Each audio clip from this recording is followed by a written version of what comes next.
Okay, I'm just curious, when it says the meeting is being live streamed, does the lady come on and tell you guys that? Just Yes. like, okay. Yeah, it does. Thank you. Yeah, I was just curious what happens because I'm the host. It doesn't tell me. So, all right, I'm throwing it back to you. Okay, thank you.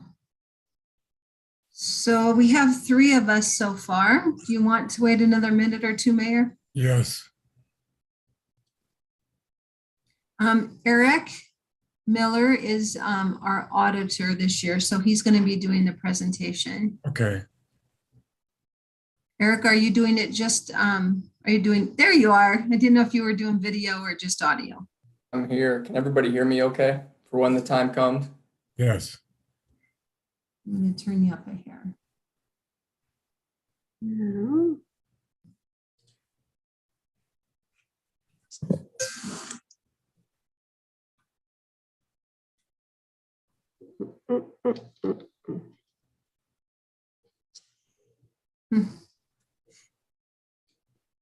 We'll wait just one more minute. Okay.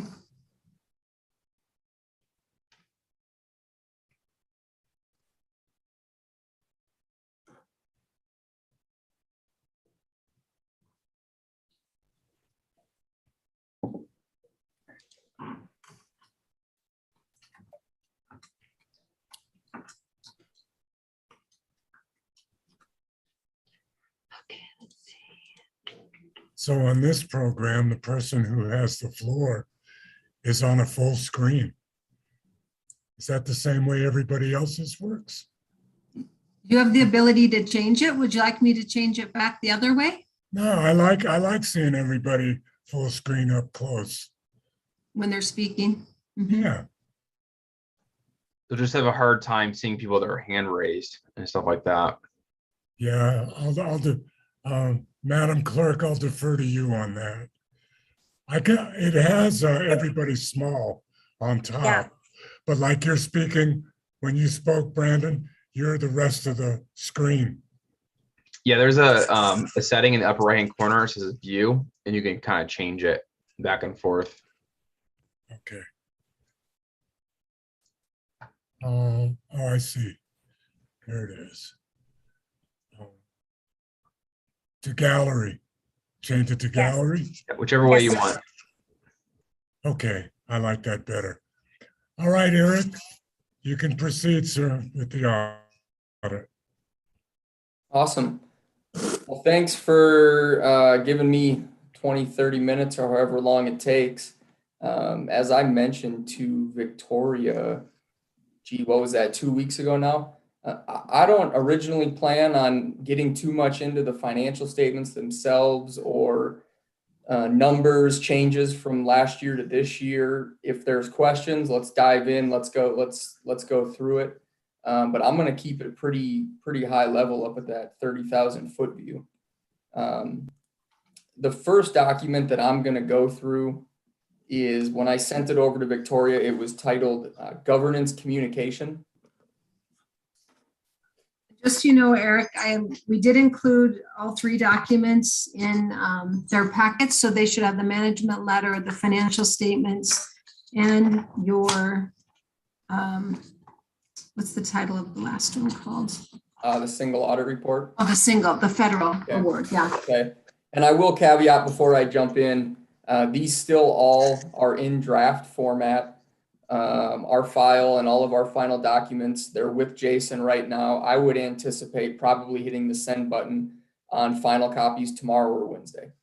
So what you see tonight, for our understanding, is final. We just need to go through our final review procedure before we can take that draft watermark off. But no changes are coming. So for our purposes, these are final.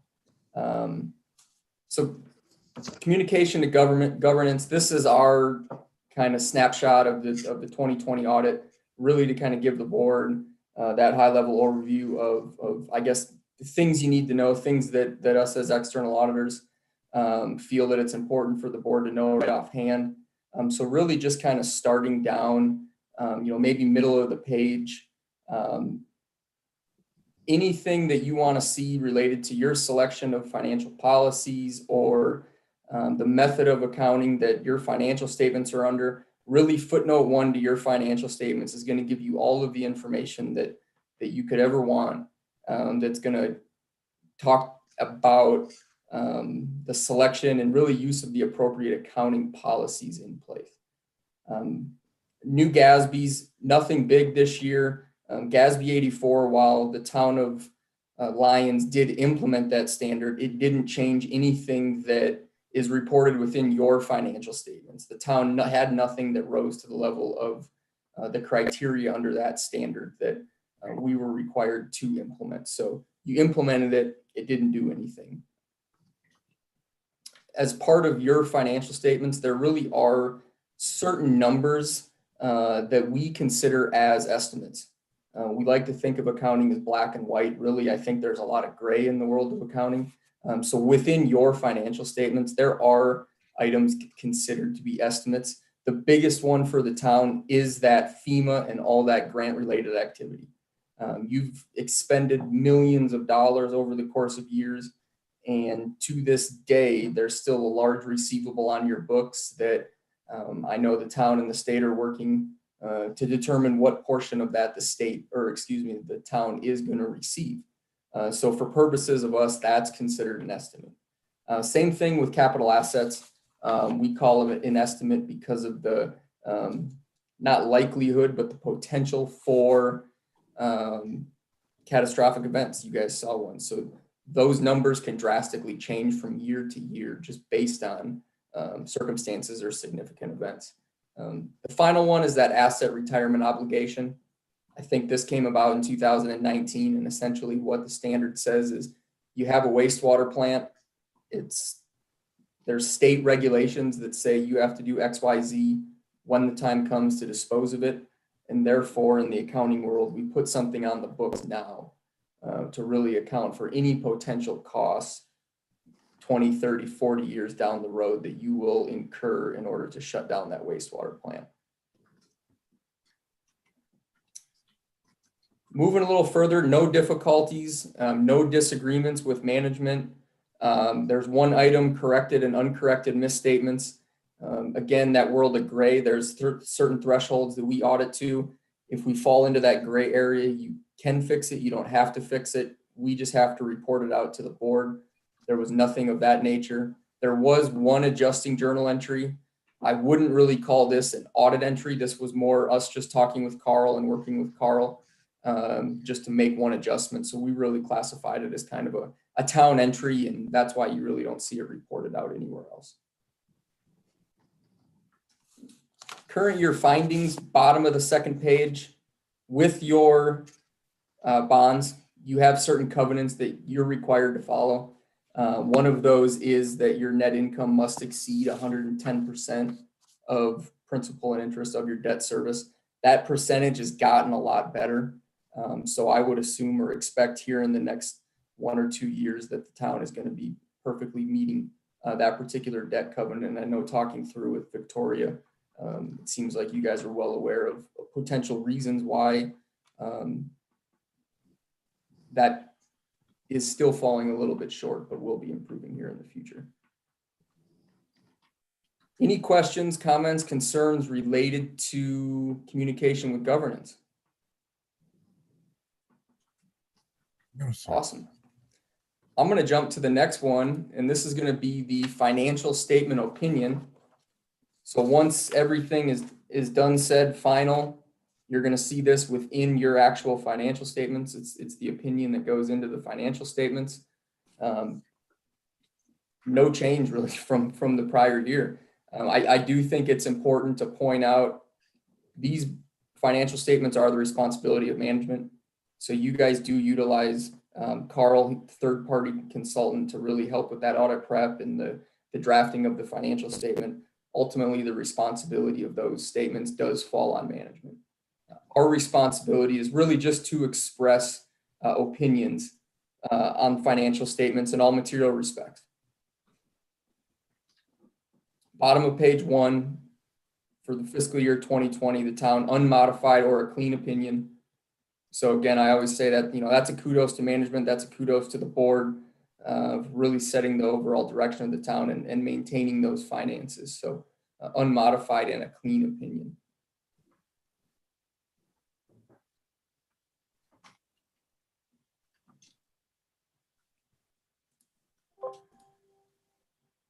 Simple. I'm going to jump to the single audit piece now. The single audit piece is kind of its own little report. Mayor Pro Tem has a question, sir. Okay. I had a question about the financial statement, and I don't know if this goes to you or one of the town people, but on page F6, which is down close to the very bottom, there is, let me get there, F6.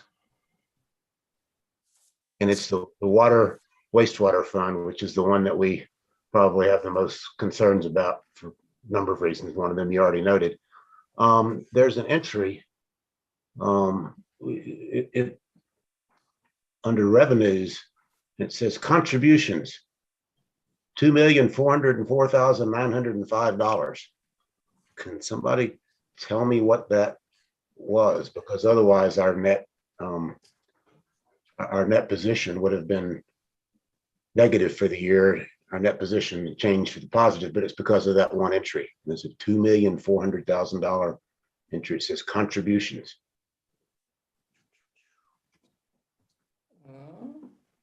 Well, that wasn't what I was expecting to be asked about. I don't know. I'll have to look into that one more. I haven't looked at that. I do try to go over all of that, but I'd have to look into that.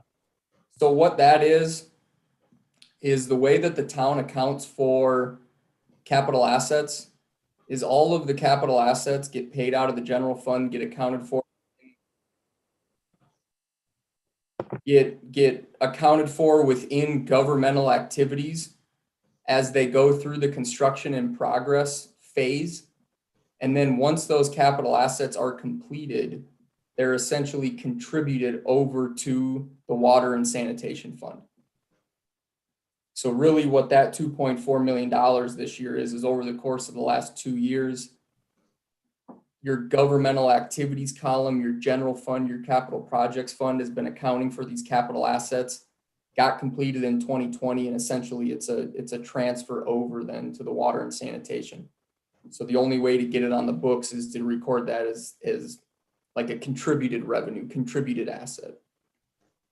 So the only thing of that magnitude this year, I guess, would have been completion of the Eastern Corridor wastewater line. Is that right? And maybe the Apple Valley.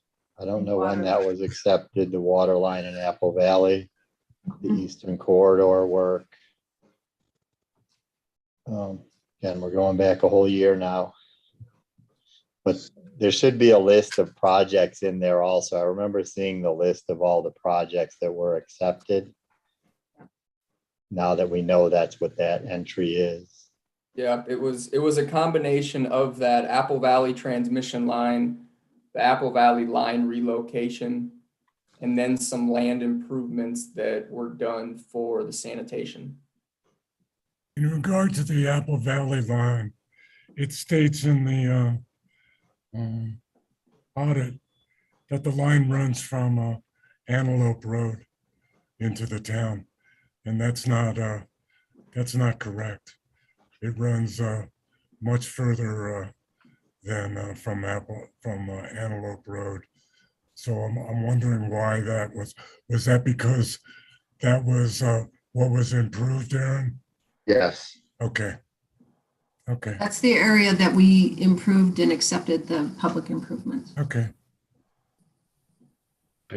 Any idea if the Eastern Corridor wastewater line has been similarly booked already? Because wasn't that accepted last year? Well, we are talking about last year being 2020, but if it was Right. accepted in 2019. 2020 audit.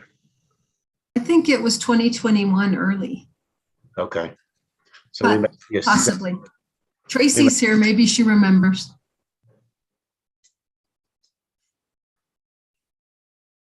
And I can see, looking at our work paper, our work over capital assets, I can see that as of 12/31/20, under construction in process, there's currently about 550,000 related to the Eastern Corridor.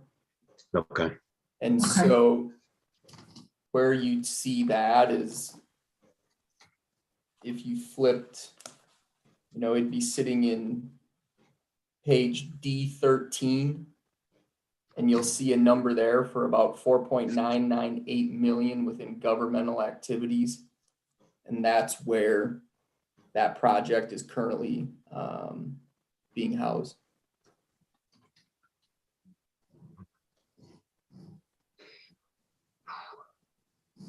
This is that answers my question. I just wanted to call to everybody's attention. I guess all three board members present that without that booking entry, the net position of the wastewater fund would have deteriorated, would have gone down during the year. So that just highlights that that's a fund we've got to really keep our eyes on. So, okay, no further questions. Thank you for that information. Appreciate it.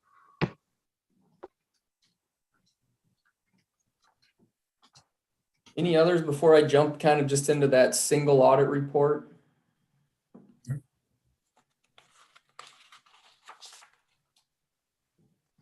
So if you guys are used to it, if you spend over $750,000 of federal money, you're required to have a single audit. We selected and tested one program. So if you jump to that single audit report, I know in mine, it's a PDF and it's about 11 pages. So I'm on page 1 with a single audit. Essentially, your financial statement audit and your single audit are performed under government auditing standards or Yellow Book. So essentially what that inquires or requires of us is this first report, pages 1 and 2. And really what this report is we need to test and look at the effectiveness of the internal controls within the town, both on the financial statement side and the single audit side. And so really what this first report is doing is that if there was anything that rose to the level of a material weakness or a significant deficiency on either the financial statement audit or the single audit, we would be required to report it out within this particular final deliverable. If you flip to page 2, again, nothing to report, nothing that we felt rose to the level of a material weakness or a significant deficiency. So those are kind of the two, if you want to call it bad terms in accounting or external auditing. So the fact that there's nothing there, again, kind of it speaks to the controls and what you guys have put in place to ensure that procedures and controls are being followed and approvals are in place. And so that's a very good thing to see.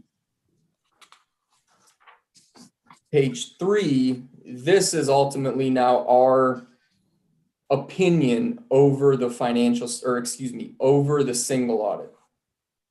So I think in 2019, the town's single audit was over the FEMA program and the CDBG program. This year, the only program that we looked at was that FEMA program. And very similar to the financial statements, ultimately it is management's responsibility for the compliance with the federal statutes, the regulations, and really all of the federal awards that the town has entered into.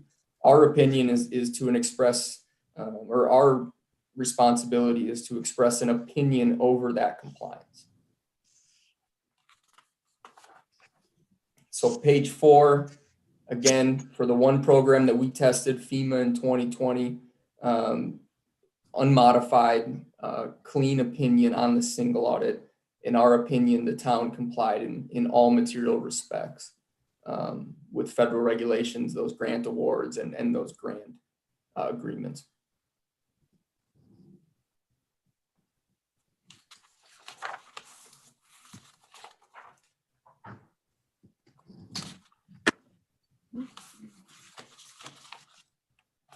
Page 8. This is where you'd go really more informational if something were to pop off. This is really the summarization of everything that I went over from a standpoint of unmodified opinion or items that reach the level of material weakness or significant deficiency. As we scroll down page 8, financial statements, unmodified opinion, no findings associated or related to material weakness or significant deficiencies, unmodified opinion for the single audit, and then no findings related to non-compliance.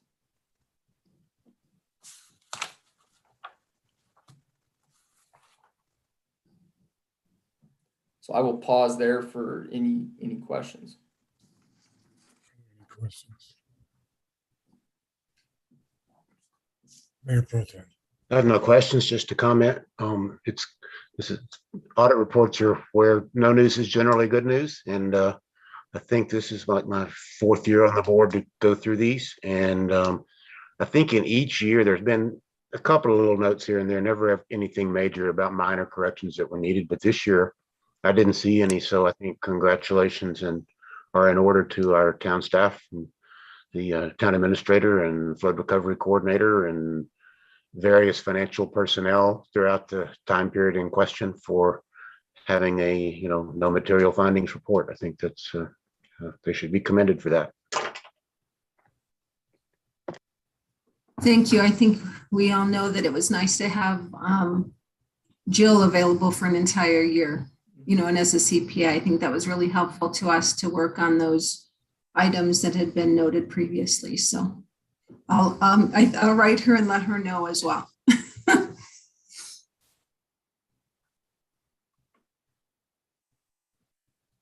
And hopefully next year we can get the town back on schedule and hopefully be presenting next year in the May-June timeframe, and kind of get away from having you guys to file those extensions. So yeah. So for the board, before Eric leaves, we do have this on the agenda under consent to accept their report tonight, if people are comfortable with that. Looking at the results, I assumed people would be, but we did file for an extension just in case we needed to postpone this. So we do have that. If someone is not comfortable, we can put it off for, well, it'll be 3 weeks till our next meeting. But otherwise, it is on the consent agenda to accept it. So we can, as Eric said, finalize it over the next day or two, and then get it sent off to Department of Local Government, or Division of Local Government under DOLA. And then we have a starting point then. I think all of us have been waiting to be able to put the final numbers of 2020 in our budget packet so we can project our 2021s. So this is that step we need to take to be able to start budgeting effectively for 2022. That's why, as Eric said, it's nice to do this earlier in the year, May or June, so that we have those numbers. But it sounds like we're going to have them just in a couple days. I have a couple of questions on the year end, which those are the ones that I really like, because that gives us an idea of how accurate we were in certain regards. Number one, and it's not a big deal, but there was an expenditure on special events, and I don't think we had any special events. And is that going to be credited when we can finally have another one? We talked about that. Oh, we don't carry over items if the board rebudgets for the next year. So unless it purposely was put into reserves where it is held, until you want to use it, use it in another way. But every year we rebudget. This was paid out. Oh, it's paid out for special events, and your out. question is, My question is, since we paid out the money, because we discussed this, and then we couldn't have a special event, is that going to be basically a credit with the same company when we do have one, or was that a net loss from last year because we didn't have one? I guess I'll need to look at the specific line items because I mean, we did have January, February, and March, which might have had something with holidays in it. That we Yeah, might that's have what it paid out. was. And I think it was the deposit on doing the advertising, if I recollect correctly. I just want to know where we're sitting on that. That's not that big a deal. But You the can other take a line look. item, the other Okay. line item that fascinated me were investments. I believe it was called investments, and they were down substantially. Do we know why? Eric, does that ring a bell to you? Let me pop open our trial balance real quick Was it interest on investments? or yeah, was it the asset balance or was it the interest balance? Yeah. I'm sorry, I didn't. It was, I think it was something like, if I recollect correctly, what we invest in regard to our money that's in the bank and what we accrue on that. I'm trying to find the line item. Yeah, because I can see off the top of my head, for the most part, the asset side in terms of the money that's sitting in the investments, for the most part, those increase. You'll see a decrease in the grants fund, and that's strictly related to the Bank of the West flood advance. But I don't think maybe that's what you're referencing. No, that's not what I'm referencing. The one decrease that I see in the actual assets was related to a real estate lease purchase. Mr. Freisig. I apologize for not highlighting it. No worries.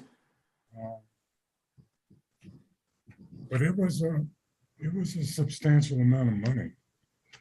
I think you're referencing probably the interest income, which, How much is the amount? this year it's probably right around 13,000, whereas last year it was probably right around 75,000. Does that sound about right? Yeah, that could be it.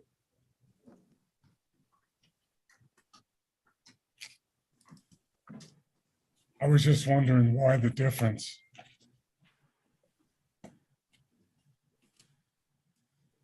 The only thing that I can think of off the top is either a decrease in the interest rate with where There it you're. is. I got it. It's Getting- called investment earnings, Yep. So that was the one that dropped about. 37,000. Yep. And could you explain that, please? The only likelihood or the only things that I can think of off the top of my head is that the interest rate that you were receiving just decreased from 2019 to 2020. Okay. That could be one side of the coin. The other side could be during 2019, you had more money within Calo Trust or within the investments that are collecting a higher rate. And this year they were sitting more in cash.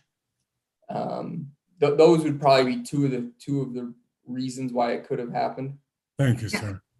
Tracy was wondering if you guys recall, we moved $2 million over to Bank of the West from Colorado Trust because the state wanted some funds in a separate fund. Could be that. I'd have to look at the month that happened. Kind of feels like it was earlier this 21, but Okay. it is hard to remember what month things occurred. But I can highlight that one too and try to find an answer. Thank you. Thank you, Eric. Absolutely. Okay, any other questions for Eric while we have him? Wow, if not, that was right on target for timing. Thank you, Eric, and your team. Yeah. Thanks, Eric. Yeah. And look forward to working with you again. Awesome. No, likewise. And again, appreciate the opportunity to come kind of give our spiel for 30 minutes, and we'll be in contact and get you all of your final reports tomorrow or Wednesday. Great. And then we do an electronic single audit filing with the feds. Okay. Yep. So So I'll watch for that. Yep. So we'll prep that. And once we prep it, we'll hit submit, and then you can go in and you'll have to do your high level review, and then you'll hit certify. And then at that point, it's been sent off to the federal clearinghouse. Yep. So it's several years now we've been doing that. I just didn't know if you'd been through that yet. So it's interesting. Okay. Thank you, sir. Awesome. Be safe. Thank you, You Eric. guys as well. Take care. Bye-bye. And it looks like our second half of our workshop we've got some new presenters here with us. So I think everybody already knows Paul and Renee from Think Generator. With them is Jamie Gellis. Did I say that right? Who is, I don't know your official title, Jamie. I'm sorry. I'm sort of a consultant with Paul and Renee, just helping advise on the capital stack and the financial piece of how all this comes together. So as the board knows, Paul and Renee came to you guys several months ago to just talk about the interest in potentially becoming, kind of rebranding ourselves as the instead of the gateway to the Rockies, the gateway to the outdoors. And with all of this new federal money coming in through the rescue plan and infrastructure money, it appears that the Economic Development Agency is going to have millions, if not billions, of dollars available. So these guys have been working closely with the EVC to look at some of our plans that we had for the Eastern Corridor in regard to getting water looped, the water line looped Highland to Highland, maybe extending the sewer line out to Shady Lane, and that will require a lift station. And they hired an engineer actually to look into the cost to do all this. So I'm going to turn it over to you guys. Really, we want to know if the board has an interest in continuing this work and gearing up to be prepared to submit an EDA grant, which has to be done by the local government. It can't be done by the private sector. So we would have to be the host of the grant. Okay, so that's kind of some outline on that. I don't know which one of you is sharing your screen. Oh, hi, Paul. Did you want to say? Go ahead. Oh, no, I was just going to say, Renee will probably be sharing the screen, did all of you receive the packet ahead of time? I'm just assuming that happened. Okay, great. Yes. Thank you all. Thank you, Victoria, for that introduction, and thank all of you for your time tonight. So I would just say, first of all, kind of on a macro level, we really believe, and I think we've had this conversation before, that to do a one-off development in the Eastern Corridor, while it might be something that we would do something that would be good, I think to really be the catalyst for further development in the corridor, to really as a standalone, it really would be just kind of out there in a bit in no man's land, and so, which is why we have looked and continue to look at the entire corridor in terms of any sort of horizontal and or infrastructure developments that could happen that we really believe would stimulate further development in the corridor. Again, right now we have water and sewer down to our site, so we could just proceed and not worry about it. But again, what I'm worried about really is the success of the project more than I am about just doing a project. And I think that, looking at the entire Eastern Corridor and the infrastructure needs it has really is the right approach. So if I can, I'll kind of quickly go through this. And so hopefully we can move quickly. I guess the first thing is that, we came back in March and we discussed this idea of creating sort of a corridor or the potential of any sort of incentive package that we could do to begin to create this idea of an incubator accelerator hub on the Front Range with a focus around outdoor recreation. The preliminary research and conversations and resources and key contributors relevant to the outdoor recreation space. We've met with several of them all across really the state who are working on projects similar to this. And they really feel like doing something on the Front Range is needed, and that really Lions could be poised and positioned very well with a major employment center in Longmont and Boulder, just literally, 15, 20 minutes away. So the intentional development or the purpose of it would be, these areas here. But more than that, what I really like is what one of our consultants who works in Steamboat says, is that it's really commerce by nature of community. We want to build a place there, right? We want to attract people by having a thriving community who focus on and live and breathe and engage every day in outdoor recreation, not only in the recreational piece of it, but in the design and the incubation of new ideas and the manufacturing and execution of those ideas. And we think with the potential partnership at CU, with their school, their master's degree program focused in outdoors, we really feel like that's a great partner. So we outlined these areas: lodging, makerspace, retail, outdoor recreation, museum as a potential, Rocky Mountain National Park Welcome Center, the equipment rental, this idea again of incubator accelerator, co-working facilities, and then worker housing. So we're fortunate that really Jamie has brought, a lot of insight and ideas to us over the last, 6 months, and thinking about how we could potentially, bring some funding to this idea, but even in a broader sense, what we could do to incentivize, those horizontal developments in the entire Eastern Corridor, not just in our piece. And so if we could flip to the next page, that kind of gets us, looking forward. So again, we've done really all of our demolition of the parcel on the north side. If you haven't been over there, you can certainly go see that. We've started demolition on the south side of the smaller buildings on the east side of the parcel, and that work is progressing. We did, after our March meeting, we talked about creating this a working group. So we did do the formation of the working group, and we have met, I can't remember, Renee, 3 or 4 times now. And we're ready to sort of ramp up the meetings and the attendees to that group. It's been great. We're working on a document that kind of establishes our key goals and incentives for the group, like what are we really focused on? And that's in process now. We have begun sort of reestablished in-person town visits. We're up there, every other week now, meeting with various folks, and have, not just near neighbors, but other folks that are moving into the area, people who are, opening new businesses in the area. Again, just constantly trying to, stay in relationship and find where there are potential synergies for what we're thinking about doing.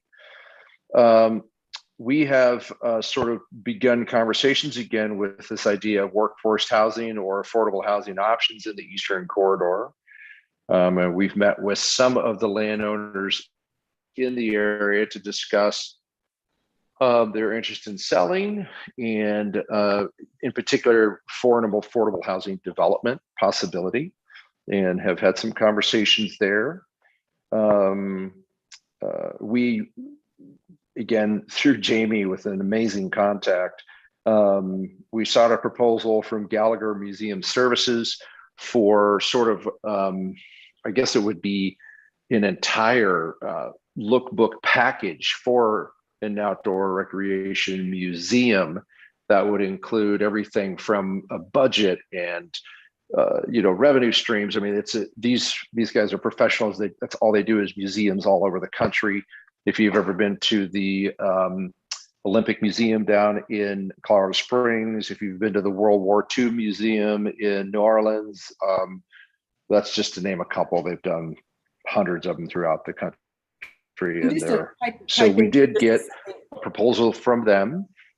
Sure. Oh, I'm Yes. sorry, Paul. I just wanted to say, just out of, we were just curious, they just did a high level scan and nothing like that exists. There are individual museums for like mountaineering and golden and those kinds of things. But if you're taking the whole outdoor package as a whole, we don't believe anything exists like that. So the potential there is interesting. Sorry. Yeah. Thank you, Renee. And what else is sort of interesting about the conversations we've had with them is that we've been dealing with one of the staff members, and he moved the conversation up to the owner of Gallagher Museum Services. And honestly, our call with him, in our call, he was very excited about the idea and just kind of couldn't believe that one didn't exist, and was really excited about the potential revenue streams. Museums really don't necessarily make money as an entity. They, of course, draw thousands of people around the country to their location. They worked on a Medal of Honor museum recently that Colorado and got to the top 2 in terms of proposals. And just as an example, I have no idea if this is what we could seek or go after, but the National Honor Medal, I think is what it was, the National Medal of Honor Museum was seeking 100% funding for the build out of the museum. Colorado was second in line, only to, I think it was Plano, Texas, where the museum ended up going. And the package that Colorado offered was 100% build out of the museum. So it's really interesting if people believe that, the concept is good and it's executable. I think that there really is a there as far as a museum. We've contracted for Highway 66 traffic study. That was done in partnership with the town of Lyons participating. Again, we were grateful for that because we really felt like it included the entire corridor, not just our piece. So that was that is in process. And Renee, do you know when he's saying the deliverable is on that? We have the next iteration. We just need to kind of read through it and then schedule a follow-up. So he has responded with his next step, and we just need to take it all in and kind of, digest what he's given us. Okay. And then this facilitated discussions on Lyons application for Colorado Creative Districts with Ms. Jamie Gillis. And then we research and strategize EDA funding opportunities, sort of, which is why we're here today, the focus of what we're doing today. I know you all read this, so I'm not going to read this whole thing to you, but I did want to point out a couple of things here. Is that we really believe that for measured growth and sustainability for the town of Lyons, that there is a huge benefit to look at the corridor as one and look at all of the infrastructure as a single piece, as opposed to every parcel trying to do some sort of little piece along the way as they develop. I also really believe that nobody could take on the horizontal costs to do what it's going to take to really bring water and sewer and all of the roadway improvements, unless you're a large corporate entity. And even then, there's probably not enough land to spread out the costs or the vertical development opportunity to make it really work. I think, we kind of made our piece there.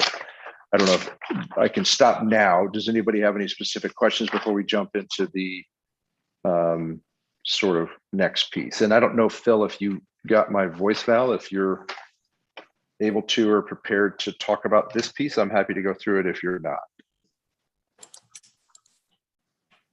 Sorry, I did not get that, but I think essentially I pulled a lot of this language just straight from our plans that really align with your infrastructure plans. So if you want to go through any particular pieces of it, that'd be great. Or Yeah, I didn't know if anybody had any specific questions. I really appreciated you kind of helping, map where it aligns with the various plans. And so I don't know if anybody had any specific questions about, how this sort of idea relates to the plans or not. Otherwise, I think we should probably just move on.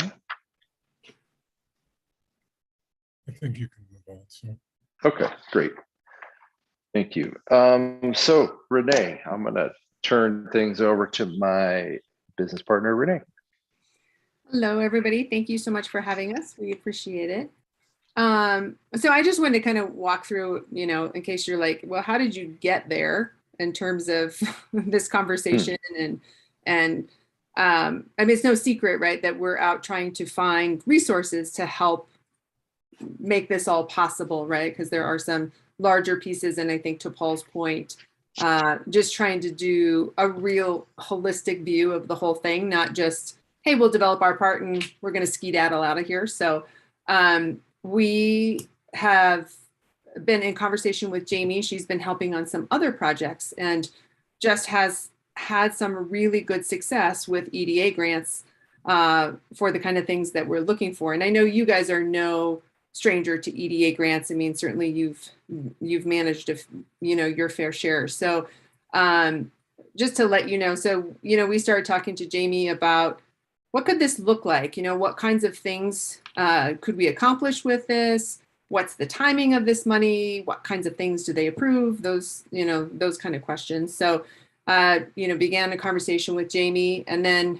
we went to staff, to Victoria, to Kim, to Philip, just to join the discussion if we're, because obviously, like Victoria said, we can't apply for it. And so either as a nonprofit or a municipality, it just makes sense that you guys are the applicant. And so we just wanted to understand what that entailed, because that's not anything that we have really done before. I know Jamie has experience with it, but certainly Paul and I have not applied for EDA grants. So we just wanted to kind of work through it and have conversations about it.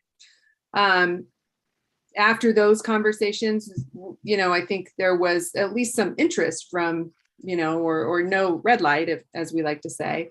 So you guys know Shar Shadowin, she's done work for the town. And so it just made sense for us to talk to someone who already had that experience and, had some years behind her of working with Lions. So we hired Shar and her company to explore. Her charge at first was, hey, Shar, what would it take to get everything we want from, 36 to Highland Drive? So she came back to us with a map and a budget and $18 million in possible improvements. So we all, as a group, including the town staff, sat down and, Victorian team is like, yeah, there's no way that the town can secure any, that level of matching funds. But here are the kinds of things that we need to accomplish, based on our planning and what we're hoping for the corridor.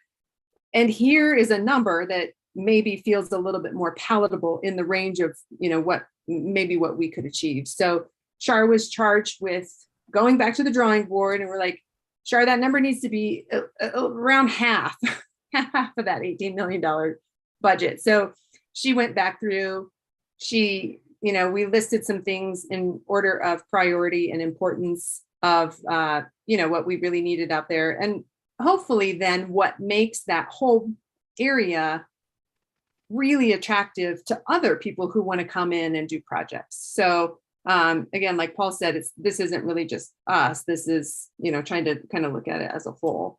And so then we came back and we revised the scope, talking about sanitary sewer, domestic water, storm drainage, roadway improvements, and then communications. So that's what we're gonna kind of talk through today.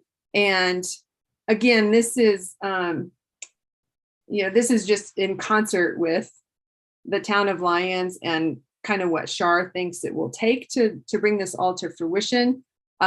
Certainly, if there are other ideas or suggestions about, hey, we'd rather swap this for that, or, or add something here or take something away, I think we're open to that, and that's probably part of this discussion as well. Excellent. Thanks, Renee. It might have been a miss not to have Shar here, because I think she could obviously explain this in far greater detail than I can.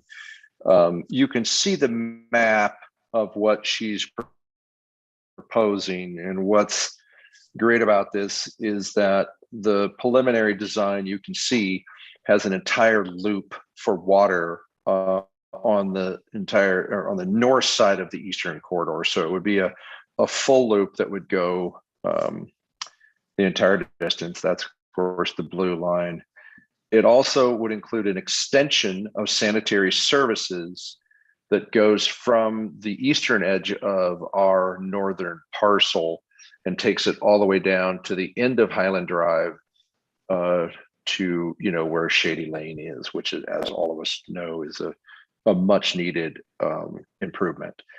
Then it also includes a storm drainage plan for the north side that gets all the stormwater runoff into a detention pond that she's proposing that is on the other side of Shady Lane in county property. Again, we have no idea if the county is open to it. I mean, those are all things that would have to be negotiated, but it just seems like a really great place for it and a likely possibility.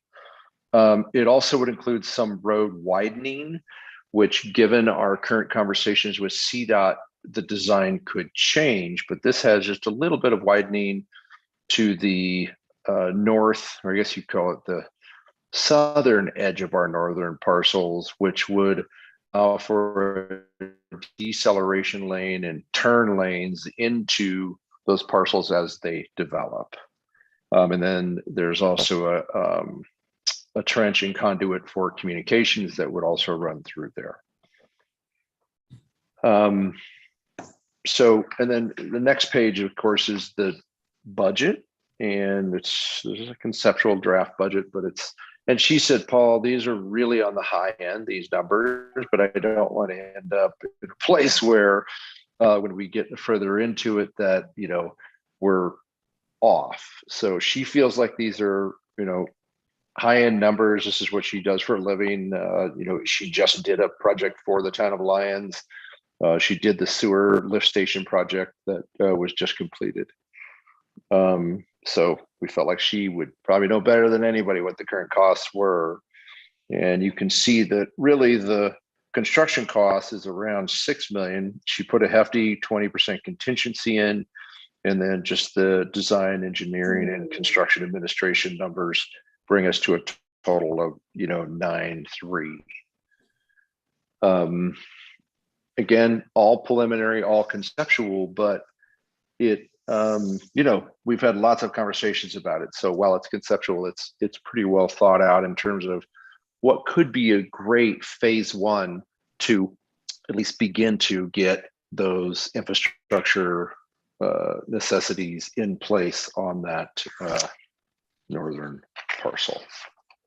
So checking to see if there's any questions about that before we jump in and have Jamie kind of talk about what sort of like the financial or capital stack could look like, how the funds would all work. Any questions so far about the construction piece of it? Any questions? Yes. In the past, my understanding was that some of the property owners along Highland Drive and the northern portion of it, where there are some high-end houses, were not chomping at the bit to annex into Lyons or have their property developed. It could have changed. Properties change hands. People change their minds. The idea to include Highland Drive and including especially the water loop on that, if the attitudes of the property owners along that stretch stayed the same and basically leave us alone, is there any opportunity for potentially savings by keeping the focus on the, you know, the Highway 66 fronting portion of it, which would include Shady Lane? Or is the water loop going to cost the same whether you loop it across the, you know, the back of the Highway 66 property or along Highland Drive? I guess That's kind of my general question. Well, that's yeah. I think that's a great question. I think the loop potentially could go, instead of going up Highland Drive, it could go under 66 and loop back down the southern side of 66. As an example. However, I don't know what the feasibility or likelihood, or that's a Shar question, but certainly, I mean, it's going to have to get to that side anyway. We didn't include that in this sort of preliminary scope. We thought we would just stay on the north side, but that's a great question, and I can certainly follow up with you. Yeah, Mayor Pro once we Tem, get I'm an happy answer. to take a note there, and I can follow up after I talk to Shar, maybe tomorrow. Well, my totally uneducated guess is if you got to cross under the highway in two places, you're probably not going to save much money. But who knows? True. Engineer. True. Yep. Okay. Any other questions? All right. Jamie? Yes, thank you. So I'm going to talk a little bit about capital stack strategy. I want to emphasize that this chart that you're looking at right now, the important word on here is conceptual. And part of that is that we are in a fairly unprecedented time, as I think you all know, in terms of the amount of money that's flowing into local governments because of the American Rescue Plan Act. And we still obviously don't know the details of the infrastructure bill and how that might trickle down into local governments, how that will be dispersed. But to say that I think governments across the country are kind of drinking from the fire hose right now in terms of understanding how to deploy this funding, because there are such strict requirements on, that it must be deployed within basically a 2-year time frame, and what the rules and regs are around that. Same thing with federal agencies like the EDA. They're getting huge tranches of funding. In the EDA's case, they got $3 billion through the ARP. That's in addition to other funding they've been receiving in previous stimulus acts and to their regular funding. So all the federal agencies are also trying to figure out how they're going to deploy the funds, how their typical grant rules will change, and all of that. So we're working with moving targets right now. And I just did my best to kind of conceptualize how can you start to put together a capital stack of around 9.3 million to do this, recognizing that we may be able to get more from some places, we may be able to get nothing from some. So what you see here, and I know we're kind of focusing on the EDA, but we want to show you the whole picture of, what we think we need to be looking at and what our highest likelihood of funding, accessing funding for this project is. Obviously, there's a possibility to reach out to CDOT through their various funding programs, and that's something that we will need to do with the town's support. And then the next 3 lines there look at state, county, and town resources. And we're just now beginning to understand the process by which the state, because all 3 units of government, as you know, receive their own tranche of ARP funding, which they could then allocate per ARP rules. And so you all received money, and as I understand it, have about $500,000 remaining from that uncommitted that could be allocated to this project. But then there's a possibility we could go speak with Boulder County, and as the state rolls out its funding stream in terms of how they're going to grant that, it looks like it will likely be sort of a competitive application process, in which we can, the higher the likelihood of those funds being matched and deployed quickly into a project, the higher the likelihood that we would be awarded those funds. So we would definitely want to look at all that. The state money is going to be running through DOLA. With the county, we think there's also a possibility to to explore how they might, perhaps through even additional funding source, support an affordable project at Shady Lanes through other funding sources that they have. And so that would be a conversation with them. And then a number of things for the town there. And I know that number is quite high. Again, remember, this isn't a commitment. It's a fluid and flexible process to think about how we might tackle it. The EDA piece of this, which for now I've kind of penciled in as a $1 million ask, but I do think we could certainly consider going higher. So a couple things just to understand about the EDA right now, because you all have gotten EDA funding before, but EDA changed when COVID hit. The entire EDA funding scheme changed. So it used to be you had to be designated like as a natural disaster or a high area of need.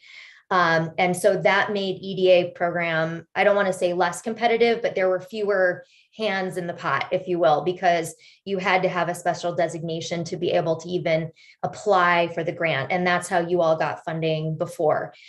When COVID hit, basically the government, federal government came forth and said the entire country is in a state of disaster. The entire country is now eligible to apply for EDA funding.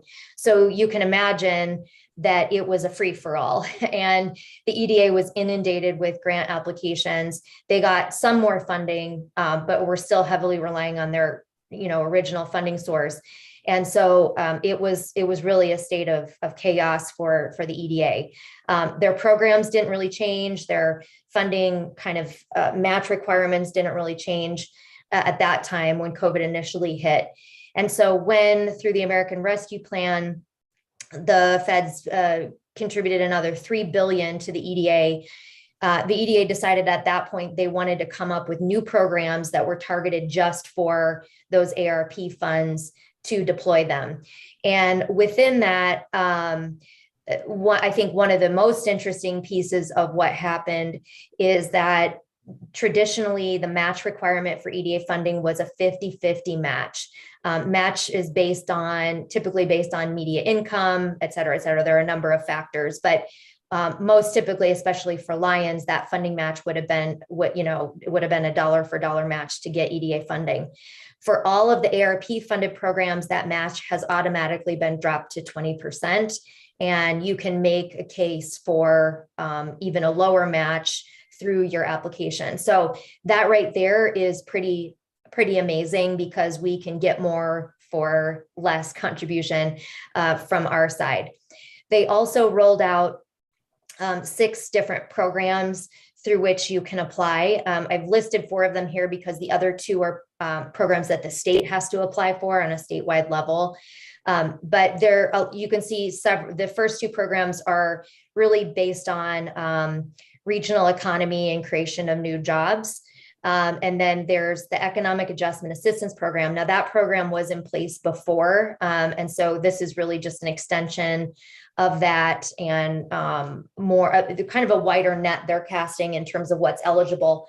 And then the other one that's, I think, been really interesting to all of us who kind of follow these federal programs is they've also included now a whole tranche of funding for travel, tourism, and outdoor recreation. And that was never there before. EDA, particularly our regional EDA rep, has always been focused on jobs creation. And so not that this isn't about jobs creation, but just to say that there's more of a case to be made about investing now for jobs and economic growth to come later through these various programs. So we think there's a great chance. I mean, my gut is that for this particular infrastructure project, the Economic Adjustment Assistance Program would be the best fit for us to go after. It has traditionally funded public works types of projects and infrastructure projects that are needed to make economic development happen in a community. But I do think we could also look at potentially the regional or good jobs challenge, just in terms of making a case for, future jobs creation on the heels of this infrastructure investment. And then I just parked that travel and tourism one there because of the comments made about the museum and the outdoor recreation piece.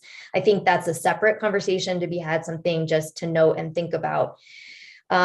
Where we are at this point, so the EDA, it was about 2 or 3 weeks ago, the EDA rolled out these funding this funding package. They've basically said that, the latest grant should be in, at least for the Economic Adjustment Assistance Program and the travel program, is March 15th of 2022, but they're allowing submissions on a rolling basis. So that they're not going to wait until March and then open everything. So the sooner we can get in line for a potential grant, the higher the likelihood that we would get funded. So the way these processes work is that, at least with our regional rep, who we have had conversations with already, sort of high level, or reached out high level about what's happening in Lyons. The way it works is we have to go through the regional rep to kind of present the case. Here's what we're looking to do. Here's kind of our ask. Here's, and usually I've done that just in the form of a, couple page high level summary of the approach. Send that to him or set up a call with them and kind of get their blessing to move forward to the full application. So there's a little bit of a process, which is somewhat different than some of the other federal granting agencies, where you just, go online and submit it through grants.gov. And then the other thing I just wanted to note about the EDA piece, just so you're aware, I did mention it here in the bullets, but when we look at that match requirement, that 20% match, which we will be able to, which we will have to, note when we submit the application that is committed to, we cannot use ARP dollars to be the match. So we can't use the town or the county or the state's ARP allocation to be the match. So we'll have to find another source. And, if we're going for $1 million, that's $200,000. So we'll have to have that conversation. But the first hurdle is, getting a green light to let's try to go after probably EAA, or have a conversation whether EAA or another is the most appropriate avenue with our local EDA rep. And then assuming we get the green light, we can start putting together this package and working to identify how that 20% match gets committed to. So I can take a breather there. I think, I don't know if we want to, Renee, I can run through the timeline slide too, and then maybe stop and we can go back and take questions. So we just put a general time frame here. I think ideally we're not just going after EDA. This is, again, as I said at the beginning, this is a really unique moment in time. And my perspective on this right now is, with all my clients that I work with, is we need to run as fast as this program is running, because there really isn't time to mess around. So I think, getting support in the near term to move forward with EDA and talking with some of these other governmental agencies about potential support, it could happen in the next couple months. I think getting an EDA grant in sometime in probably most likely November. It does take quite a while to pull everything together. And then, at least if we had some initial funding in place through all these conversations, it'll likely take a few months to even hear back from the EDA. But if we can start to identify or assemble some other financing pieces, look to move, advanced construction documents. And then right now I've put March 2022 to hear back on EDA funding. Again, no idea if that is what timeline they're working on, but that's a conversation we'll have with our local rep. And then, moving forward with construction or phasing construction beyond that.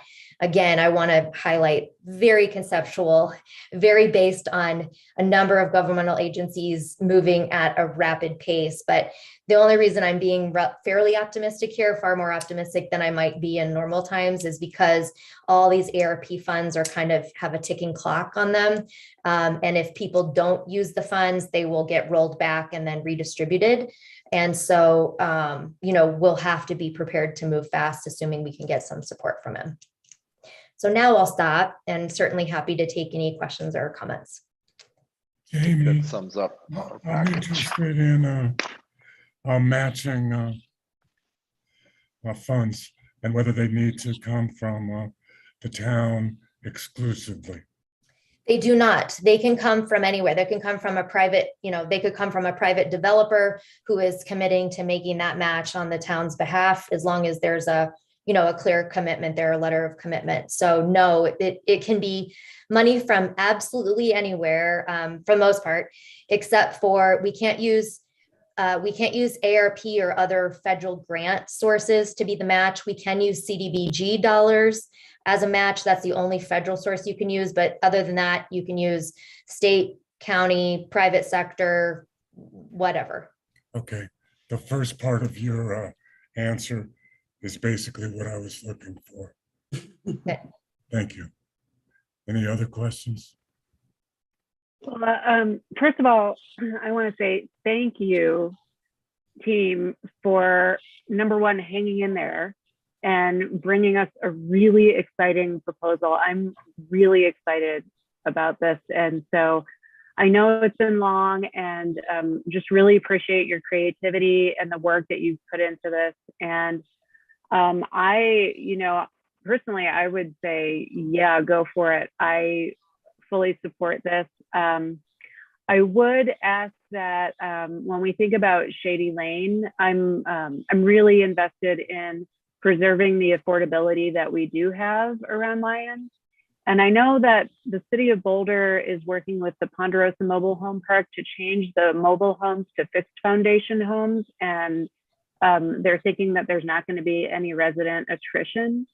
So if in the course of thinking about that section, there's something maybe similar that can be done so that people can stay in their homes and enjoy some upgrades. But I'm really thrilled with this. And everybody here, I think, knows I'm kind of a Pollyanna.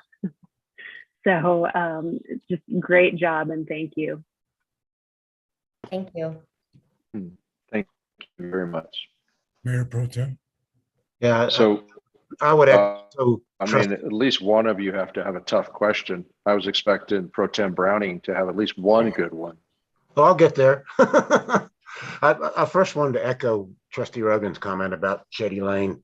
I'm among Lions volunteers, people that have done a lot of work out at Shady Lane, and the Lions Leaf organization has done a lot of support for some of the families out there.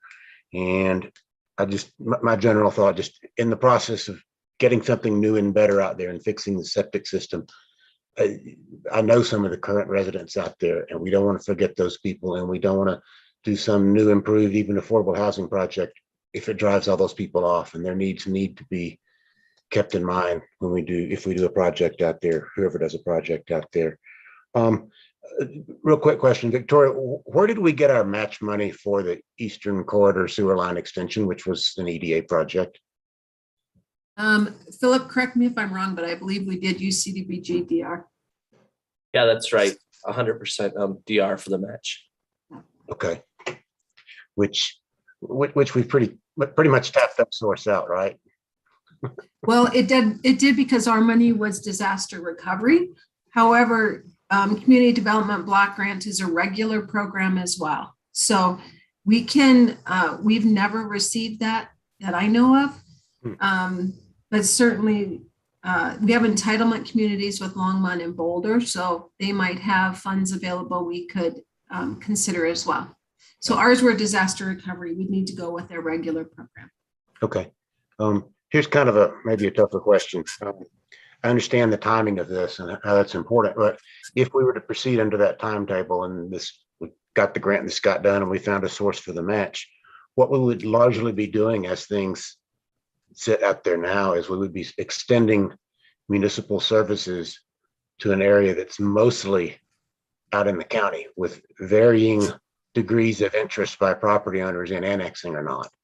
And if we did that, assuming that some of those property owners, maybe all of them, but at least some of them in the future would take advantage of the municipal services that would increase the value of their property and move to annex in, is there any way, mechanism to recoup whatever, at least some of the expense that the town would put out up front? We do have a policy in place right now in our Lions Municipal Code that talks about if the town or another developer pays for something up front, that we can enter an agreement that they will pay their share of it.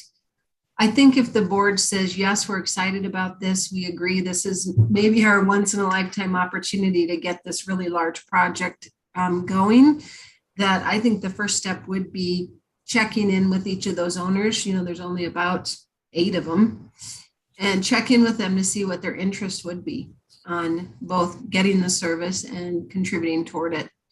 And then at the same time, maybe have Shar take a look at what would happen if the loop went to the south instead. So if they don't have an interest in that, we have another backup. But we also know, and I think Jamie, your chart was really good about showing how other people can contribute. The county is going to have a lot of ARPA funds, and they have an interest in Shady Lane as well. They have an interest in keeping it a manufactured home community versus, you know, apartments or single family homes that you lease. So I think this is our time to leverage the county for some of that affordable housing, and time to leverage also the county in regard to the sewer line. So the more we can get as our match, since we know our sewer and water fund are already strapped, the more we can get from our other partners, the better. So I think if the board just kind of indicates to staff that, yes, this is something we want you to spend a little more time on.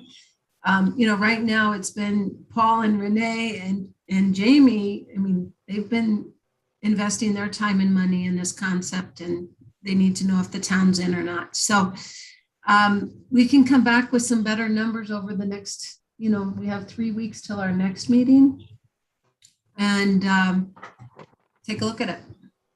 What is the projected timeline to be successful, Administrator Simonson?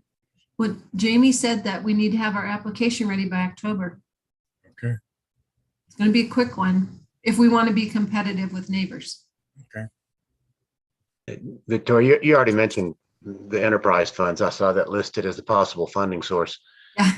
Our enterprise funds can't do that, right? They just can't. We Yeah. just got through with an audit session. I don't know if you caught that, but the water wastewater fund is a problem to even keep it break even now. There's no excess funds there. The electric funds barely over break even. It's doing better than it was. It's caught up from being behind before, but there's just no extra money there in the enterprise funds.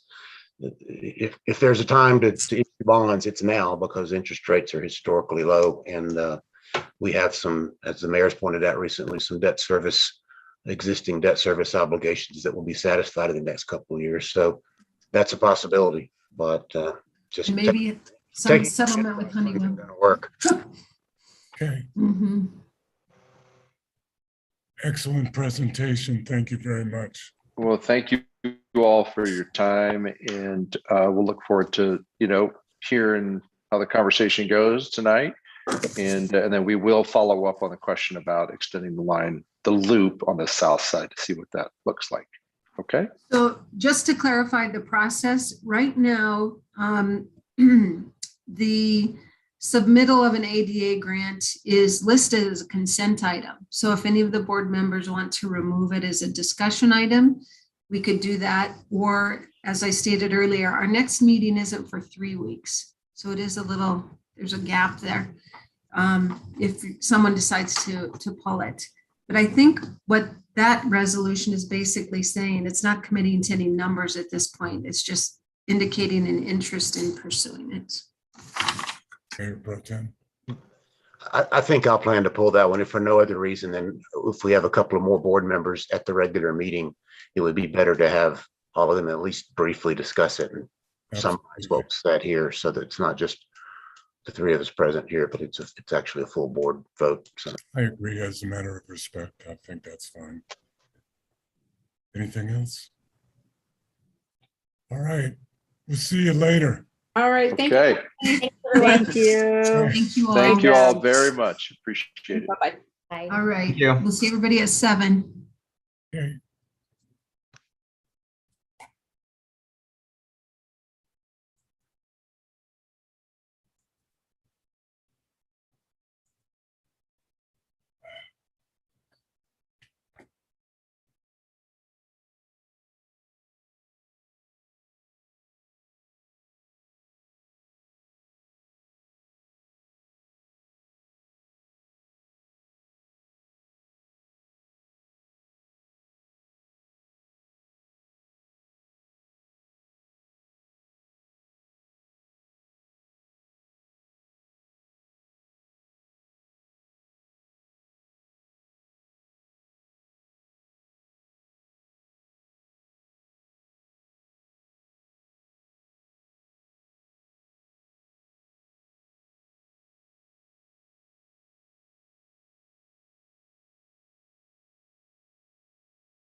The one thing you're right about, Mayor Pro Tem, people on Shady Lane having to dedicate a CBT share, a water tap fee, a sewer tap fee.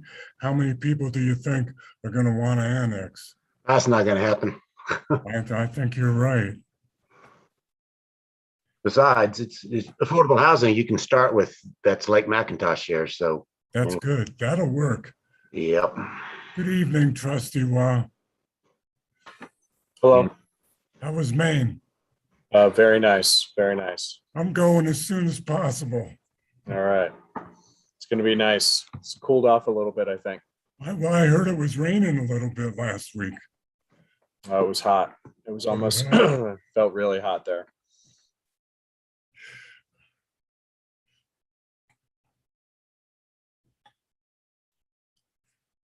Well, we have our quorum. Thank goodness. Attorney Dittman, we'll wait another couple of minutes.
We'll wait just a little longer. Trustee Miller said she was going to join us.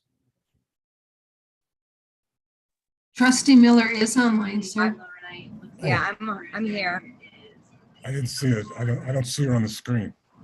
She's not showing her video. She's just Okay. joining by phone. She can't. Okay, I got it. All right, good. Can you hear me? Okay. Can I you call hear the me? Monday, August 16th. Yes, we can. 2021 meeting to order. Could we please have the roll call, Madam Clerk? Mayor Angelo, Present. Mayor Pro Tem Browning, Present. Trustee Wah, Present. Trustee Rogan, Present. Trustee Miller, Present. Trustee Caravas, and Trustee Lowell. Please all rise and recite the Pledge of Allegiance. I pledge allegiance Allegiance to the flag of the United States of America and to the republic for which it stands, one nation, under God, indivisible, with liberty and justice for all.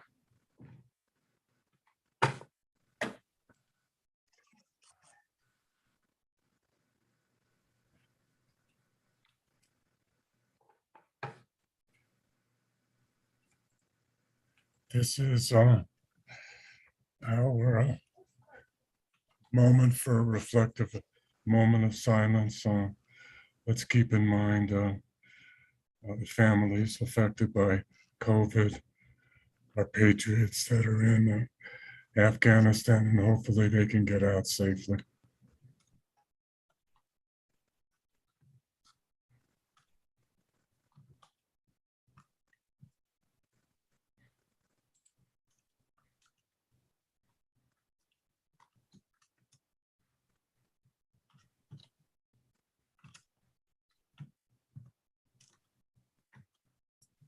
Thank you. I'll entertain a motion to approve the agenda. So moved. We have a second. Second. We have a motion and a second. Would anybody wish to amend the agenda at this time?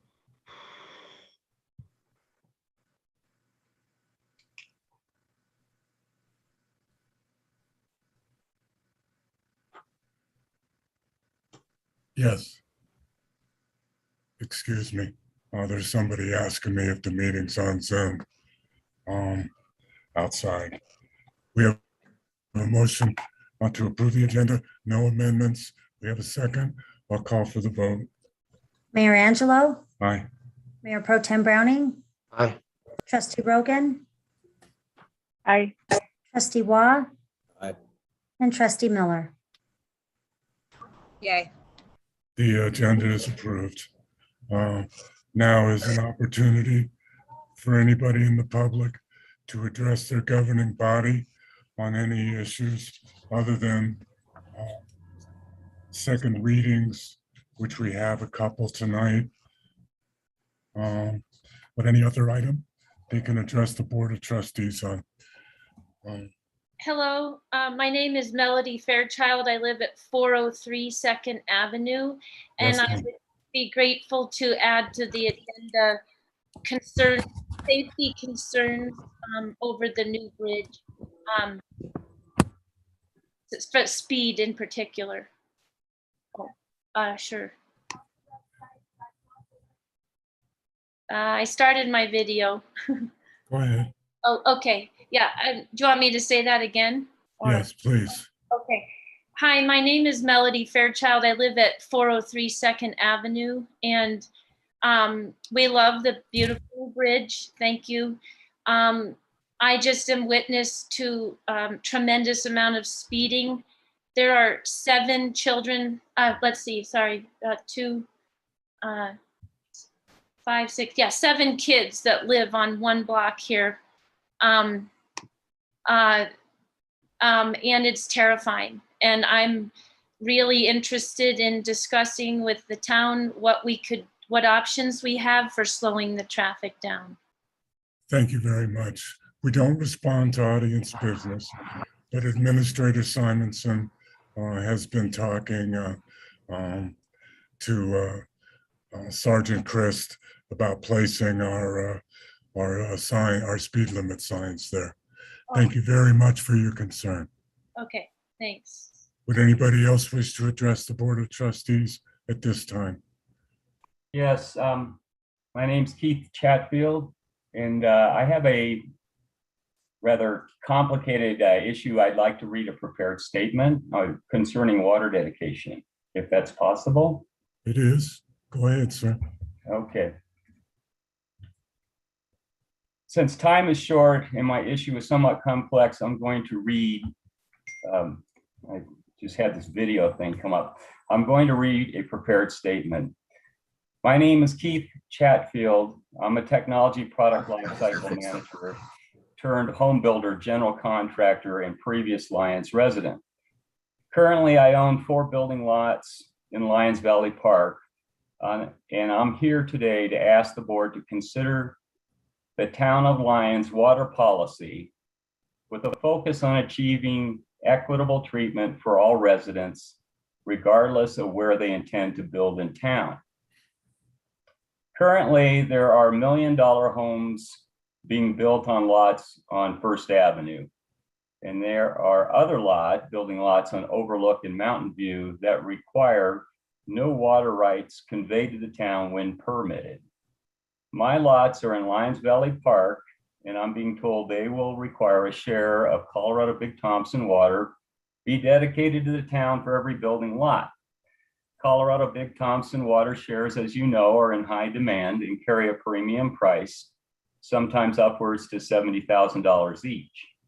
So on one side of town, new homes are being built for no water share cost, while I will be paying $70,000 each. I've researched the cause of this discrepancy and have been told there are 2 reasons.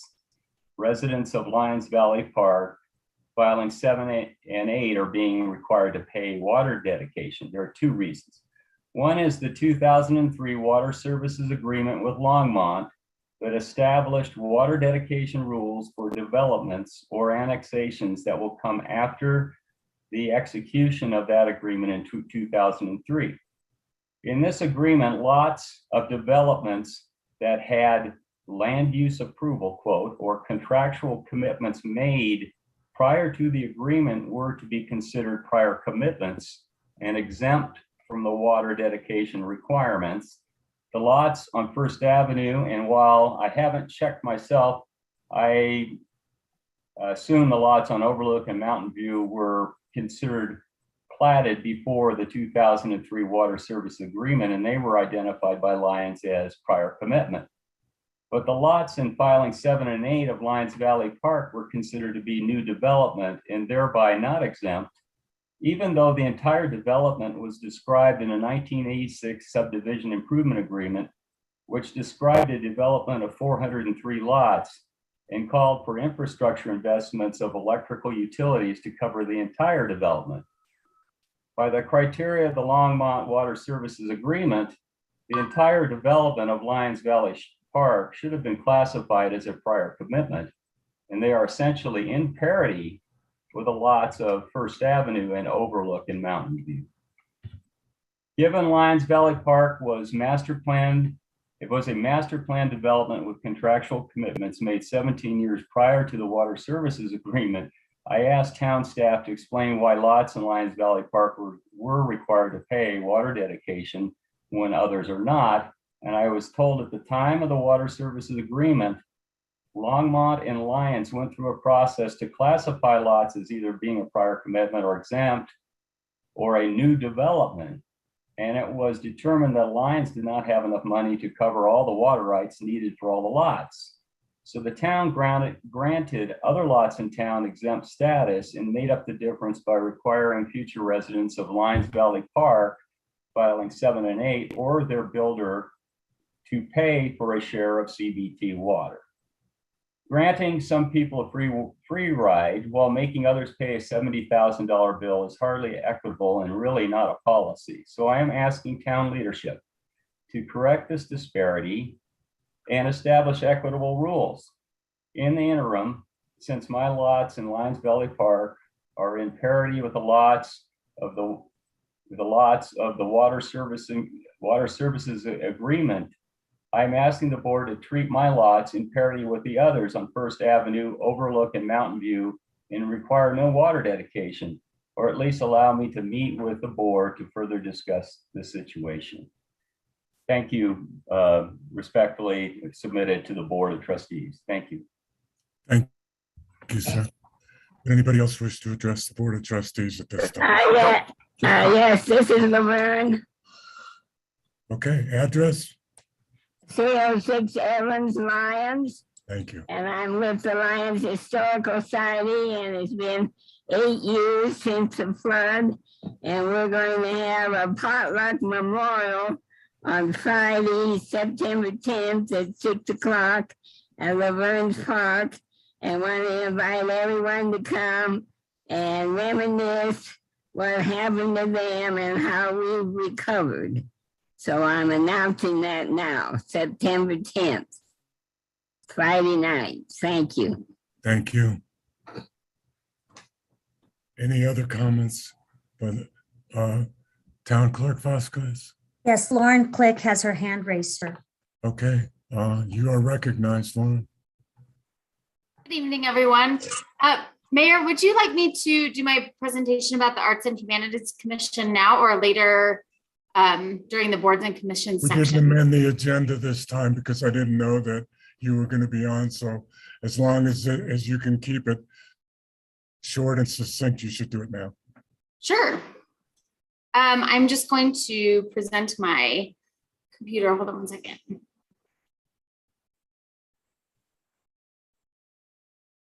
Good evening, everyone. My name is Lauren Click. I am the chair of the Lions Arts and Humanities Commission, and I'm just going to be giving a brief update on what we have been up to and some of our ideas for next year.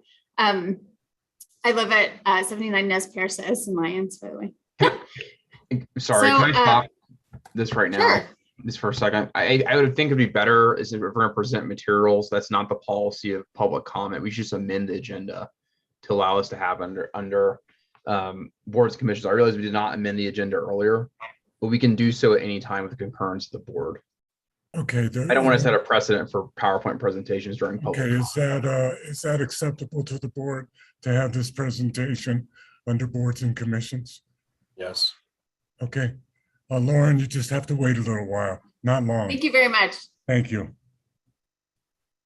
Boulder County Sheriff's Office report, administrative I think we should check to see if there's any other public comment before we move on. I didn't think there was any. Is there any? And it should be also realized by the public that the rezoning issue is on first reading, so there will not be any public comment allowed at that time. So if you have comments on the zoning issue, you should speak to that now.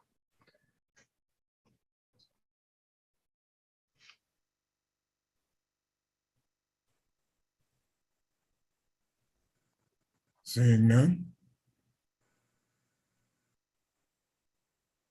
Okay, we'll move on.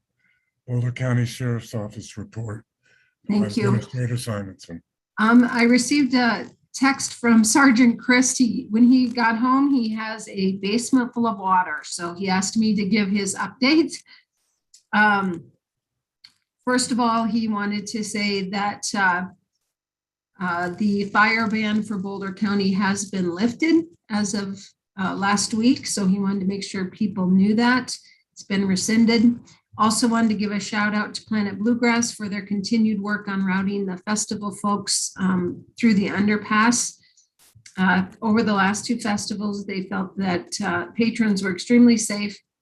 Both festivals went well. The sheriff's office received no complaints in town of noise or parking. And we are working with the sheriff's department and staff on some potential homelessness issues going on right now. And he just wanted to reiterate that he'll work with staff on identifying and working with those folks. That's all he had. Thank you. Mhm.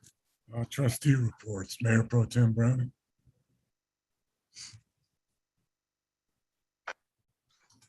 Yeah, I have reports of two different meetings. As was mentioned at the last meeting, Mayor Angelo and I are tag teaming the arts and the LAHC meetings now, and I'm still doing the PRC meeting because I just love meetings. I can't get enough of them. Anyway, I'll do them in chronological order. The PRC meeting held on August the 9th. There was a long discussion about the potential for the Hat Rock or Corona Hill trail possibilities. There was extensive participation in the meeting from Boulder County Open Space representatives, as well as the Boulder Mountain Biking Alliance. The result of that was that the PRC unanimously endorsed pursuing discussions with Boulder County Open Space about that trail possibility. And I think that, and Boulder Mountain Biking Alliance also expressed considerable interest in doing that. Possibility was discussed of a site visit by some of the Boulder County Open Space representatives to look at the terrain and grade and that kind of stuff. And just to report, I was quite surprised that a couple of the people from Boulder County Open Space said they had not been on that site before, which was interesting. But they plan to do a site visit, I think. I believe that it's anticipated that based on the PRC's unanimous endorsement that they will be working perhaps with the town attorney and staff to present a resolution, to recommend a resolution to the Board of Trustees to also endorse opening discussions with Boulder County Open Space about that possibility. The Parks and Recreation Commission hosted a Dark Skies Night star viewing event in Bone Park recently. The clouds didn't exactly cooperate fully, but there was some viewing that took place, and from the feedback I heard, it was a successful event given somewhat cloud limitations. And then the PRC also anticipates at its September meeting trying to prioritize some of the upcoming budget-related items that they are working on, including what to do with the Martin parcel, possible creation of a small dog area in the dog park, possible renovations to the bike jump park, and they're also going to discuss what to do in the future about ball field lighting, which is kind of a big ticket item. So That's my PRC report. The LAHC, if Lauren is going to do a presentation later, I don't want to step on her toes, and her presentation looked like it was going to be much more polished than mine. Just several kind of quick highlights, and then I'll just defer to her. And if there's something I miss, I'll let her deal with it. They're looking at, the LAHC is looking at both how to expend the remaining part of their budget for 2021, including looking at the Ute Trail marker in Laverne Johnson Park, and whether to go ahead and make a down payment on that this year and get that process started. They're in the early stages of discussing the possibility of a mural on Town Hall with potential cost in the $16,000 range, perhaps shared between private fundraising, the town, and other sources. And I think that's something that Lauren may speak to the board about. We talked about sales taxes from art shows, and I think the plan that was discussed there is that for some of the art sales from the last show, the people have not actually picked up their art and paid for it yet. And for that, and in future shows, that the checks for payment of art sales would go directly to the artists who would be responsible for paying the sales tax, rather than going through the town, which is probably responsible for paying the sales tax if it gets the money. So I think they're going to change the procedure on that. And the other thing coming up that Lauren may also talk about is we're going to have a workshop on September 20th about a creative district. So that's my LAHC report. Thank you. Trustee Miller, would you like to address the board? Sure. The HSEC, Housing and Human Services Commission, met, and they, let me just get to my notes here.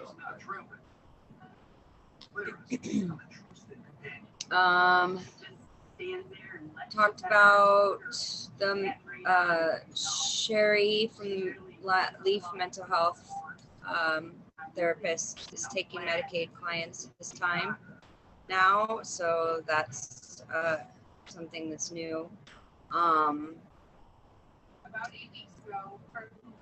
They've done some Z-Trip vouchers. The Z-Trip vouchers are still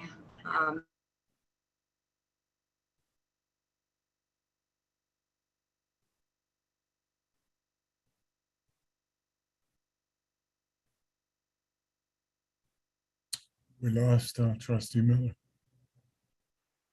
with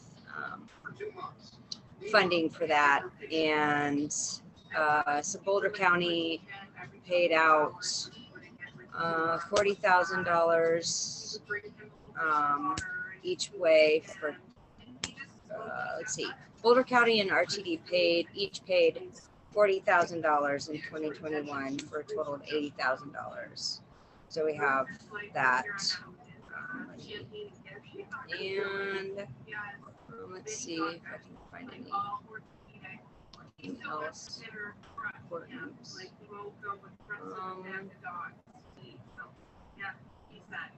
Still working on getting all the vulnerable citizens signed up for the BOCO alerts. That's an ongoing project that we work on.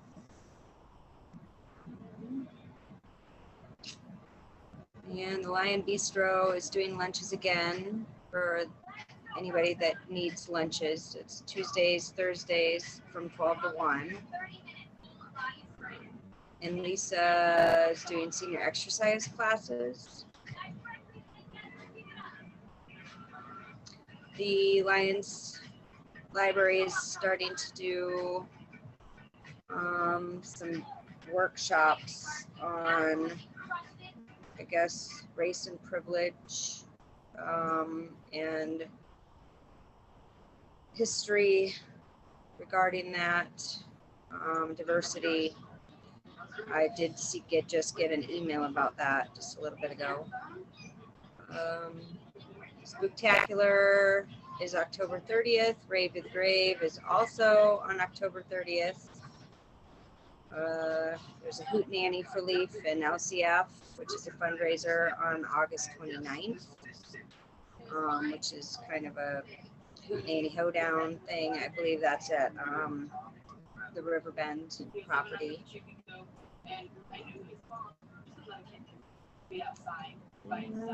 let's see. I think that might be about it. If the other discussion is just about, you know, masking, how we're going to be going back to masks indoors, etc. But that's another discussion I think probably is going to be happening. So that's all I've got. Okay. Thank you. Trustee Rogan. Yep, thank you. Evening, everybody. So tonight I'm going to start by saying I'm so grateful for our teachers in town, all the teachers in town as the kids go back to school. It's a tough job, and this year it's one that nobody really signed up for. So great thanks and gratitude go out to all the teachers around. So the HPC did not have a quorum this time around. We're still looking for folks to join us. If you're interested in historic preservation, it's a great group. So we had a little mini workshop and we talked a little bit about budget. We also talked about something Trustee Miller referenced, which is the Lions Library Anti-Racism and Allyship series. And the HPC is going to discuss doing a porch talk about the history in Lions of that. The EVC did not meet. We're meeting on Wednesday morning, and I attended the Consortium of Cities meeting, which was about economic vitality. There was a limited amount of discussion among attendees this time, and we saw some great presentations by Boulder County and the Boulder Chamber of Commerce that talked about COVID recovery. So that is my report. Thank you. Thank you. Trustee Wah. I've been on vacation for the last 2 weeks and I have nothing to report. Thank you, sir. Enjoyed a wonderful national night out. The extraction demonstration was wonderful. It was surrounded by children. I want to thank the Hygiene Fire Department, along with Chief Sick and other first responders. I thought it was really a nice event. The Student Advisory Commission is going to be meeting this week. We finally have a completed committee to start communicating with CEMEX. They are going to allow 2 students to participate on the commission, which I think is great because I think probably 4 or 5 wanted to be able to do it. The Sustainable Futures Commission we're putting together their goals for next year, and they'll be doing a lot of the same programs that they've been doing over the years. Maybe we'll think of a couple of additional programs as well. Let's see. I'm thankful again for the staff. We're down 1 more person in a key position coming up. We have a new finance director, but you know, she can't come on for a little while longer. So I mean, short-staffed and still doing a terrific job. My shout out to the staff. I appreciate you all very much. In regard to staff, I think it's important that we know that when we want to communicate with staff, that all references should go to Administrator Simonson with a CC to whoever one may wish to speak to. It's her position basically to allocate the responsibilities of the staff. And so I just wish that we would all respect her position in that regard. Email the town administrator, ask her the information that you would like from individual staff members. And I think that's the proper process. I think we've discussed that before. We'll be having a meeting in the future in regard to procedures. And I think that will be reiterated by the presenter as well. Boards and commissions, Lauren, click. It's your time now. Thank you very much. 1 second, please. Good evening, everyone. It's me again. Hi. I'm just going to be briefly talking through, thank you so much to Mayor Pro Tem Browning for your updates. That's great. And there's a little bit of overlap, but not horribly. But I appreciate it. And it's been really wonderful to have both you and the mayor working with us. We really appreciate your insights.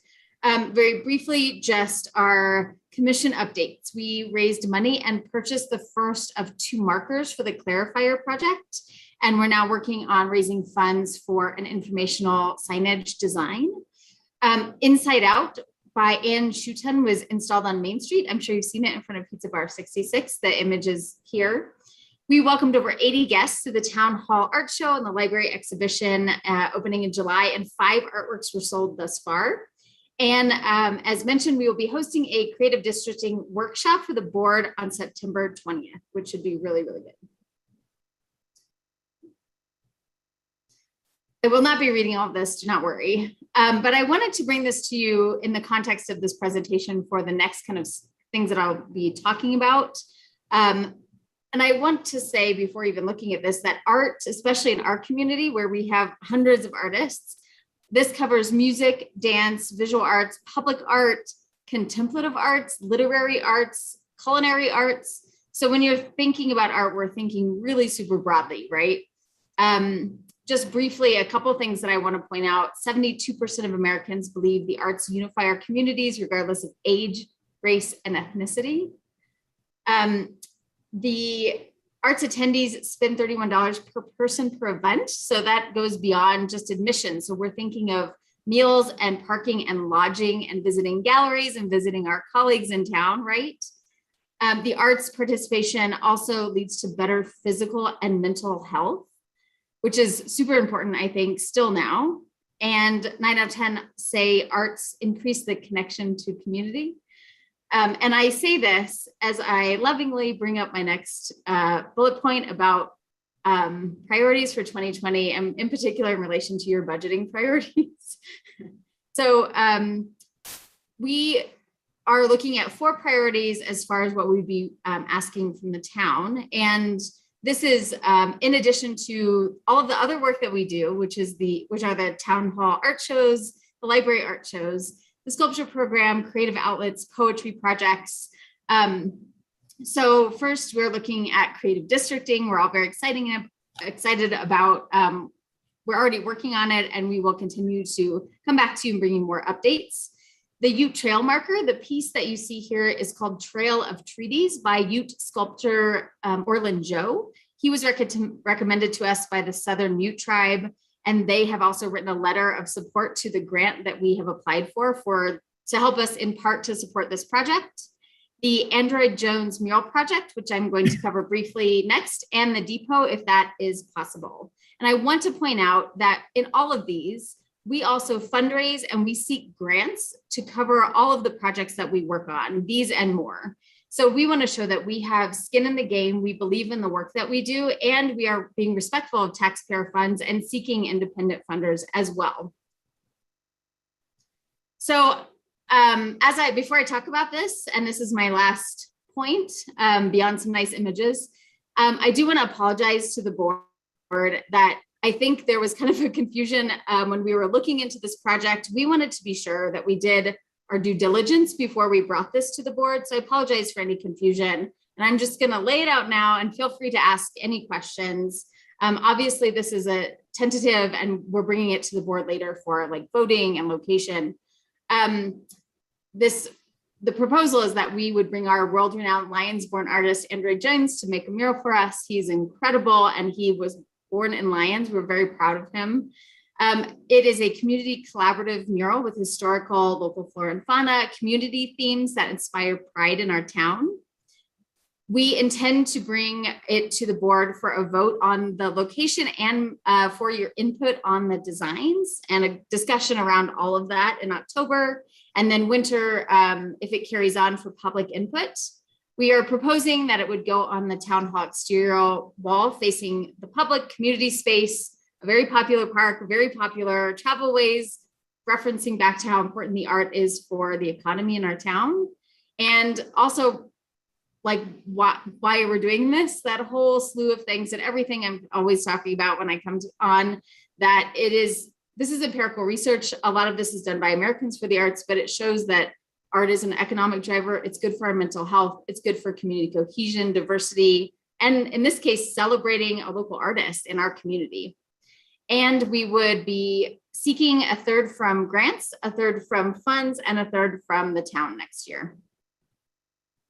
Finally, just a couple pieces of Android's previous works in the kind of vein that we have asked him to bring proposals in, which would be nature related to the nature in Lyons, related to the history, to our community in particular. And unless there's any questions, thank you all so much for your time. I really appreciate it. Are there any questions? Thank you. Thank you. Staff reports, utility update. Good evening, Mayor and trustees. So I did put a few things together for the update this evening. And on the actual utility update, I did want to mention the Longs Peak Drive sewer and water replacement project is scheduled to begin in mid-September. We are going to have a pre-construction meeting starting on Wednesday. We'll get some notices out to the public to just make sure they're aware of what's going to be going on and to get their input on the beginning of that process. I did just find out earlier today that a grant that we had did come through. And so there was 300,000 set aside. Of that, it sounded like 240,000 would actually now be available because the town did get this other grant. And so if you'll remember from the last meeting, maybe it was 2 meetings ago, where we approved the actual project, we were not going forward with the replacement of the sidewalk. It is in pretty bad shape, but we didn't have funding for the 190,000 alternate bid to also work on the sidewalk. So with the funding of this other grant, it does make some money available that could potentially be used for that. So that's something to keep in mind. We could do a change order and look at actually doing that portion of the project. For Highway 7, hopefully everyone is aware that that will be closing starting in September all the way through next May. So there will be limited a car that can guide you through for those who live there, but otherwise it will be closed. And so we all want to be prepared for that. Some of the tourists who do come through will have to find other routes if they're not aware of it ahead of time. So there will be some impact, and staff is working on that. For the wastewater side, I wanted to put in the packet some of the information we now have for repairing the sewer line over on Welch Court.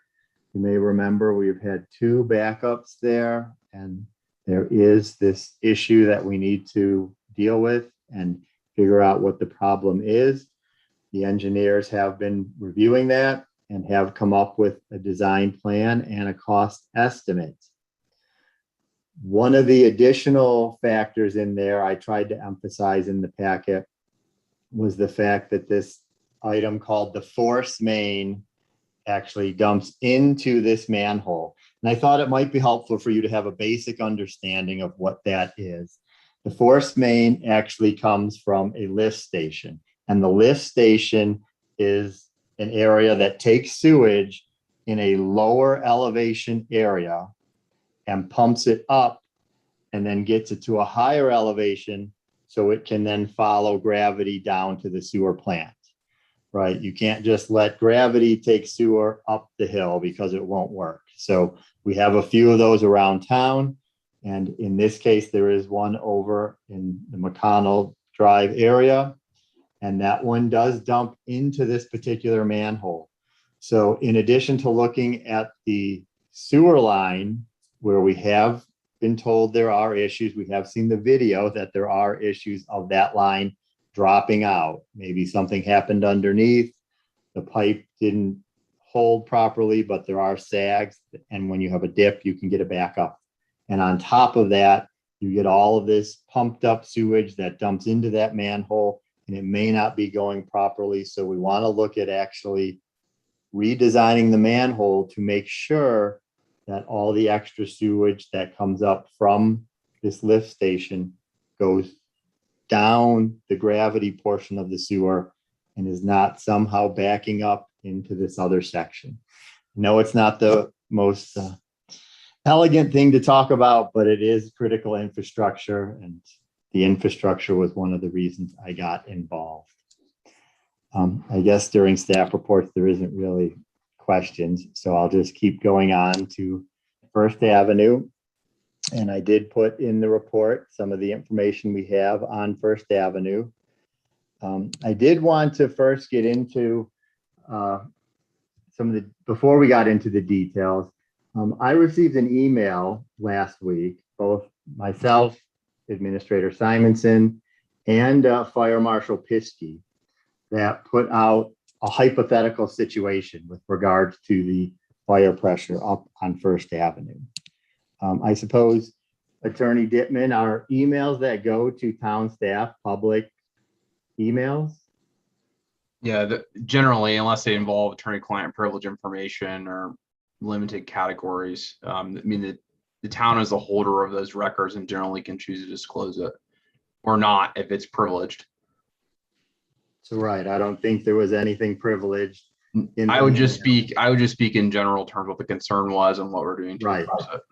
That the email was a hypothetical situation that a fire occurs on First Avenue and somebody dies and there's a lawsuit, and that myself, Fire Marshal Piskey, and Administrator Simonson were grossly negligent and are therefore sued, and all of our assets are taken away. So I would just like everyone to be aware of something that I find, it's a little bit appalling to me, and something that actually starts to deal with my family and things that are involved there. And so just to have someone throw that out there because they're frustrated seemed to be a little bit much for me. So I can send the email on. I just wanted to bring that to light because, as we can see, we are moving forward with this. And therefore, I also thought it was important to understand that we are working to bring standards up. We are always working to improve our standards. The fire hydrants there, I've mentioned before, I've seen the documents back that even in 2008, we were still working on the fire pressures at the hydrants there. There are other fire hydrants around town that are not up to what we are trying to work towards. There's no standard town code that says the hydrant pressure must be 1,000 gallons per minute.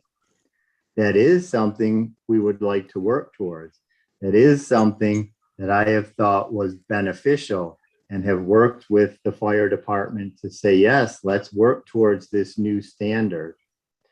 I look at it as International Building Code now wants all new homes to have fire sprinklers put in.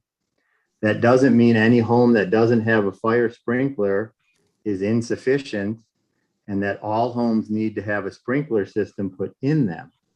It's that we're continuing to move forward. We're continuing to try to improve what we have, and that there is still the capabilities to fight fires. I had a prepared statement there that I didn't bother to read. I just went on to go on with that. So I wanted to just bring that out there that, you know, we are again working towards this goal. And I think that becomes important because when the current developments may have been done, or at least when the town was done, there were certain levels that the town wanted to have. And now as we continue to have new development, we want to improve that. So there may be some incentives there to say new development needs to do some work to improve what we have. If what we have is adequate for the current building and new development requires it, you might want to look at that new development just as we do extending the system. So I thought that was something to take into consideration. I did provide in there some documents on what the engineers have brought up for a proposed solution to some of the water pressure concerns on First Avenue. I've mentioned before, we have the town split into two pressure zones, a high zone and a low zone. And so the high zone does get relatively close to First Avenue as it comes up from Seward Alley over to Mountain View. First Avenue was not put on the high pressure zone when it was first developed. So there is an engineering design to actually connect the high pressure zone to First Avenue and take it off of the low pressure zone. And so there's also the cost estimate there at $70,000 that we would need to look into for that. On the electric, I did want to bring up again. Aaron, if I can, just to kind of put a bow on this issue concerning the fire pressure hydrants. So just to be absolutely clear, it is the town can fight, or rather the fire department can fight a fire on First Avenue if it were to happen. Is that correct? Yes.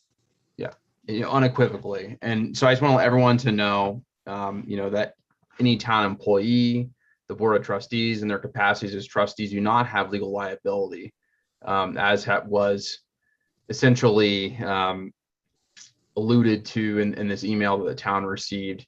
The email recognized that the individual was not an attorney, and in addition to not being an attorney, also provided bad legal advice, and that the standard is not whether an individual was negligent, it's whether they're acting within their capacity as a government official. And if they're not, they may have individual liability, and if they were, then they don't. And so in this case, one, there is no negligence here, as we can fight a fire, and we're taking steps to increase our capabilities to fight a fire. And then two, there is no legal risk or ability to really sue either a town official or a town employee over this issue. So I just want to put everyone's fears to rest on this issue. Continue, Director Kaplan. So to finish up with the electric side of things, we do have the remaining electric meters that have again been delayed now till the middle of September. We're just waiting on the production issues that most infrastructure projects are waiting on, and hopefully we can get that wrapped up. So that was the report, the utilities report. I did also include the wastewater treatment facility report that we had started out with and originally had, just to bring everyone back up to speed on the wastewater treatment facility. And there was mention of one part of moving to the new outfall that needed to be done, and that was an ambient stream temperature monitor, which monitors the temperature of the stream before the wastewater effluent goes into it. So that has been moved. I did list that there have been no problems. There have been no problems yet that I've been aware of. I haven't had an actual test. I thought we were checking on that, but haven't. So at this point, the move has been made, and so far there have been no issues. We did receive the first test results on the new process that we're using, and that passed. It all looked to be very good, so there were no concerns there from our wastewater operator. On the violation side, that we are closing out the old permit, waiting for a final conclusion to some of the concerns that were out there with the copper based on the old permit, and just waiting to hear back on that. And then on the permit to re-rate for the higher levels of BOD, that's the one where we would need to add these new blowers that were talked about to add oxygen and to move one of the lines. We did submit to get an extension for that. That was supposed to begin construction by July 31st of this year. That was based on the original submission 2.5 years ago, and then the state themselves were backed up. So we're waiting to hear back on an official okay on that. And then we'd like to get a design put out to bid to see about getting that project underway yet this fall. And then the other items were with the pre-treatment plan. I thought it was something to mention that, you know, we have been working now with potential new businesses on making sure they have a pre-treatment plan, and also the not idea, but the requirement of having a utilities report for any businesses that are not a standard residential or an office space, to make sure that they are not going to be a burden on the utilities that we have. So we have been looking at that. I should say we being, I mentioned it to the Utility and Engineering Board. And so I believe that's already listed. I could bring forward an actual administrative regulation, but the interpretation of the code pretty clear that we can require a utilities report from new businesses that might be a concern. And also looking at working with the existing businesses to incentivize them to develop their own pre-treatment plans when they are a business of concern. I think that was about it on the wastewater treatment facility. And then the last item in the report was dealing with the new solar facility that we've been talking about, and that we did go forward. Staff brought a letter of intent to the Carrolls to amend the Bradford Homestead Covenant Agreement, which is the agreement between the Carrolls and the town that does give the Carrolls some discretion or some say with regard to what goes into Bone Park. And also after one of their amendments, what is put into Lot E, which is currently the dog park. So I did want to give that background information in particular because we have the ordinance coming up. And I had shown in the packet the actual letter of intent that was presented. The Carrolls in more than one email were very forward that they would like to see this happen. They are in agreement of it. They would just like to make sure that their interests are protected as they move forward. They did see this as a legal document and would feel the need to present that to their legal counsel. And so time did not present itself to have that finished at this point. So we do not have the signed letter, but we have the basic intent of that letter and of the email that they were interested in moving forward. So I did want to present that to you in that utility update report. And that's the utility report. Any questions for Utility Director Kaplan? Mayor Pro Tem Browning. Yes, the Welch Drive sewer line repairs and then the First Avenue water line potential, together those are $150,000. and we know that our water wastewater fund is not in the greatest shape. Is this something we're going to need to look at in budget season to see how those are paid for, or is the intent to go ahead and pay for them out of existing funds? When does the board need to make a decision on when to do those and how to fund them, or what? The Welch Court would definitely appear to be more of an emergency. We've had insurance issues on there, and it would appear it is something that we need to get done. First Avenue is a concern. Again, I am always looking at improving the facilities there, but as we've said, we do have other locations that also do not have hydrants that meet the 1,000 gallons per minute.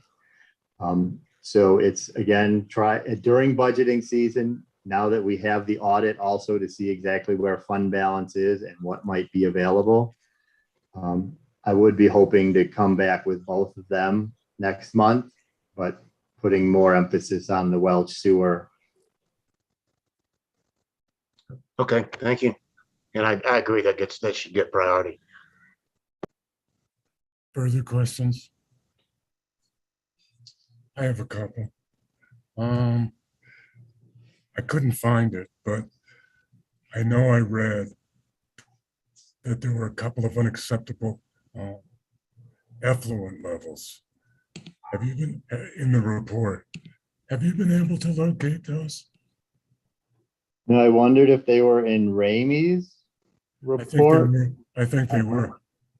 Back through the daily operations, because I don't know what would have been there unless they were higher levels of effluent. We didn't have anything, at least they didn't report back to me, any concerns on test results on any of the various items we test for. Okay. I'd like you to research and get back to Administrator Simonson with what that was exactly, because there were two instances that were mentioned. And the other thing I'll mention is you know, I mean, it's a lot of money, but $70,000 is not undoable, I think, to ensure that First Avenue is further protected. How much was the valve on Fifth Avenue? That was about 20,000 in total, 25,000. And don't we have to replace another one? Yes, the one on, well, we have to replace all of them really, but we had planned for 2 this year. And the other one is over at Second and Railroad, which I did have someone come out and look at, and they're supposed to be putting a quote. That one is bigger and will be a bigger cost because of its size. It cannot go directly in the manhole and will need actual excavation. Okay. And I think that Counselor mentioned it, but when we're working on a problem, it's not as if we're ignoring it, and it behooves us to be working on a solution. So I don't think we have anything to worry about, to be perfectly honest with you. Thank you. Welcome. Dr. Kaplan, any further questions? If not, we'll move on. Finance update. Thank you. The highlight for finance this couple of weeks is that the auditors have completed our 2020 audit and financial statements. And as you found out during the workshop, they had no significant findings or material weaknesses. They did comment that we do need to continue to track and take action as needed on the water and wastewater fund regarding our bond covenant limits and what we've committed to doing in that area. We are making progress, but it is something we need to take a look at in budgeting this session. The good news is we did make an offer of the finance director to a person named Cassie Eyestone, and she will be starting full-time on August 23rd. And just like you, we are very eager to have a full-time director in place again. And hopefully between the audit results and Cassie coming on board, we should be able to start providing the board with more comprehensive financial reports. So hoping that can start in September. Then in regard to sales tax, I know that the board likes to see those numbers. We did get our numbers through June of this year. And as you can see, sales tax that we reported in August that were actually collected in June, we're at $149,943. That is the most of any month you can see on the screen to date. So sales tax is continuing to remain strong. We are seeing overall the sales tax increases between 10 and 20% monthly compared to where it was last year, which isn't a huge surprise with COVID, but nonetheless, we are up 20% more than the same time period last year. So we do have our largest sales tax months coming up. Those are usually June through September. So this was the first report of our highest season. That's what I have for finance right now. Any questions on that? Yeah, I noticed in the audit that there was some concern in regard to meeting our bond obligation in regard to what our balance is in the funds. Is that correct? So yes, what I alluded to earlier was that we have a commitment that we will have 110% of our expenses always set aside and committed in case there would not be revenue coming in. At this point, we're operating at about 98%. But the auditor did comment that that's up significantly. Last year, it was only 80%. So we're going the right direction, but nonetheless, we have committed to those bondholders to retain 110%. And so my question is, since the enterprise funds have to be self-sufficient, basically, are we talking about to reach those goals, a rate hike? Well, we have a couple options. You have the option of either decreasing expenses or increasing rates. And, between those two, that should be our goal. As the auditor said, they don't report it to the bondholders. It's really their responsibility to be tracking it with us. Okay. So he feels that that's a significant project, a 20% jump in 1 year. So hopefully by next year we can be a little closer on track there. But traditionally, yes, it either means cutting expenses or increasing revenue. Thank you. Which could mean a rate increase if that's the direction you chose to go. Any further questions? Administrators report. Thank you. Excuse me. Trustee Watt.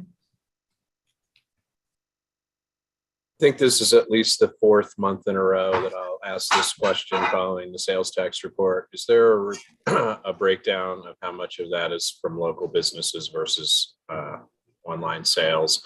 And I think the last meeting you told me it was 98%, and I can't even imagine that that's feasible. So if you don't have an answer or you don't know the number, that's fine. But it is a little trying that every time we get this report, I have to ask this question. The report became available to me just a couple of days ago, and I have not had time to go line by line. The 98% last time was the 98% of transactions occurred online. So I will not speak to that tonight since I don't have a definite number. Can you provide that number when you have time? When I have, yes. It's like an 80-page report. We have to go line by line. I simply have not had that time since I've gotten those numbers. Okay. But I certainly can, and I can report it to the board in between meetings if. Thank you. Okay.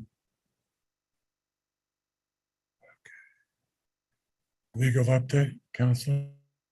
Did you want an administrator's report? Oh, I'm sorry. I apologize. Administrator's report, Administrator Simonson.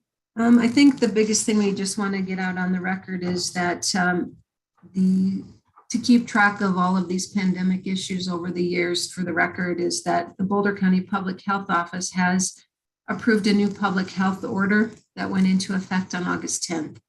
That order requires that all individuals age 2 and over, regardless of vaccination status, requires that students in schools, childcare facilities, and indoor youth settings are required to wear masks.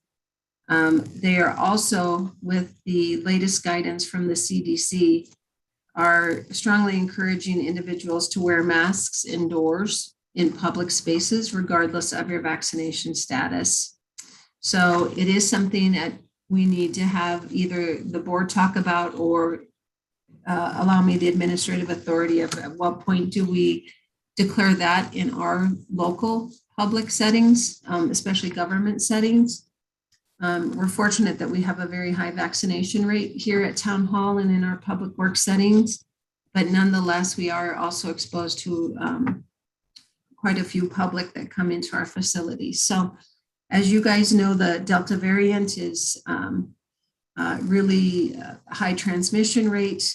Case numbers over the last 2 weeks continue to rise in the county. Testing positivity is increasing again, and hospitalizations and pediatric cases all are continuing to be on the rise. So this might be an item on our next agenda again, depending on what occurs after school starts. We did have our curbside limb pickup. We were able to work with Bear Forestry on that, and they were successful in completing the entire community within 5 days. I think it went much smoother than it has in the past. I think residents better understand what we accept and how to organize for that. So that went well. We are going to look at entering an agreement with someone yet this year to take care of next year's needs, so that we can just have that already set and not have to go back out. Mayor didn't mention, but he and I met with the Boulder County Commissioner Claire Levy recently. And I do want to reassure, I know Trustee Rogan brought it up earlier about Shady Lane, and so did Mayor Pro Tem Browning, about the importance of trying to assist folks in that area as we develop a project to remain in their homes, or the ability to own their homes. So I just want to let you know that she does, the county is very aware of that situation. And they also are, do not think that their Boulder County Housing Authority might be the right person for that type of project, but instead may have to be another type of arrangement. But they also feel that home ownership is really important in that neighborhood, and want to work with us to figure that out. So we'll continue to work with the county commissioners on that. And also wanted to give you, you'd asked for a regular comprehensive plan update. And Yanni Jones, our staff, included one in your report. Basically, we have engaged with Clarion now, and they are working on their branding and recognition plan, as well as timing and events that they can capture the resident input, and now starting to go through their in-depth review of our current plans. So that is heading in the right direction. I do want to let the public know that with the Bone Park stormwater project getting ready to start, there probably is going to be about a 2-week closure of 2nd Avenue just at the entrance of the recycling center in Bone Park. So we will be making sure we get out in front of that we'll still make another access to the recycling center. It'll just have to be from the north only, while they cut across 2nd Avenue for that new stormwater project. So we'll be sure to get out in front of that with e-blasts and notifications to neighbors, but we can anticipate that occurring here in the next month. Any other questions? or Any items? questions for Administrator Simonson? I would like you to follow up in regard to the strategy of placing our digital signs Yes, on either side of that bridge. I did. Before the kids go to school, just so they get trained. The sheriff had not told me it'd be in walking place past. today, and I don't know, I haven't seen it placed yet today. We have 3 requests for its placement right now in town, but I told them it's extremely important to place it there for the first week of school. So I will follow up on that tomorrow if it didn't get placed tonight. Is the bridge going to be striped for lanes? No, Okay. I mean, it can be, but it wasn't part of the grant project. Okay. Any further questions for Administrator Simonson? Seeing none, we'll move on. A legal update, Council. Thank you, Mayor. I do see Tracy is up. There's not a flood recovery on the agenda, though. Okay. All right, just making sure I wasn't skipping anybody. That's anything had changed. Okay, so I only have one real update today. We do have an item later on the agenda concerning Callahan, but I wanted to address the 401 Second Avenue, the Yoder property abatement. So I met with town code enforcement officer last week. We discussed the process for abatement on this property. I just want to go that over with the board. And so you may remember that there are 3 sections in the Lions Municipal Code concerning abatement, essentially 7160 through 7180. 7160 is a municipal court process. 7160 is a process by which the sheriff issues basically a life and safety immediate abatement order. That's not really present here in my judgment. 7170 directs a nuisance abatement directly to the municipal court. And then 7180 involves a notice and cure period followed by a hearing before the town administrator. You may remember we just recently amended this particular abatement process, allowing an appeal to municipal court with the idea potentially of reducing legal fees for both the town and also for the defendant in these cases. The plan is, from my perspective, and please feel free to give me feedback on this if you have it, is to proceed with 7180, the notice and cure process, followed by the hearing before the town administrator or her designee as well. That's the process we're planning on pursuing for the entire house. Given the nature of this, I think the previous direction of the board was to require the cure of the deck first. And if that was done, then we could then work on the rest of the issues with the rest of the house. Since that was not done, to my knowledge, and there really was no effort done to try to remove that deck, I think is appropriate, unless I'm directed otherwise, to move forward with the abatement of the entire residence. And so that is what we're planning on doing. Happy to hear any feedback you have on that process, but it will take a little bit of time because there is kind of a period which there's a notice given and a cure period followed by that hearing. So it won't happen immediately, but we will begin working on that process unless there's any feedback to the contrary right now. Any feedback or any questions for Councilor? Okay. Mayor Pro Tem. I have feedback. I think that's the proper way to proceed. And I think that's what the board envisioned. I don't think our focus was just on the deck. I think it was on the whole house. So I agree that's the proper procedure to follow. Okay, thank you. That was my recollection as well. But now that we're beginning the process, I just wanted to confirm with the board before moving any farther forward. I agree also. Trustee Careless.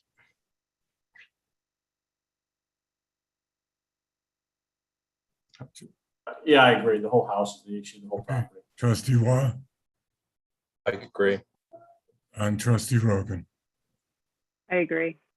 Counselor, you have your direction, sir. I also agree. Mr. Miller. Trustee Miller, I didn't know you were still here. Thank you very much. Is that it, Counselor?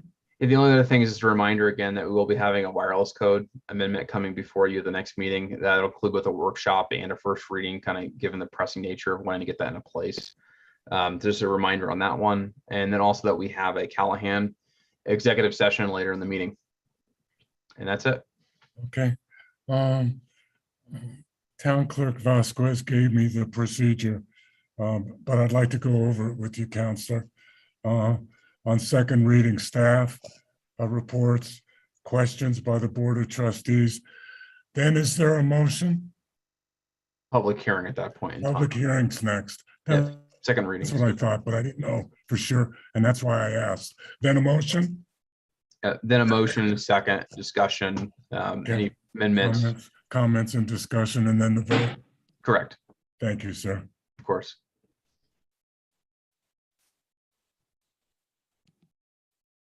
Madam Clerk, could you please read the next item into the record? Yes, the next item is the second reading, a public hearing of ordinance 1107, an ordinance of the town of Lyons, Colorado, referring 3 questions to the registered electors of the town of Lyons pursuant to Colorado Revised Statutes 31-11-1, 11-2 on whether, number 1, the construction of a solar generation and battery storage facility be permitted on approximately 1 acre of Bone Park southwest of the Bone Park Dirt Jump Bike Park in the town of Lyons be permitted. Number 2, the construction of a solar generation and battery storage facility be permitted on approximately 1 acre of the 10 acres of the Lyons Dog Park known as Lot E.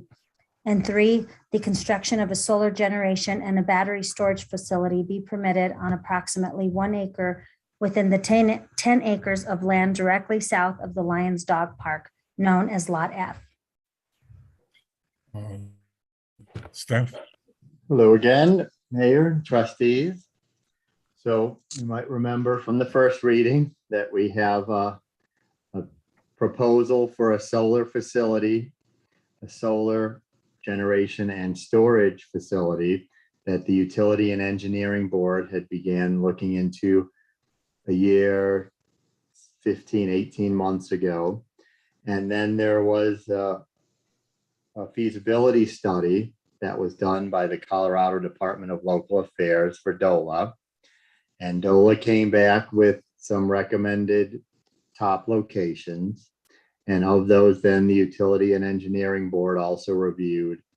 And we had the 3 top locations being number 1, a portion of Bone Park that is southwest of the current dirt bike jump park, a portion of the Lyons Dog Park, also known as Lot E, and a portion of the 10 acres just south of the dog park, also known as Lot F.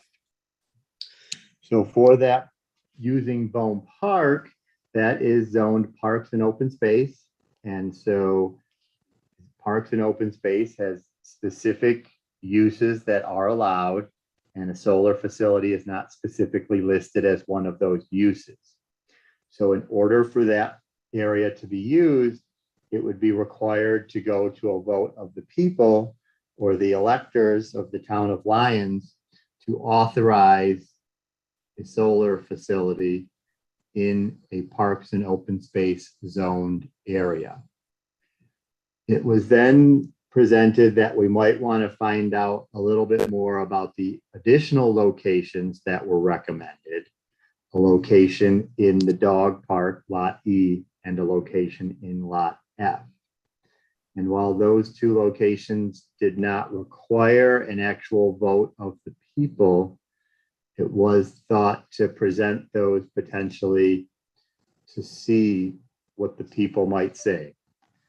I think some of that thought that was presented by the board, and I think some of that was you could always have the electors coming back and do a citizen petition.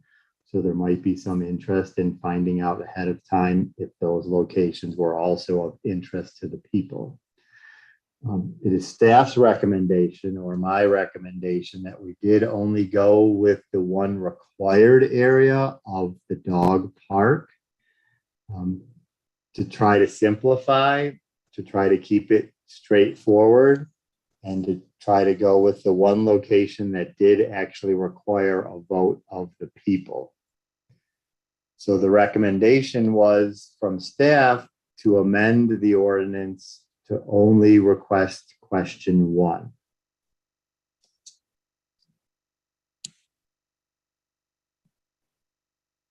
And that was the staff report. Okay. Questions by the board to staff or council?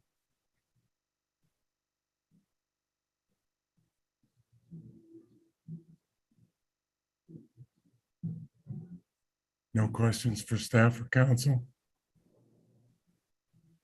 If not, it's a second reading, and I'll open the public comment portion of the meeting. Is there anybody from the public that wishes to address the Board of Trustees on ordinance 1107 on second reading? Madam Clerk?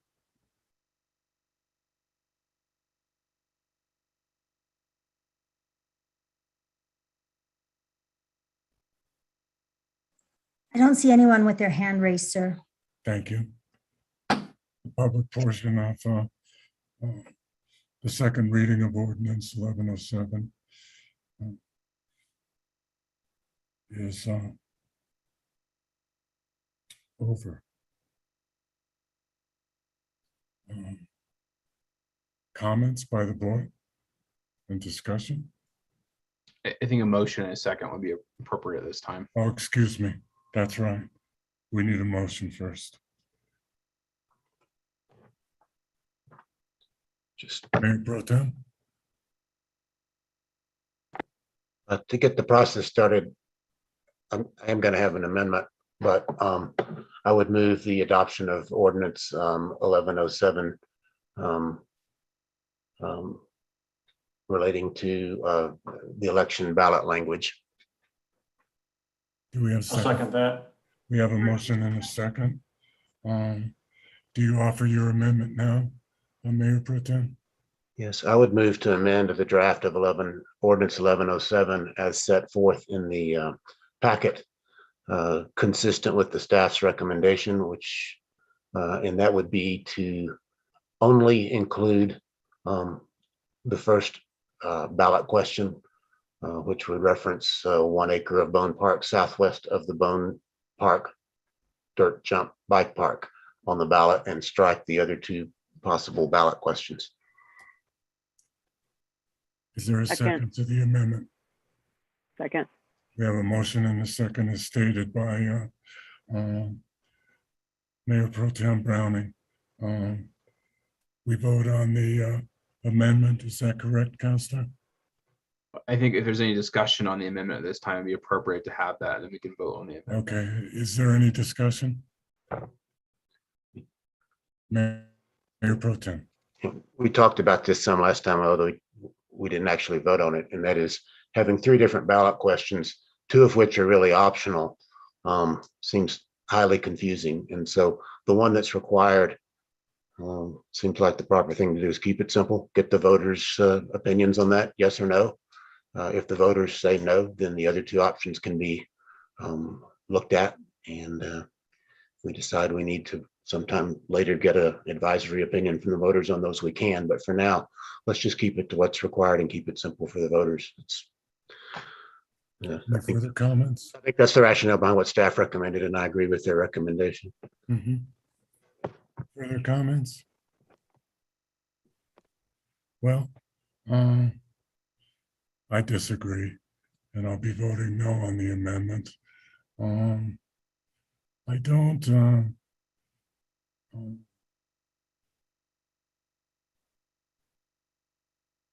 think that it's wise to have an additional election or a advisory question election. If the site is turned down, I think that having the other 2 options on the table will give us an idea of how to proceed with the most favorable location. I don't personally think it's that complicated or confusing for the electorate. I trust their intellect to be able to delineate their preference. So that's just my thoughts. But if are there any other trustee Watt? Thank you for that, Mayor, and I understand. I think there's a significant public process that allows us, the public, if we were to change any of the zoning that the other two options would require in terms of permitted uses there. And I would say that I look forward to any ordinance that has the expression bone park, dirt jump, bike park, because I enjoy watching all of us read and struggle through that as we read through these ordinances. So I will be voting yes for it. That is a tough one to say, for sure. Any other comments? If not, I'll call for the vote. Mayor Angelo, No.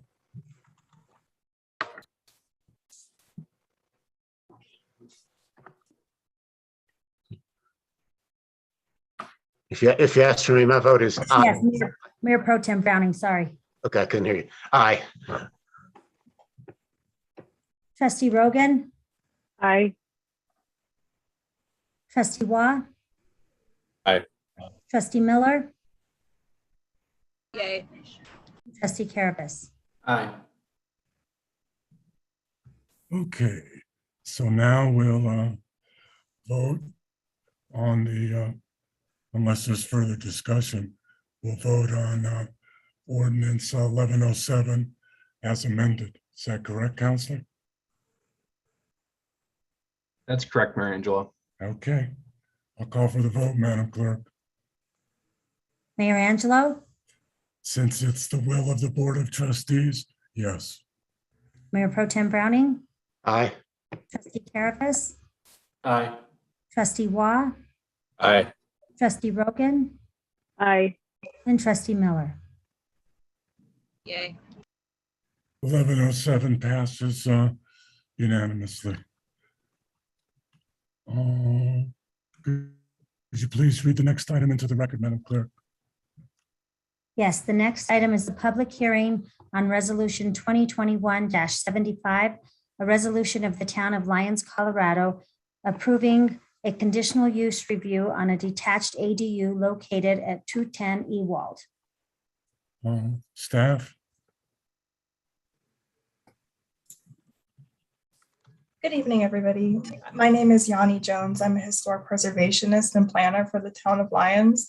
I'll be presenting the staff report on this item, Resolution 2021-75, for your consideration tonight. And I'm going to share my screen. And I believe the applicant, Zachary Hancock, is also with us here tonight. Thank you for being here. Are you all seeing the presentation view here?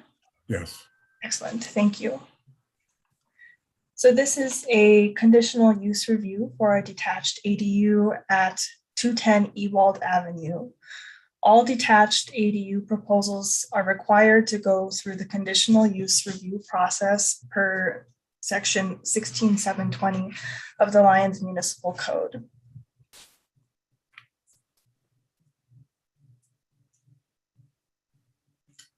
There we go.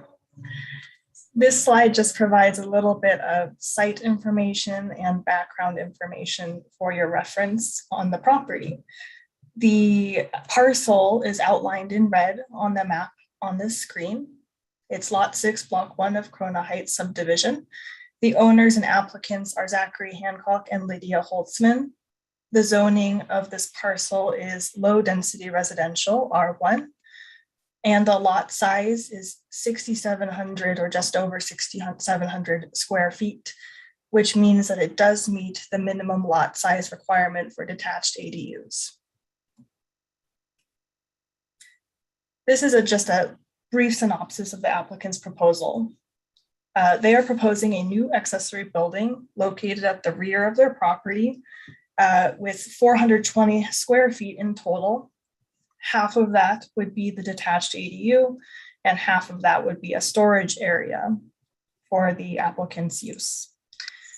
They are proposing a prefabricated building from the company's Studio Shed in their Summit series. This is a Louisville-based company. The materials proposed are hardy panel fiber cement siding, which is a fire resistive material, as well as energy efficient materials such as the doors and windows. The applicant is also intending to grade a 2-car parking area just to the north of the proposed ADU to serve as parking for that accessory dwelling unit. This slide shows the site plan for the proposal. The ADU is shown on the right side of your screen. And as you can see, it does abide by the minimum setback requirements for the R1 zoning district. Just above that structure, there is a hatched area. That's that 2-car graded area that I referred to previously. This shows the proposed floor plan with the storage room on one half and the ADU on the other half. These are the proposed elevations for the building. As you can see, it has a shed roof, and the grade shown here is, or the height, I should say, shown here is 11 feet, 6¼ inches. But the applicant clarified for us that including the crawl space, the total height would be about 13 feet. So that still abides by the, or is less than the maximum height allowed in the R1 zoning district. This is an example of a finished Summit Series building by Studio Shed. This is not the exact building that the applicant is proposing, but it shows you a similar style, such as the clerestory windows running at the top of the building, the full height window openings, as well as the shed roof form. This application went through the legal processes associated with the conditional use review, and that included sending out to various referral agencies for comments. This table summarizes the comments that were received. So the first one here is, and I'm just going to kind of go through these with everybody. The Lions Fire Protection District responded and they asked for the hydrant flow rates for the nearest hydrants to make sure that they could adequately serve the proposed ADU. The closest hydrants came in with flow rates at 980 and 1160 GPN, and fire did confirm that those were acceptable to them. They also asked for the distances between the proposed structure and any nearby structures, because if the distance is less than 50 feet, fire resistive siding is recommended highly for safety. And because the distance is less than 50 feet between structures, the fire marshal requested the material type, which is that hardy panel fiber cement siding, to which he replied that is highly recommended as a highly fire resistant material. And the fire marshal did have some other general comments about the neighborhood's fire safety overall. In this Corona Heights neighborhood, he noted that it is a heavy wildland urban interface area, and access is currently only possible from Ewald Avenue to serve all of these homes, because there is brush and overhead power lines in the alley, which makes fire truck access there impossible. He did note that he does not believe it's the answer to penalize one individual for an issue that affects the entire neighborhood. Enline Electric responded that the ADU proposed would not impose electrical issues, but he just did note for the applicant that if the service is to be undergrounded, the applicant would provide the underground raceway to the nearest pole, and that the meter housing would be installed by an electrician. Excel, or Public Service Company, just requested that the existing gas line on the property be shown on the plans. And the applicant is aware of the gas line, and he's actually called for locates for all utilities and has had them staked out on the property. The Utilities and Engineering Director had a similar comment, just noting that he would like the existing and proposed utility lines to be shown on the plans for the proposed structure. And I did not receive any written public comment as of today. Clerk Vasquez, have you received any public comment?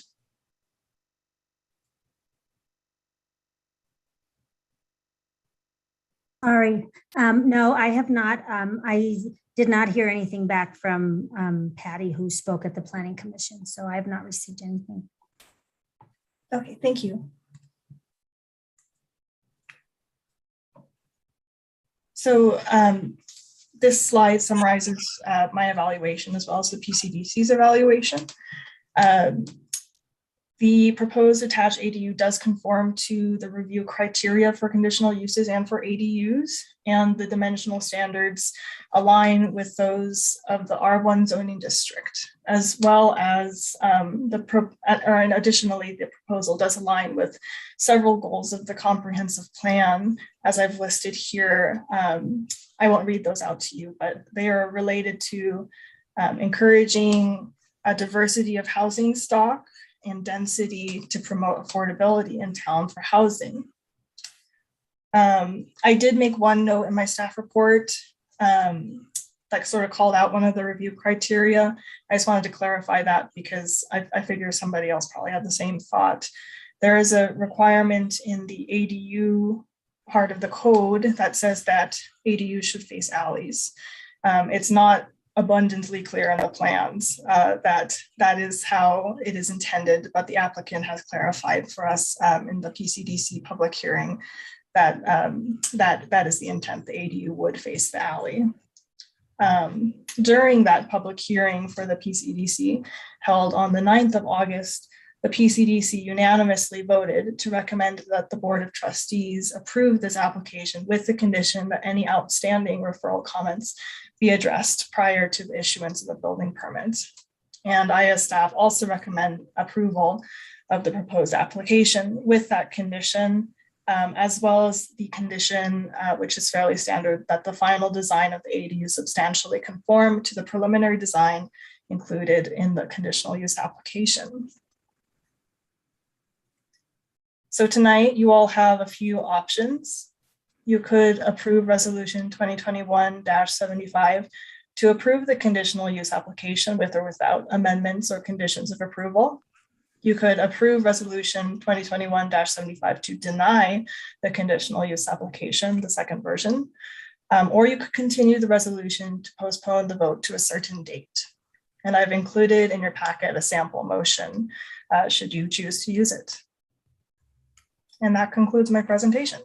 Thank you. Thank you very, very much. Are there any questions for Planner Jones at this time? Mayor Pro Tem Browning. Yanni, if this is approved, do you know how many ADUs this would make since the new policy was instituted after the flood? Yes, I believe this would be the 11th detached ADU. That's good to know. Thank you very much.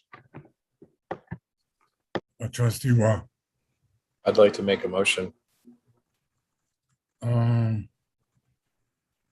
there any further questions? I believe this is a public hearing, so. Yeah, plus I got to do a public hearing. Are there any further questions? I have one. And it just came to my mind because this one is so small.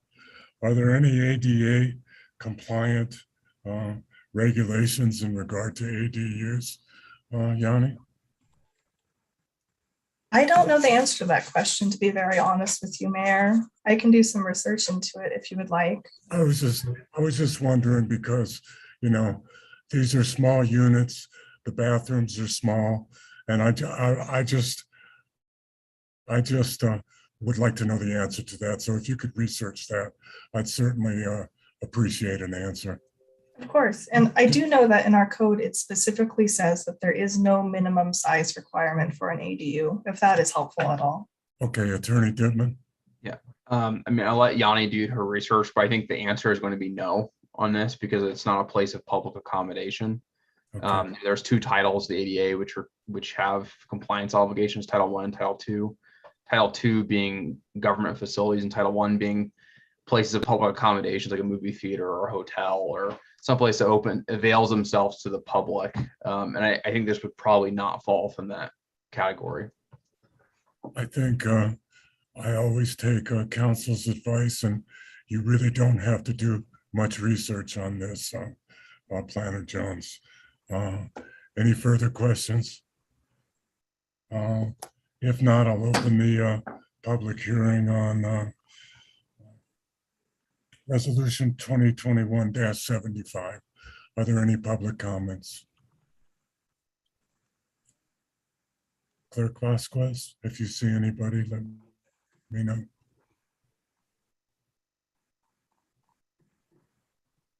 No, sir, no one has their hand raised. The public hearing in regard to Resolution 2021-75 and entertain a motion. Trustee Wah. I move to approve resolution 2021-75, a resolution of the town of Lyons, Colorado, approving the conditional use of a detached ADU at 210 Ewald Street with the conditions that 1, if electric lines are undergrounded, associated underground raceway and meter housing shall be installed by the electrician at the expense of the applicant. 2, existing and proposed utility lines, gas, electric, water, and sewer shall be added to the plans submitted to the building permit application that are acceptable to the town's utility director. And 3rd, the final design of the ADU shall substantially conform to the preliminary design included in the conditional use application. Do we have a second? Second. We have a motion and a second as stated by Trustee Wah. Any comments or discussion?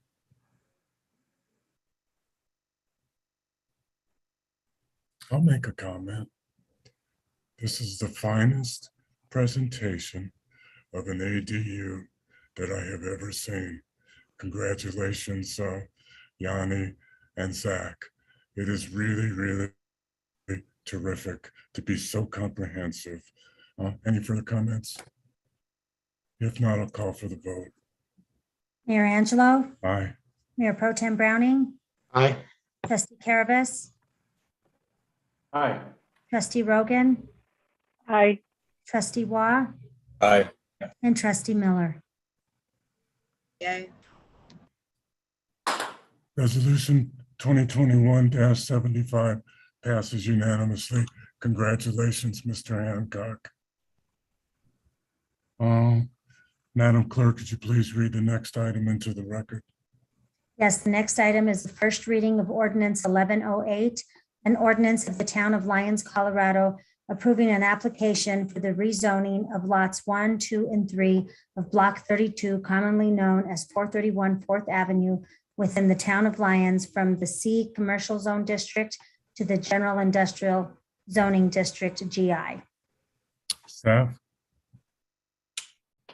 Hello, good evening, Mayor and Trustees. My name is Philip Strom, Interim Town Planner, and I'll be presenting my review and report on the zoning map amendment application for 431 4th. I'm going to share my screen.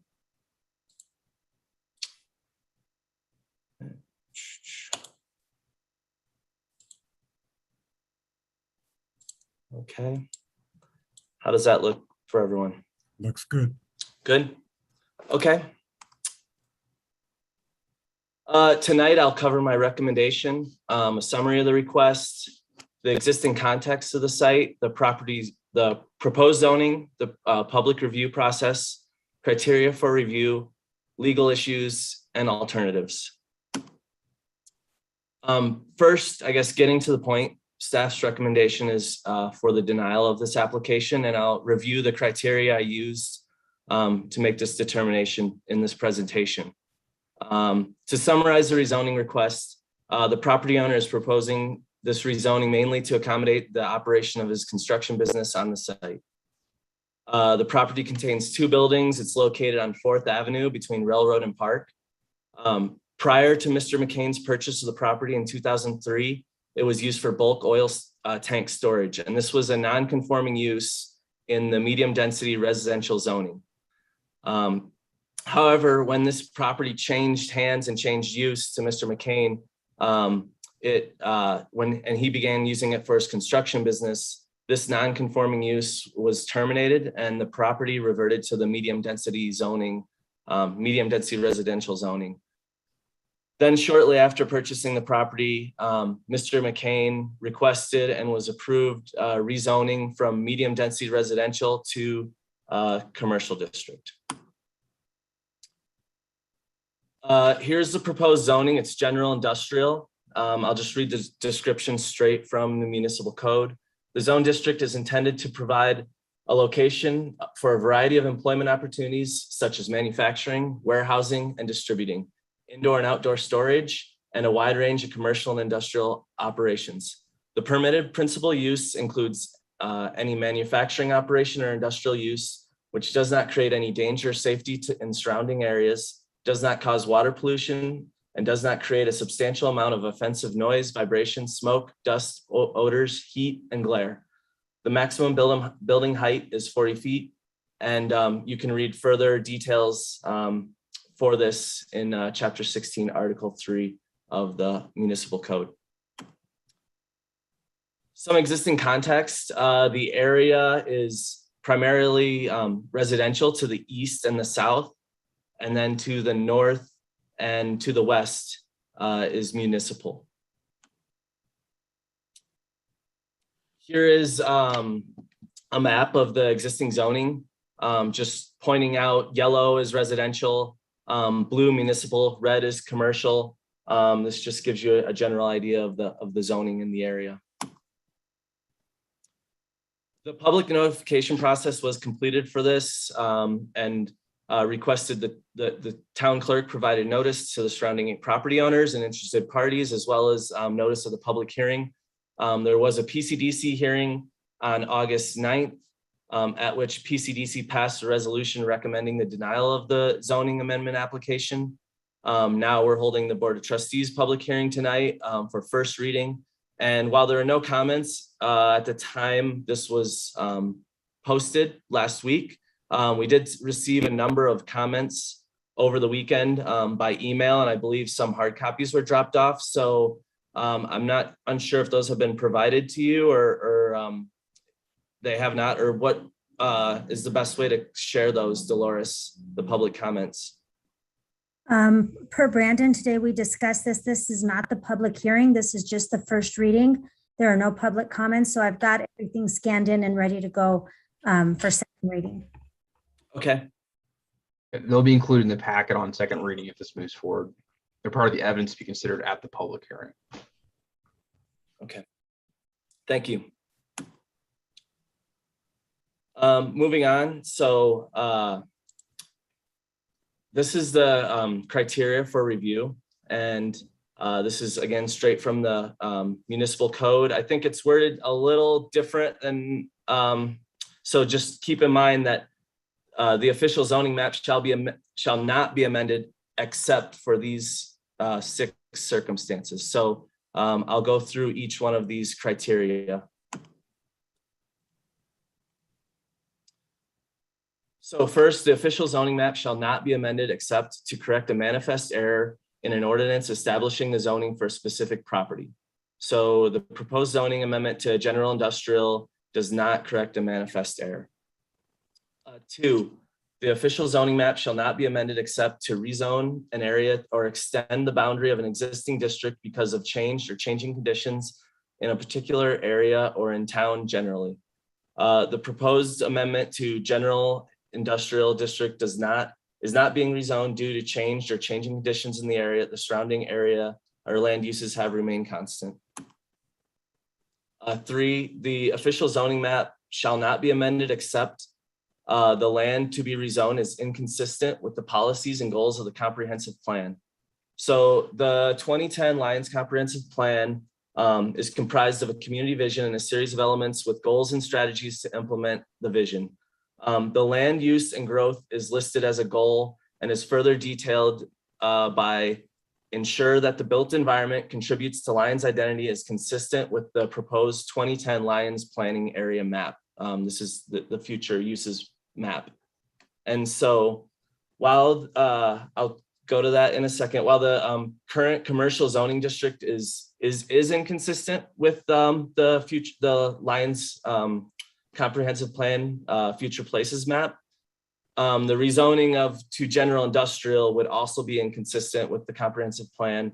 And the subject site is shown on the future places map as municipal zone. So this is from the comp plan. It's shown in blue as municipal zone.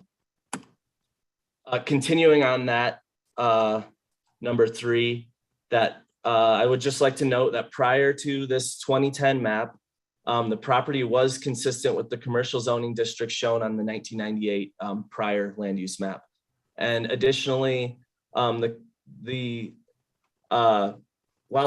commercial land or commercial zoning is inconsistent with the future places map, there is a land use plan that's included in the comprehensive plan. So this land use plan provides criteria for each land use and where it should be. So for this, in the comprehensive plan, it says that for commercial land use, the corridor's commercial viability relies on careful planning for automobiles, pedestrians, bicycles, and transit, and that the development should be well connected with the existing downtown. So all of the above criteria are met for the existing commercial land use at the subject property and are consistent with the Lions comprehensive plan. Moving on to the same land use criteria for general industrial, it states industrial areas must be adequately buffered from less intense uses. Traffic generated from this area should not pass through residential areas, and the site should have access to one or more arterials and highways capable of handling heavy truck traffic. Railroad access may also be used. So none of the criteria above meet the criteria for general industrial per the comprehensive plan. Moving on to the last 3, the official zoning map shall not be amended except the proposed rezoning is necessary to provide land for municipal related use that was not anticipated at the time of the adoption of the comprehensive plan. And the rezoning will be inconsistent with the goals and policies of the comprehensive plan. The proposed rezoning is not necessary to provide land use for municipal related use. 5, the area requested for the rezoning has changed or is changing to such a degree that it is in the public interest to encourage development or redevelopment of the area. And the rezoning will be consistent with the goals and policies of the comprehensive plan. The area requested for rezoning is not changed since the property was purchased in 2003, and the rezoning to general industrial would not encourage development or redevelopment of the area. Also, as discussed in criteria 3 above, rezoning would be inconsistent with the goals and policies of the comprehensive plan. And one more, last one, the rezoning to planned unit development overlay district is requested to encourage innovative, creative design and to promote a mix of land uses in the development. A planned unit development overlay district is not being requested here. I do want to touch on one point for a legal concern. Spot zoning, the process of singling out a small parcel of land for a use classification totally different than that of the surrounding area for the benefit of the owner or such property and the detriment of other owners. A claim would need to be brought against the town, and the courts would ultimately determine this, whether this was challenged, the zoning is challenged. So I do want to note that.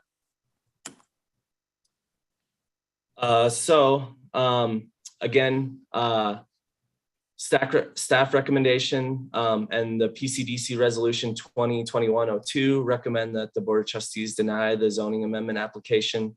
Tonight, the board has options. It can pass the first reading of ordinance 1108 to approve the zoning map amendment application to rezone 431 4th Avenue from commercial to general industrial, or they can deny the zoning map application to rezone. Thank you.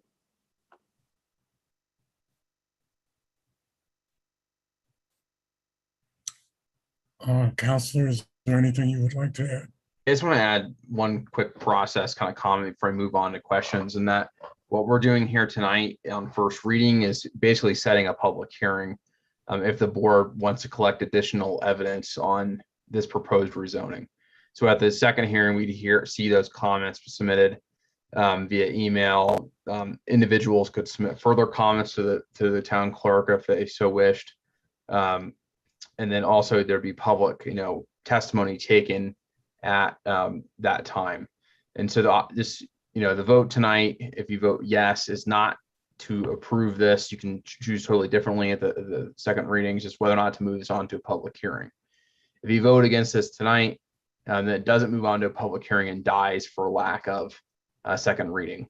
But just wanted to be clear on what your options are, and that voting for this tonight does not mean that you support the rezoning. This means that you'd like to move on to a public hearing, essentially to collect more evidence in the zoning process. Also, just for the record, I've become aware that some emails were sent to the Board of Trustees directly concerning this process. I've already instructed the Board of Trustees to disregard those emails and as they were improper ex parte communications. If anyone listening would like their emails considered, they should send those to the town clerk for inclusion in the public record and not to the Board of Trustees. And if any Board of Trustee feels that those ex parte emails improperly influence the decision-making capability concerning this matter, please state so for the record and recuse yourself when we get to the discussion portion of this process. And that's all I have, but happy to answer any questions, or Philip would be as well, I'm sure. Are there any questions for council?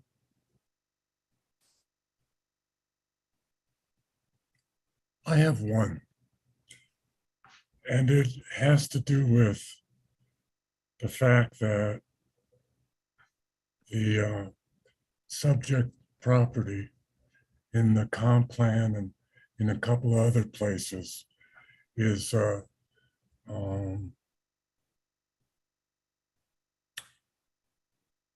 favorably looked at for municipal use. If it were rezoned to municipal use, would that constitute a spot zoning as well, Counselor? Or could the town rely on the support of the comprehensive plan and other documents that are on the record to successfully rezone it? Thank you, Mayor Angelo. I'm not going to publicly state an opinion on whether this constitutes spot zoning or not. Specifically, that's for the courts to decide. I think the board has been made well abreast of my opinions on this matter and confidential memoranda to the board. However, if you look, just generally speaking, at what's evaluated when determining spot zoning or not, it's one, consistency with the comprehensive plan, and two, whether or not it's being done for the benefit of one landowner, whether it's being done to basically react to changing circumstances in the area, and furtherance of the comprehensive plan. And as you mentioned, the comprehensive plan aspirationally sets the zoning of this property as municipal. In addition, there are other municipally zoned parcels in this area, and municipal is a less intensive use than commercial or general industrial, light industrial. And so I think that if you were to look holistically at the comprehensive plan, the intent is to move this property to a less intensive use over time. And so I think there'd be much, there certainly, I don't think there would be much of an argument that this would be spot zoning if it were to be rezoned municipal. I appreciate your succinct answer, Counselor. Thank you very much. Are there further questions? If not, since it's not a public hearing, we'll entertain a motion at this time. Well, is the applicant here and wish to give a presentation at all? Yes, we're here. Okay, so I think the applicant is given the opportunity, Okay. even though it's not a public hearing, it's still their application. I can't see anybody on the screen. That's why I didn't know anybody was here. Oh, there you are. Thank you. Go ahead. Hello. You have the floor. Okay, Steve. great. Thank you. Okay. My name is Danielle Lynn, and I'm a local architect and planner, and I've helped Steve McCain prepare his application, and I have a presentation on his behalf tonight. He's also here, and he's going to say a few words when I'm finished. So I'm going to share my screen.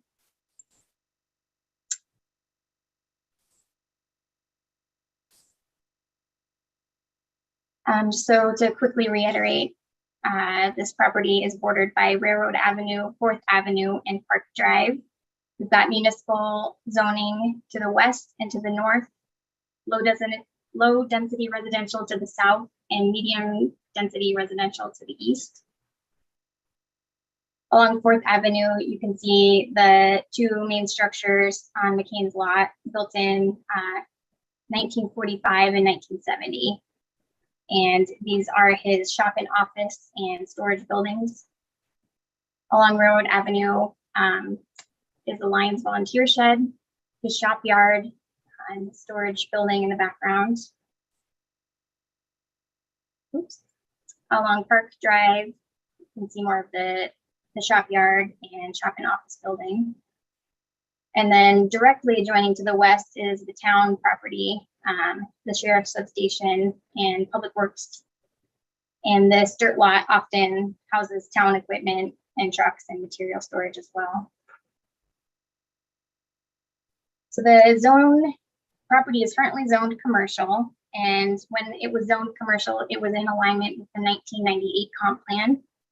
Commercial zoning allows for office and shop space. The one thing that is not in compliance on this lot is the exterior storage piece. And the exterior storage of equipment right now is the reason that we are requesting the rezone of this property. The 2010 comp plan has designated McCain's property as municipal, even though it's privately held. We believe we are in alignment with some of the points on the comp plan, including economic objective 1.3, which emphasizes the desire to promote the retention of existing business or the creation of new business. If it were to be municipal, it would not satisfy either of those. Philip mentioned that there are the 6 routes for requesting a zoning change per LMC 16-15-40. And we believe we are in compliance with criteria 2, which is to rezone an area because of changed or changing conditions in a particular area or the town in general. And we believe since 2010, when this comp plan was adopted, that the town has seen great change. A lot of that during the 2013 flood. There's been a lot of loss and a lot of new development. The population has also increased since 2010. The town has even enlarged its boundaries. These have all been bringing about a greater need to house a variety of local services in town, which does include industrial as well. And the new Eastern Corridor hosts new town municipal facilities, which should have relieved some of the need for municipal facilities downtown.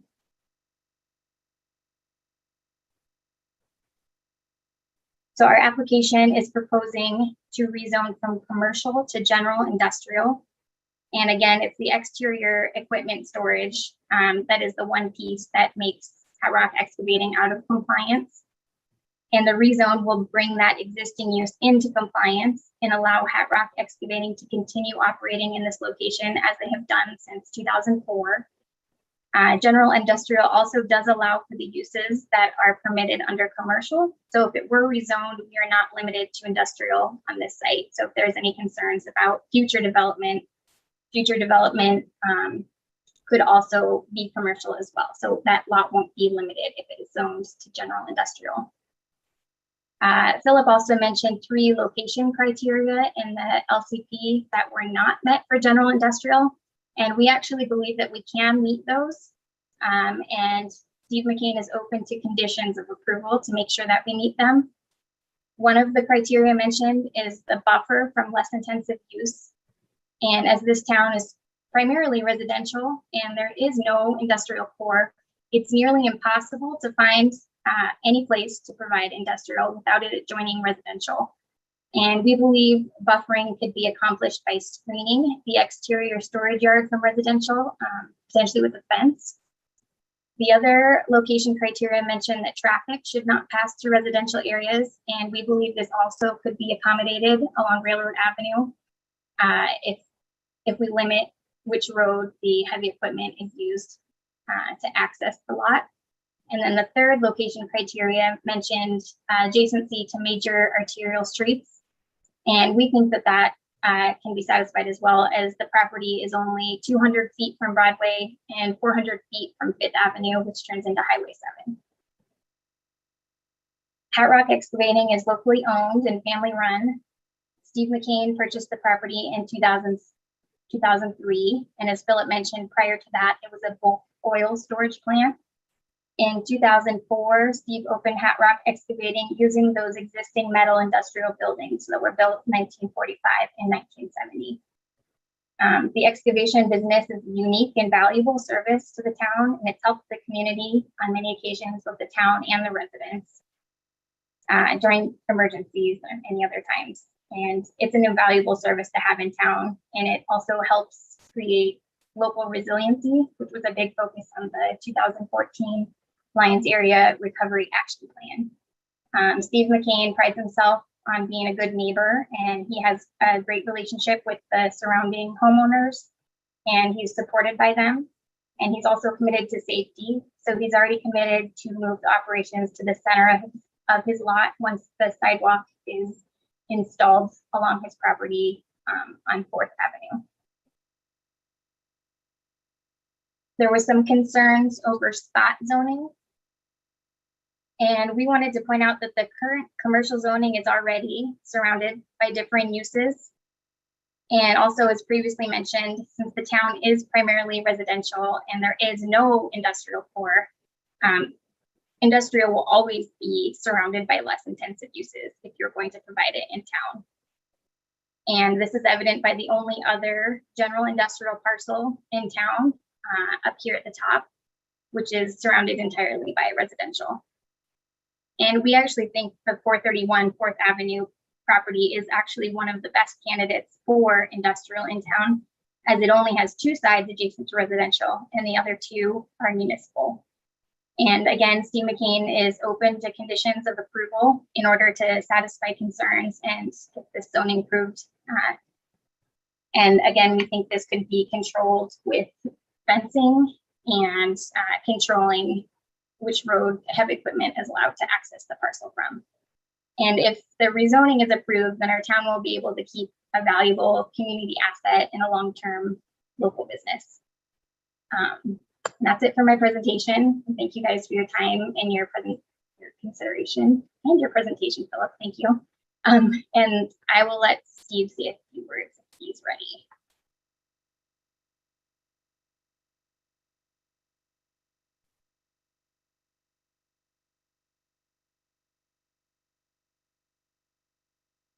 Steve, do you want to unmute and say a few things?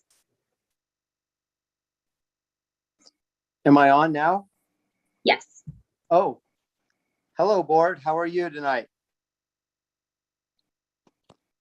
Anyway, after Danielle's great presentation there, I'd would work with the town on anything I could possibly do to make it work. I've contacted all my neighbors. They're all in favor of me rezoning, which I think we sent them letters to Dolores. And I would really appreciate your vote.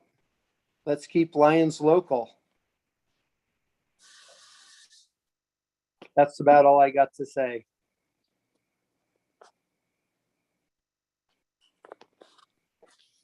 Thank you. Thanks, Nick. Okay. Let's see. The applicant's been permitted to address the Board of Trustees, even though it's first reading. That's fine. I never object to public input. So now it's time to, I'll entertain a motion.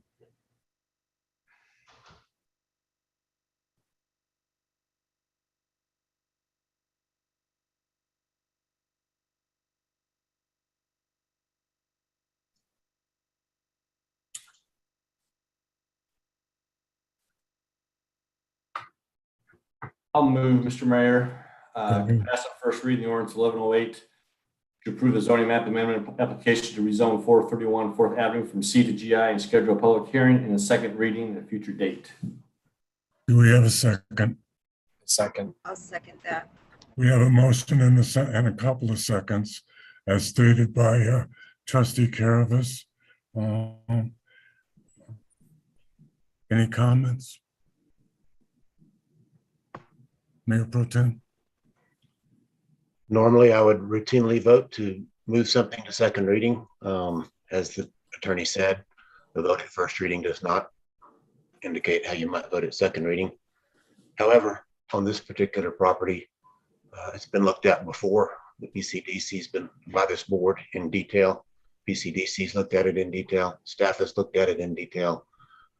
I don't believe that the rezoning question is even close enough to warrant spending more time at second reading. So I'll be voting no, even on first reading. Any other comments or discussion? Trustee Wall. I will be voting for this to go to first reading and to move on in the process. I believe that Mr. McCain and the property have gone through multiple zoning requests over the years. I was part of the Planning Commission in 2006 when this occurred the last time. I think that significant things have changed since the 2010 comp plan in terms of the town requirements. I take what Ms. Lynn suggested as sure is convenient that it's planned to be municipal when it's privately owned. I think that the town board, especially the town administrator, holds a personal vendetta against the property owner. And I think that the town has brought significant resource to fight this. And I would like to see them spend that same amount of resource to try to make things happen and try to move things forward. I'm not sure that rezoning is the most appropriate. It seems like a PUD would have been more appropriate. I don't know why, if that was suggested or discussed, but I think just in general, I think the town staff has been fighting this significantly hard. And I'm interested, and I think it's very important for the neighbors and to hear the neighbors' comments and suggestions, because I personally believe that the neighbors do not have an issue except for one neighbor, and that is the municipal and the town of Lyons. So I would like this to move forward, and I think it's our obligation that it move forward so that we can hear those comments from the town owners or from the adjacent property owners. Again, I don't know if rezoning was the appropriate call. Having gone through a double zoning process because the planning department of this town could not get out of its own way and suggest what was the most appropriate path forward. I'm just curious about this whole process, and I think that we need to get a lot more information out there before we can have a vote. Because I think the information that's been presented tonight and the information because of this process that has been not repressed, but cannot be looked at or considered because of the way the process is, I think we owe it to this applicant who's an upstanding pillar of this community and has supported this community, the ability to move forward. And I think we should have an open mind as we do that. So that is my plan, is to vote for moving this forward in the process. Any further comments? I always refer to Attorney Dittman as counsel, and he has counseled us basically to move this forward, to define a due process so that there's no question of a doubt about having a full and comprehensive discussion in regard to the matter. So I'll be voting in favor of moving 1108 forward and hearing the public comment as well. Attorney Dittman. Yeah, if I can just kind of clarify those comments, in that I stated to Mary Angela, my general policy is, to have as much evidence as possible before making quasi-judicial decisions. If the board feels that there's no basis to which to move this forward, it can certainly choose not to. But I think as a general policy, it's usually a good idea to get as much evidence in the record as possible before making quasi-judicial decisions. And so I just want to, kind of clarify what my comments were. Yeah. Trustee Rogan. Thank you, Mayor. So this is really tough. It's we have to keep essential service businesses in town. We just have to. It's for all of the reasons that Danielle so eloquently stated. And there's great appreciation for Hat Rock and everything that the McCains do for this town. I'm going to be voting no for a couple of reasons. One is I do believe that this is spot zoning. My understanding is spot zoning is not legal, and we have an oath to uphold the laws. The second is that we have just started the comp plan process. And so until that process is complete for the next comp plan, it doesn't make sense to me to rezone anything. And so I would prefer to wait, take this up again until the comp plan is complete, and would encourage that no citations be written for Hat Rock and McCain's during that time. And so, that's one option, but I will be voting no. Further comments? Discussion? If not, I'll call for the vote, Madam Clerk. Mayor Angelo, Aye. Mayor Pro Tem Browning, No. Trustee Waugh, Aye. Trustee Carabas, Aye. Trustee Rogan, No. and Trustee Miller. Yay. The motion passes. Ordinance 1108 will move to a second reading. How would everybody like to take a 10-minute break? I know we have one more item, but it should move quickly, and then we'll move on to the consent agenda and the rest of the agenda. How does that sound? Okay. Sure. All right. We'll see everybody back.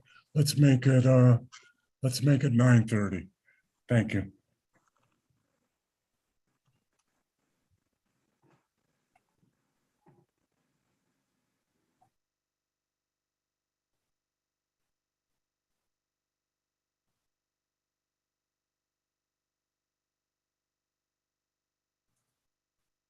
God. Let's turn that on.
I forgot to put the break on the agenda.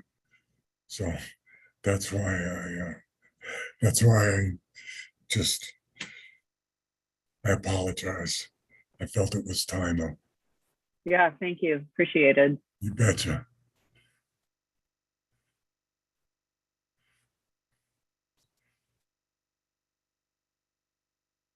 We'll wait for Trustee Careless. Trustee Miller has signed off for the night. There he is.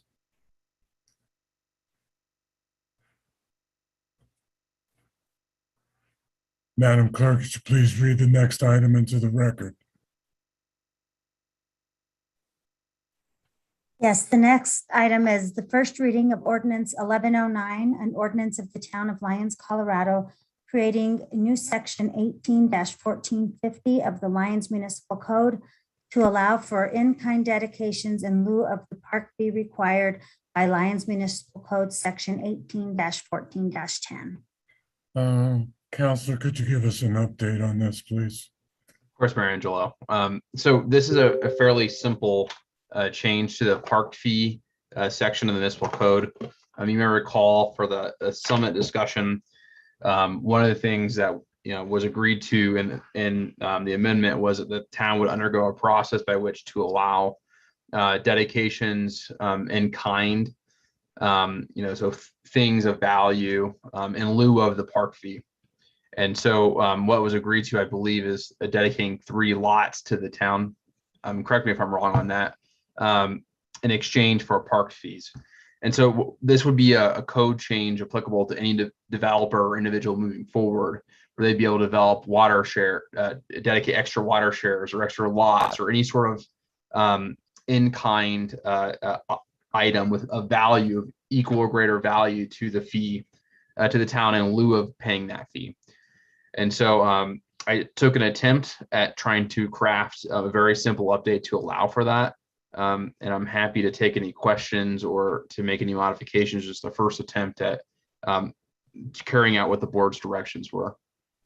Thank you, sir. It is 3 lots. You are correct. Are there any questions for council?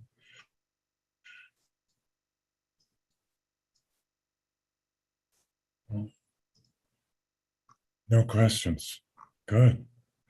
Then, what we'll do is entertain a motion. Mayor Pro Tem, I would move the adoption on first reading of ordinance 1109, amending the Lyons Municipal Code to allow in-kind donations for waiver of use tax, town review fees, and parks impact fees. I think the title of this is wrong in the agenda. It was supposed to be updated to just be the parks fees. This ordinance just deals with the parks fees and nothing else. So I would correct my motion. That was the way it was written on the agenda, but the actual ordinance only references park fees. I'll second that. we have a motion and a second. Further comments or discussion? Mayor Pro Tem? I think this is a good idea, a good simple way to handle the park fee waiver and the lot exchange. I think it's pretty clear and accomplishes the purposes we talked about when we approved the Summit housing deal. Further comments? I agree completely. If not, I'll call for the vote, Madam Clerk. Mayor Angelo, Aye. Mayor Pro Tem Browning, Aye. Trustee Carabas, Aye. Trustee Waugh, Aye. Trustee Rogan, Aye. and Trustee Miller. Trustee Miller has signed off. Okay. So the motion carries by a 5-0 vote. Madam Clerk, could you please read the consent agenda into the record? Yes, item 1 under the consent agenda is Resolution 2021-83, a resolution of the Town of Lyons, Colorado, authorizing town staff to submit an application for a Federal Economic Development Administration EDA grant.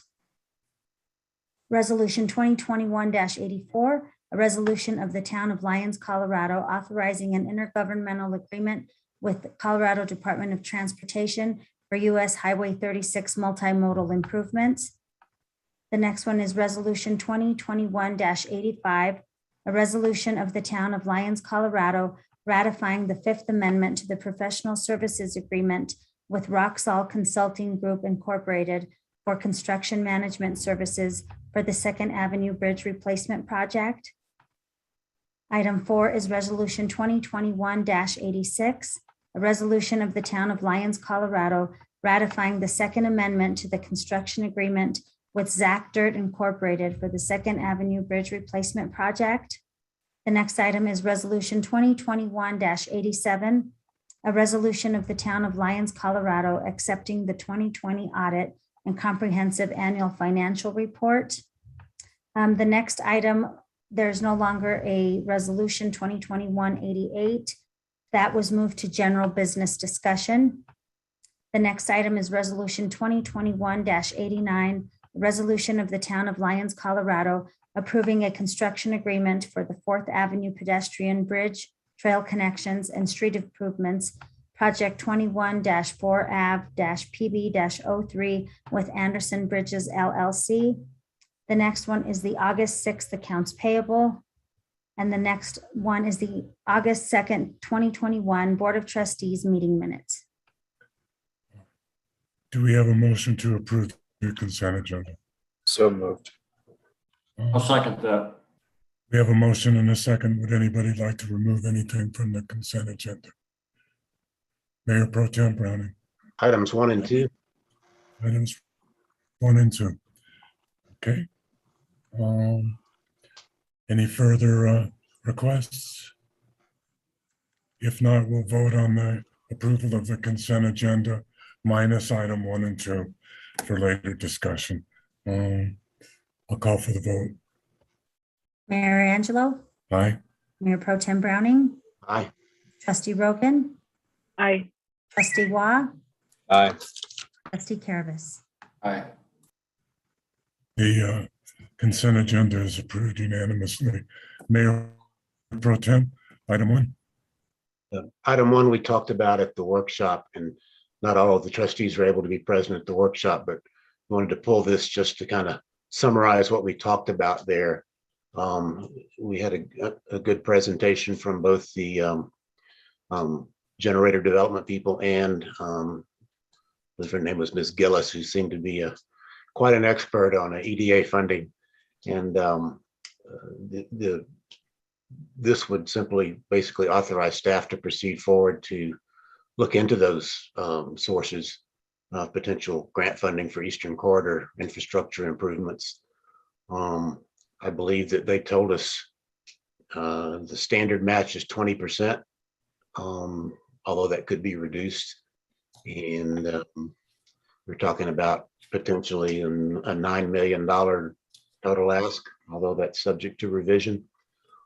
So didn't think an item of that size ought to go through just on the consent agenda, but there are certainly good uses this money could be put to.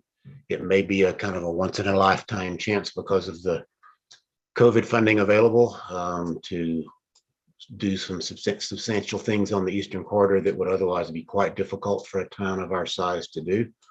We're not committing to anything by doing this. We're just exploring what's really an opportunity. And if the opportunity eventually comes our way, probably at that point, it'll be a future board. Then obviously how to fund the local match would become a big issue.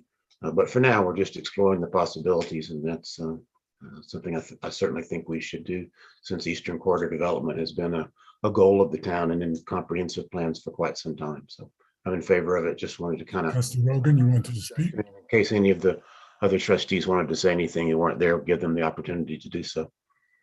Trustee Rogan. Yep, thank you. Thanks, Mayor Pro Tem. I want to add just a couple of things. The consultant was pretty clear that this is a situation where this money is here now, and you got to move fast if you're going to go get it. So speed is of the essence. And in regards to the local match, she also indicated that anybody can commit to paying the local match. And so it's not that we're saying the town has to come up with this money. There are different avenues for funding. There are private investors. There are, many things that I don't think we know about, but like the Mayor Pro Tem said, she's seems to be an expert in this. And so I would urge us to move forward with it. And as the Mayor Pro Tem stated, this discussion was for the benefit of the trustees that were not at the meeting at the time, at the workshop. So any further discussion? If not, I'll entertain a motion to approve a resolution 2021-83 on the consent agenda. So moved. I would move to approve resolution 2021-83, authorizing town staff to submit an application for a federal economic development administration grant. Do we have a second? Second. Further discussion? I'll call for the vote, Madam Clerk. Mayor Angelo, Aye. Mayor Pro Tem Browning, Aye. Trustee Rogan, Aye. Trustee Caravas, Aye. and Trustee Waugh. Aye. Resolution 2021-83 on the consent agenda passes unanimously. Mayor Pro Tem, resolution 2021-84 discussion. Yeah, this is the so-called Broadway Improvements Project. I'm very much in favor of that project. I believe it has great benefits to downtown, but I wanted to get a little further explanation of exactly where where we stand on the local match requirements on this, which are significant, over $300,000, I think. And I understand there may be updated information, or if there's not, then I think we at least ought to have some discussion about kind of maybe not decision tonight, but at least a board discussion about what our thoughts are, where that match money should come from. I know you have some good news in regard to that, Madam Administrator. Could you please reiterate that to the Board of Trustees? We were able to get the memo updated, so those numbers are correct. So this is a $2.45 million project for improvements along Broadway Avenue to include additional parking at 51 parallel parking stalls, a frontage road for deliveries and owners, and a multimodal trail on the south side of Broadway from Fifth down to connect up with the Black Bear Hole. So the project's almost 2.5 million. 2.1 of that has been allocated between Dr. Cog's TIP program, Transportation Improvement Program, in conjunction with CDOT.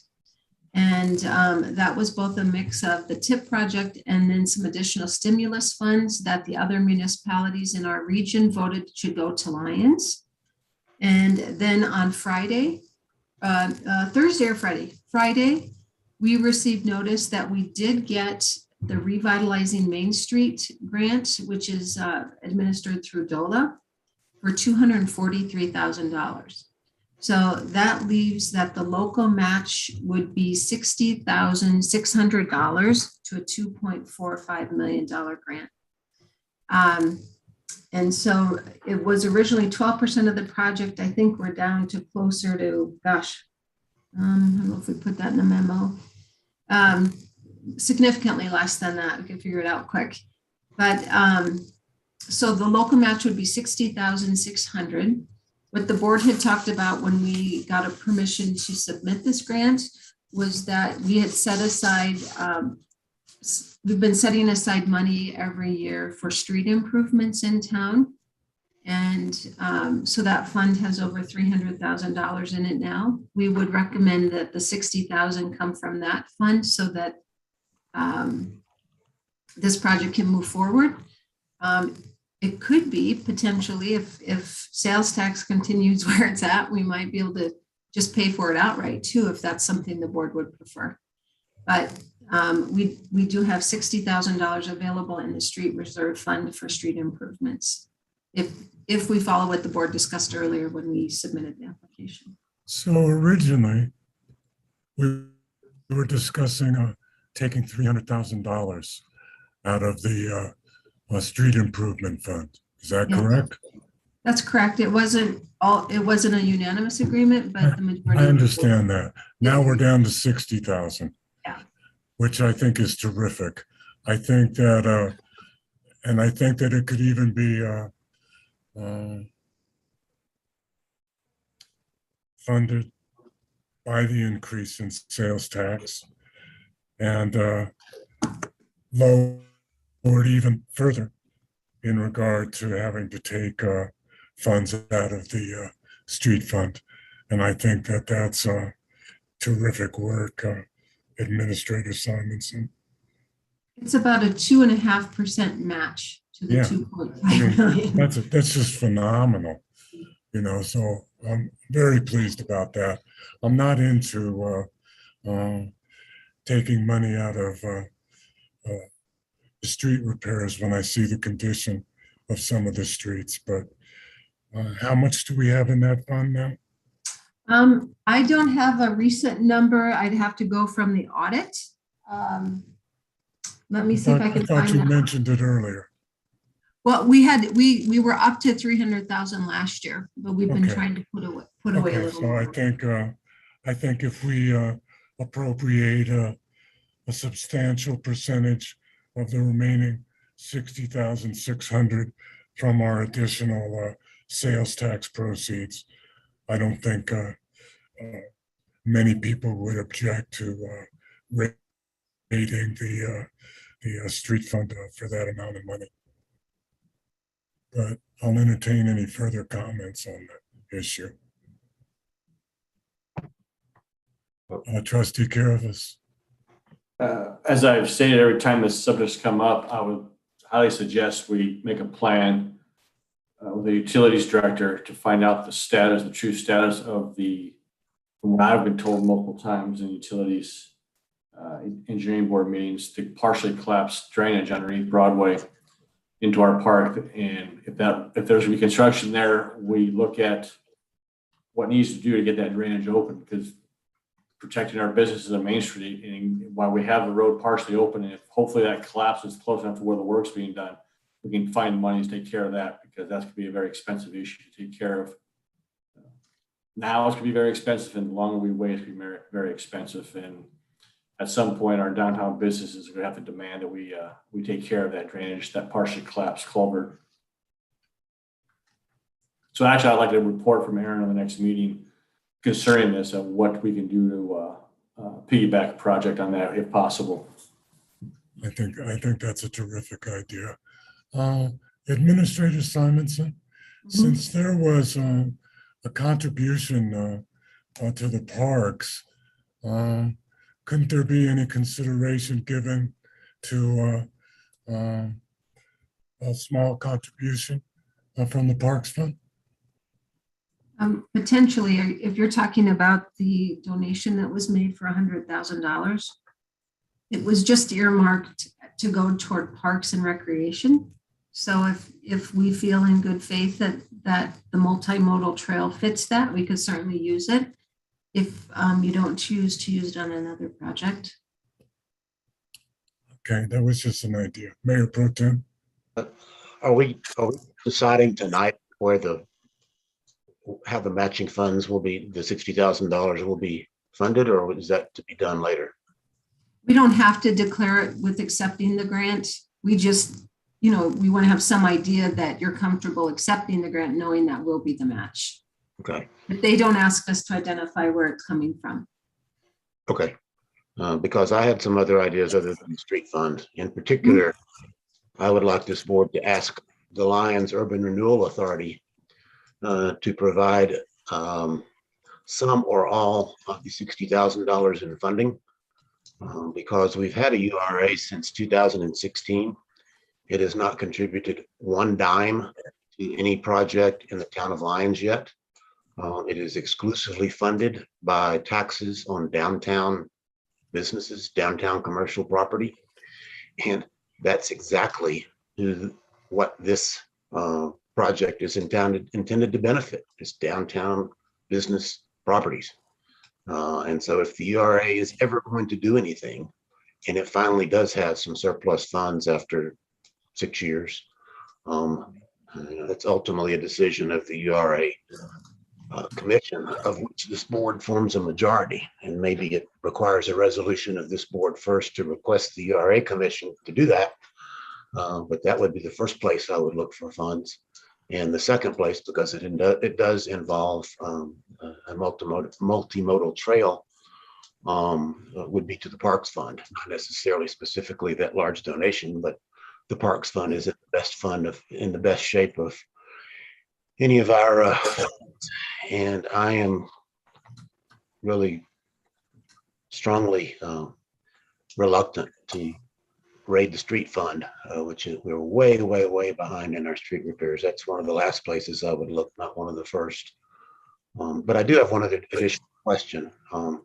If the multimodal trail, and it relates to another item on the agenda later, is to go from Fifth Avenue, Highway 7, to connect to the trail that begins actually at Second Avenue and leads down. There's an existing gravel path from Second Avenue down to the Black Bear Hole. What is the plan, or what's been looked at for the section between Third and Second Avenue, which goes on the curve beside the fire station?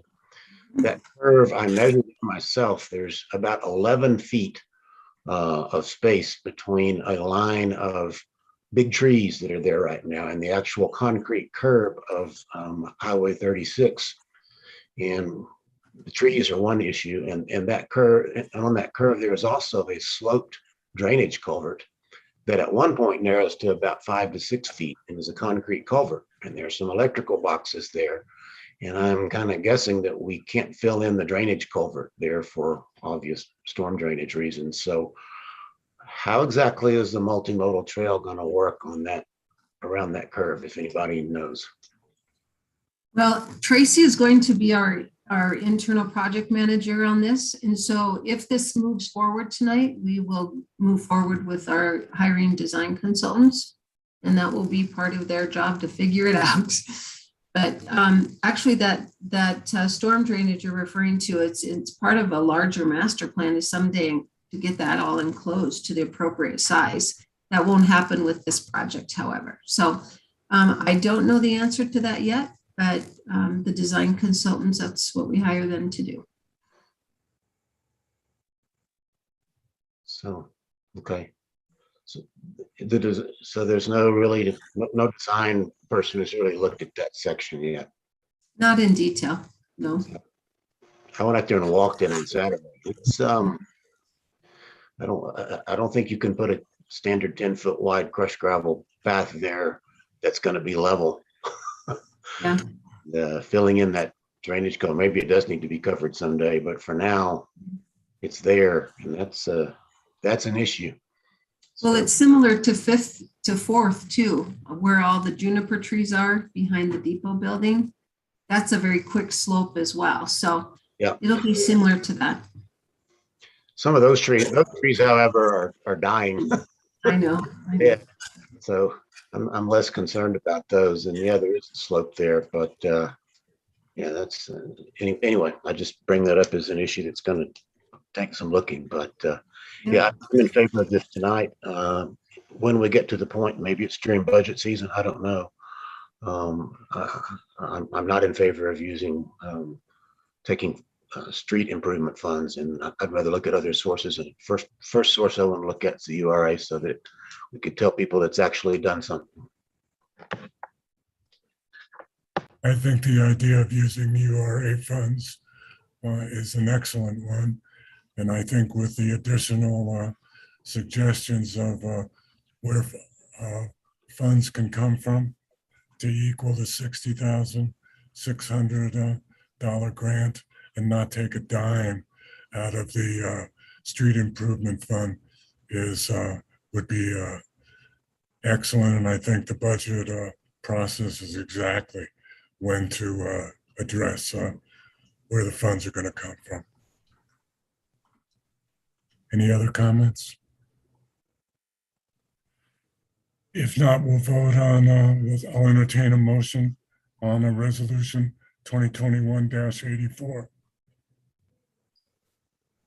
I would move adoption of resolution 2021-84, authorizing an IGA with the Colorado Department of Transportation for US Highway 36 multimodal improvements.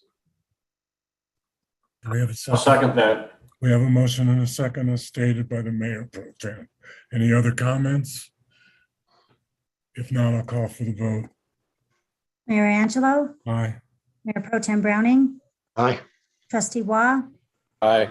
Trustee Carabas, Aye. and Trustee Rogan. Aye. Resolution 2021-84 on the consent agenda passes unanimously. Madam Clerk, could you please read the next item into the record? Yes, the next item is discussion and direction on approving an IGA with the state of Colorado for the St. Vrain Corridor Trail Extension. Staff? We have Planner Strom is presenting this. Hello. Sure, and I'd just like to clarify, we're not necessarily approving the IGA tonight. I'm providing an update and some direction. So with that, I think I'll share my, I'll just share my staff report. There are some photos on it that and exhibits I'd like to reference, so. Do we skip an item or did it get dropped? No, we changed the numbering on the agenda. Oh. Discussion on the RV storage parking was moved to number 3, and discussion and direction on the letter of intent for the Bradford Homestead Covenant was moved to item 2. Okay, I didn't catch. Okay. Okay. Good evening, Mayor and Trustees. Yeah, tonight I'm providing an update and looking for direction on the St. Vrain Regional Trail Extension. As you know, we've been offered grants exceeding over $1 million for this project. However, before accepting the grant, there are some conflicts in the trail alignment that need to be resolved, and staff has been working on these issues to resolve. And I think we've reached kind of a crossroads of sorts, and it would be good to hear the board's feedback on this. So I'll plan to scroll through my staff item and to present this. Starting with the fiscal impact. So First, the funding of the project is from 2 grant sources, totaling $1,048,000. However, there would be costs to the town. The local match is $152,000 required for this, which is a 20% of the total cost, not 12. That's an error in the staff sheet. It's 20%, but it is $152,000. And the intent is to use a combination of the parks budget and reserves from the parks fund for this local match. And then in addition, I'll discuss some of the alternatives available as well, but there may be additional costs that could exceed over $100,000. And depending on the scenario we would move forward with, and those may or may not be eligible. And, you know, I think it would be planning for those funds to be funded by the town as well. So I'll discuss that later. So I just wanted to provide some background on the trail. This is a 3,500 foot multi-use path on the south side of 66 from the McConnell Bridge to the US 3666 intersection. The trail would run, I guess, along the south side, and it's entirely in town owned property. You can see the corridor shown here. It's a, this is the former BNSF railroad corridor that's town owned. This is a typical section of the 10-foot wide Crusher Fine Trail. So this trail has been planned for a number of years. It began in 1978 with Boulder County's comprehensive plan. The goals are to create a safe, functional off-street connection between downtown Lyons and the Eastern Corridor, and eventually connecting all the way to the city of Longmont.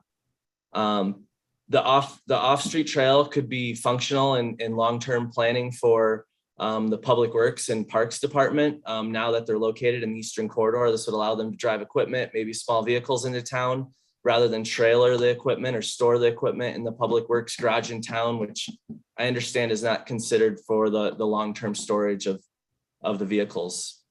And then additionally, there's imminent development in the Eastern Corridor, the current developer, Generator Development, and the there's some other Eastern Corridor properties that have recently inquired on annexation. And they've also expressed interest in, you know, helping with the connectivity of the Eastern Corridor to downtown.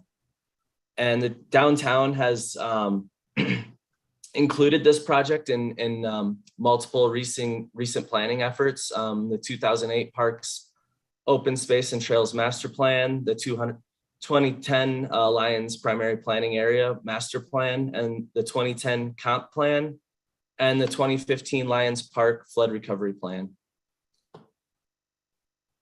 In 2018, the town was awarded a grant from the Colorado and Parks and Wildlife for the same trail, and the town progressed the trail to 100% design, but unfortunately, due to the same conflict we'll be discussing below, it did not proceed to construction.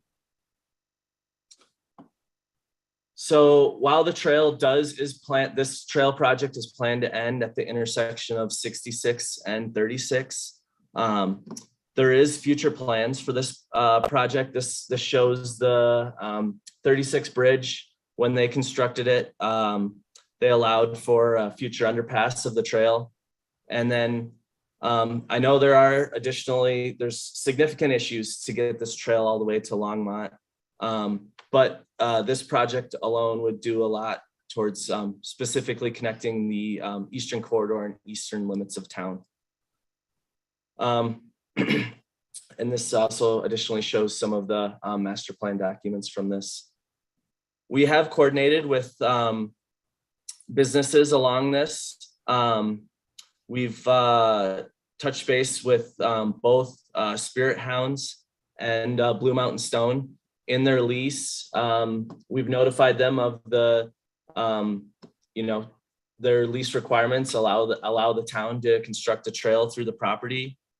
They were both supportive of the project. They obviously had some concerns for security and their business operations that, we'll have to work through as regarding fencing and work with them on that. But generally they were supportive of the project. So down to the main issue of concern. And this is the impact on Clark's Hardware property. And below, I guess this shows the entire corridor of the trail. And Clark's, this is all town owned. However, this is town owned property that is currently leased by Clark's. And it's leased until 2043. This shows a closer view of the red area is leased by Clark's. The green is owned. The front is their more retail hardware business. In the back, there is a storage shed that they use for their operations. They, run materials back and forth in between, use this often. So below you can see a potential trail alignment. This is the storage shed here that would impact their operations. And so that's the issue. And staff has been looking at potential alternatives to resolve this issue. And so the first alternative would be to not accept the grant. This would not impact Clark's operation. The town would not need to provide any grant match funding, but obviously we'd be passing up over $1 million in grant funding. We would lose the potential benefits of that trail, but the town could approach the trail in the future when this issue is resolved. Alternate 2 would be to accept the grant now, but not necessarily as proposed. We could go back to Dr. Cog, who awarded the grant, to see if they would be interested in revising the grant scope to reduce the scope so that we're constructing only in portions that are currently owned by the town and we can construct in as of right. So this would avoid the impact of Clark's Hardware. I think there is a potential risk of losing funds with this. The grant was awarded on certain criteria for this project, so I'm unsure how we would still rank in that criteria, or if Dr. Cog would even consider a scope revision. But it is an alternative we could pursue. And then moving on to saying alternate 3A. So again, not necessarily accepting the IGA today, but just seeking a direction from staff. And so this alternate would accept the grant. And so obviously the most significant impact though would be to Clark's Hardware. And I think we would have to make sure we can ensure all the mitigation measures are in place for them to operate. We'd have to work with them to understand their operations. I think some of these mitigation measures could include security fencing, lighting, paving for their operation, grading the area. So additionally, their current lease extends till 2043, but the property is for sale.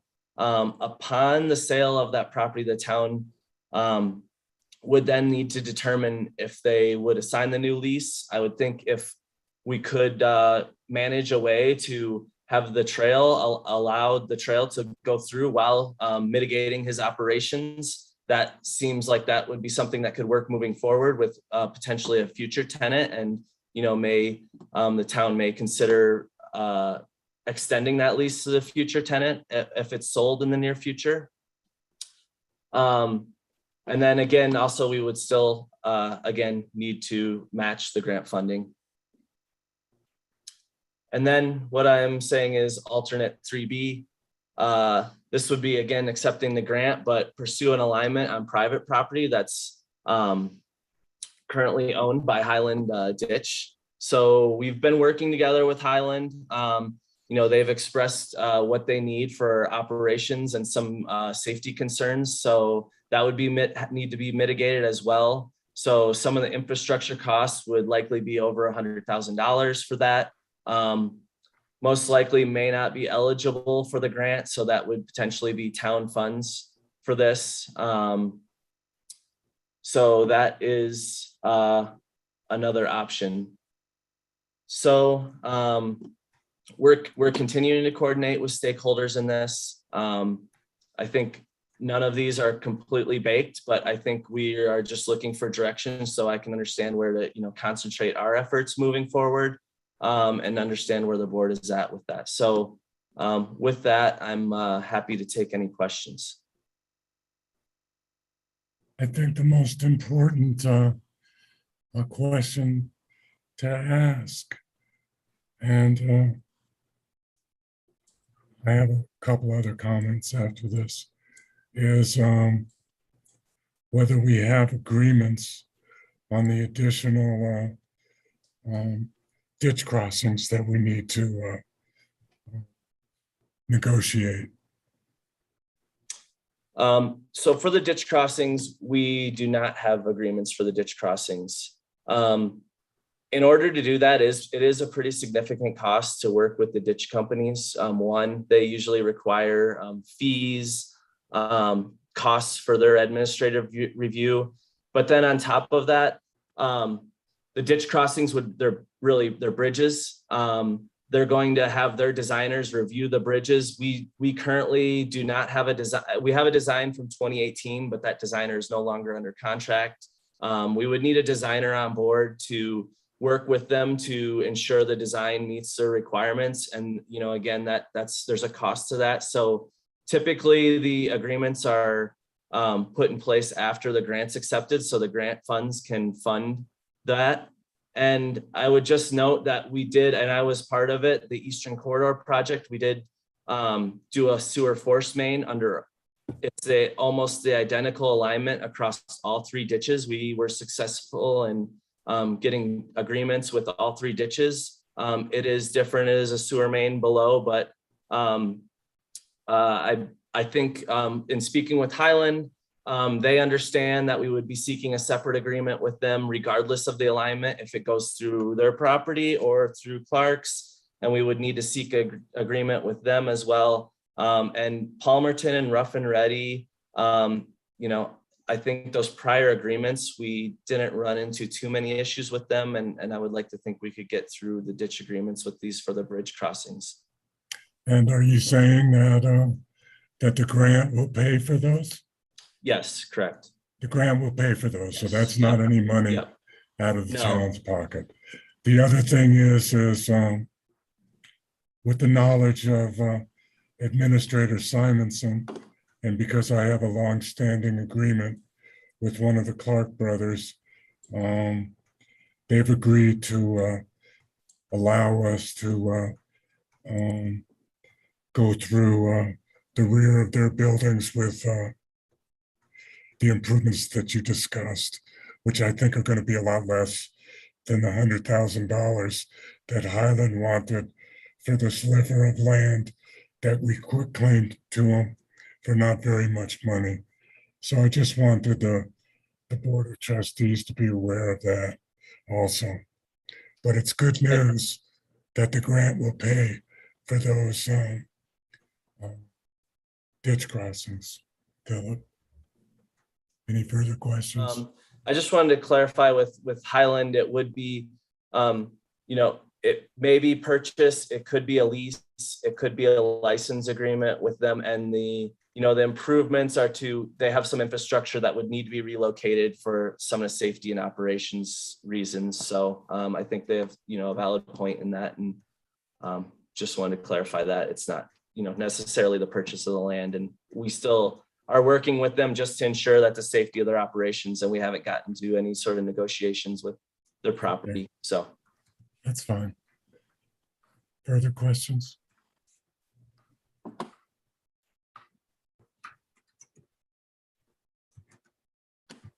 Trustee Rogan. Thank you. Thank you, Philip, for such a comprehensive presentation and for providing us with those options. Really appreciate it. I'm curious, we just had this workshop about the EDA grants with Think Generator, and I wonder if, because this trail would actually connect that area to town, whether it's possible that any of that EDA grant money can be used for infrastructure and safety. Towards the potential Highland or the Towards that, individual costs, you're saying potential? yeah, or any cost. You know, that might be something to consider. I saw Mayor Pro Tem shaking his head, but so maybe he knows more about the EDA grants than I do. No, the reason I said my head was this trail would not go down to the generator property. It would stop short of Highway 36. It wouldn't connect it yet. Understood, but it's still getting closer, getting actually very close. Further comments? I guess we would have to check to see if we can match these grants with those grants, first of all. And then I'm not sure these would meet the qualifications, but as Jamie said tonight, they've added 6 programs now. So maybe under the one called tourism, travel, and something.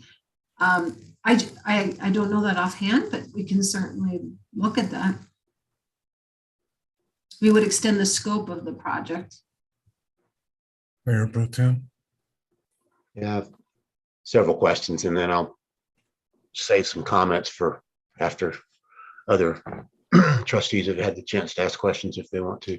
First question, it relates to how negotiations with the 3-ditch companies and also potentially Clark's Hardware would be conducted if we approve this grant and the funds are awarded. I believe that the majority, it's my understanding that the majority of this board before gave very clear direction that future easement negotiations for major town projects would not be done by town staff, but would be done by independent grant consultants, not grant consultants, right-of-way consultants, or whatever you want to call them, because of our experiences in the past, including negotiations on this project the last time around when $85,000 of town funds were spent without being able to be reimbursed, that was the direction the board gave. And so I wanted to know, number one, how is it envisioned that a right-of-way consultant or easement consultant, whatever it might be, would be retained? And I guess the related question is, if that's going to be done pursuant to the board direction, is that something that would be done first before more money is spent on designs and other things? So I guess that's my first question. Sure. So CDOT requires, same with the federal funds, it's Uniform Relocation Act. And that's, there's a very strict guidelines of noticing and negotiations that you apply to if you're doing an easement or purchase. If we would pursue the Clark's alignment 3A, that would require no easements or purchases of property by the town. It would just be, it's a crossing agreement that the town already has the right to cross Highland and the ditches. However, there needs to be an agreement in place that goes through the engineering and design to ensure we don't operate or interfere with their operations. So the crossing agreements would be eligible through the grant as like a fund or a fee that you would normally pay to any sort of maybe a utility or things like that have just set fees versus URA where you're purchasing or easement of property. But if we do the easement through the Highland, first, I think right now we're just having interim discussions with Highland because we want to make sure that they're on board and they're comfortable with it, because if they're not and it's a no-go, then we're not going to move forward with the grant on their property. But if they are in agreement to and open to an easement or a purchase of their property, we would need to accept the grant and procure a right-of-way consultant just to make sure that we're taking every one of those steps and getting all the noticing out for the URA to be eligible for funds for the property or easement purchase. So we have the existing legal right to cross Highland and the other 2 ditches? Yes, except we do need to go through a crossing agreement with them. And what if, I don't think we It's, could it's have, town, sorry. You are. until we have a crossing agreement. All right, so I can get United flights, but we have to leave Thursday afternoon. Trustee Wall, you're not muted. Sorry. Attorney Dittman, you had something to say? I mean, we don't have a crossing agreement, so therefore we don't have a full set of rights. That's all I want to say. I think it's an overcharacterization to say we have all the existing rights we need from Highland. yeah, I was gonna say, my question is, what if they say no? What do we do? Because Highlands said no before, and in terms of Highlands' openness to an easement agreement, my understanding from the time before was they were perfectly open to it as long as we paid them $140,000 and basically built them a new electronically controlled head gate. So it wasn't a matter of open or not. It was just what it was going to cost us to get their agreement. And Tracy, I see Tracy's hand up. She may have more information about that. Tracy? Yeah, just to clarify, I guess the term, maybe the term might not be a good term, but the list of demands from Lions or from Highland Ditch is for the trail alignment on their property. But the crossing agreements are a whole separate thing to cross over the ditch with the bridges. That's a whole different. And I believe last time they were receptive to us crossing over and building a bridge. They would just need to review our plans and designs and approve them. And as Philip was saying, that's generally a set fee, like you pay ahead for them to review those, and then you work with them on the crossing over the ditches. So it's two different things. Where if we want to put the alignment on their property, that's where they're wanting some safety measures to be put in place and infrastructure and stuff like that. So just to clarify, but last time we were moving forward pretty well with the crossing agreements with, I think, 2 of the 3 ditches. One of them we hadn't heard back from. So I think, as Philip said, if we move forward with this, we can have the fees for those covered by the grant, but we really can't, move forward with working on those negotiations without the funding in place. So hopefully that helps a little bit. Okay. And Mayor Pro Tem? yeah, I guess my other question is kind of where exactly we stand with Clark's Hardware. I stopped by Clark's Hardware Sunday afternoon to ask Lonnie if I could go back and look and see exactly where the ditch ran and exactly how much property was, and he said yes.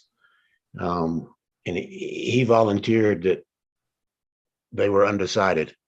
I think that business is owned jointly by him and his brother, so I can't speak for them, and the mayor talked to them separately, and I told him I wasn't there to talk about the terms. I just wanted to look at the property, but from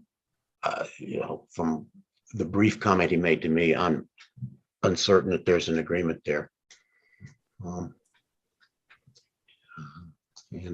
And I guess let's assume that there's agreement, but we have to pay, I'll just pick a number, $50,000 in lighting and security, paving, whatever. Is that something the grant's going to cover, or is that something we would have to front? I think there is going to be some cost potentially to the town on that may be outside of it. I think we could try to, fencing, obviously, probably some of the paving, depends on how far we're getting outside of our, the area of the trail to accommodate their business. I think that's a line, it's a gray area that we'll have to address, but I think it'd be conservative and to be safe saying that there probably will be some ineligible grant costs that the town would have to fund. And if we approve going forward with this, how would the negotiations with Clark's be handled? Currently, I've just been meeting with them. I've also met with them with Administrator Simonson.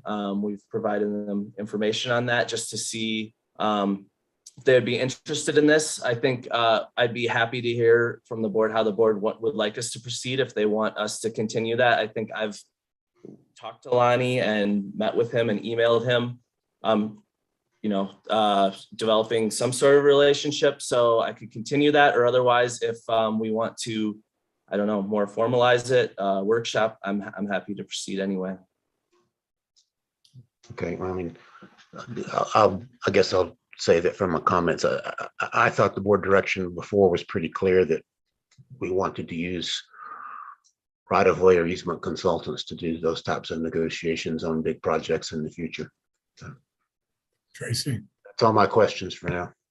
Tracy. I did confirm with the funding source that if we needed a right-of-way consultant or needed to acquire one, they would cover that cost. So it is an eligible expense to the grant if we move forward with a right-of-way consultant for any of this.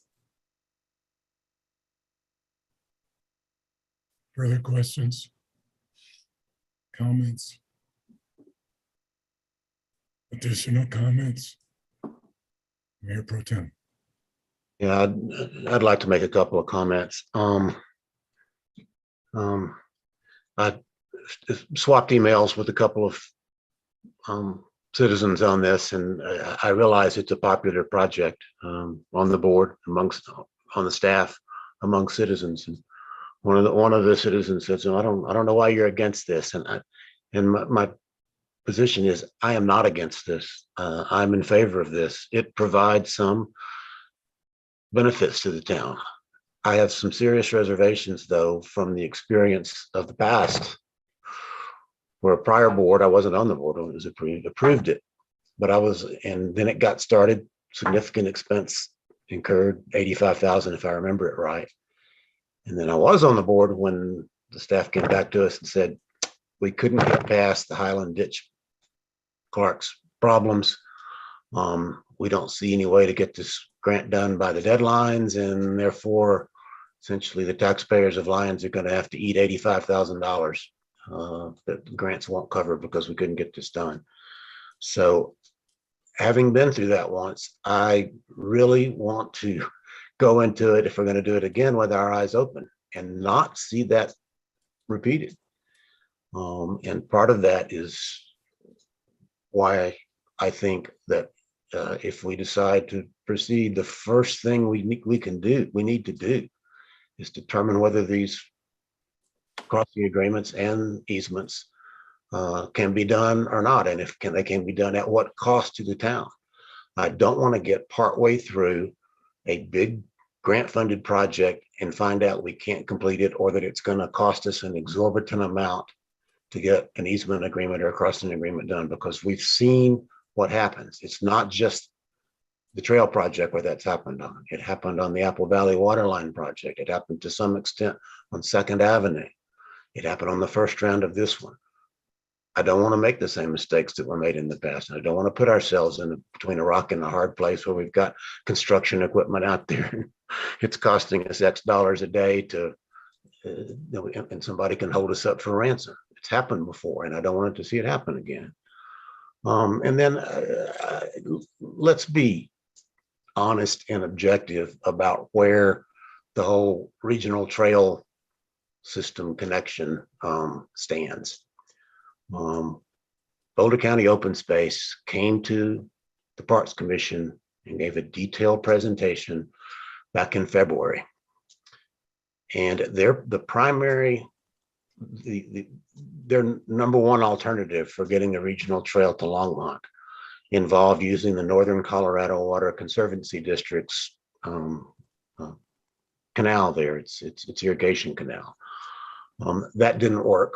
Not only did they have problems with Northern Water, but they had problems with some fairly well-off property owners who said, you can cross my property when hell freezes over, and if you try to go to court, we'll fight you in a condemnation suit. And so what they told us was that alternative for getting a connection to Longmont had been abandoned. It was done, not going to happen. There's a railroad line that runs to Longmont, but it hasn't been abandoned. Burlington Northern still uses it, and it's more of an obstacle to a completion of a trail to Longmont than a potential use. Now, if Burlington Northern ever changes its mind and wants to abandon that, that would be a great rails to trails project, which has been done all over the country. But right now, that's more of an obstacle to getting a trail done than a possibility of getting a trail done. And what Boulder County essentially said at the February meeting is they're working on getting the St. Vrain Greenway Trail, which is a great trail, anybody that's ridden it, extended out past Airport Boulevard and to go all the way to Pella Crossing. But what they told us was beyond Pella Crossing, between Pella Crossing and Lyons, they really don't have any idea how to get that done now. They own some land out there, but there's also a Martin Marietta mine that's proposed there that's in litigation in the courts and everything. Yeah, and they basically said, we don't know right now, and they're not really expending any effort to try to see how that gets done. So the idea that this is going to connect to a regional trail system anytime soon, that's not going to happen. Will it happen 30 years from now? Maybe. But, a question there is kind of tail wagging the dog. If the biggest part of that trail system is getting it from, the Longmont end to near Lyons, do we want to go first on ours? Or should we potentially wait until that trail system is an actual possibility?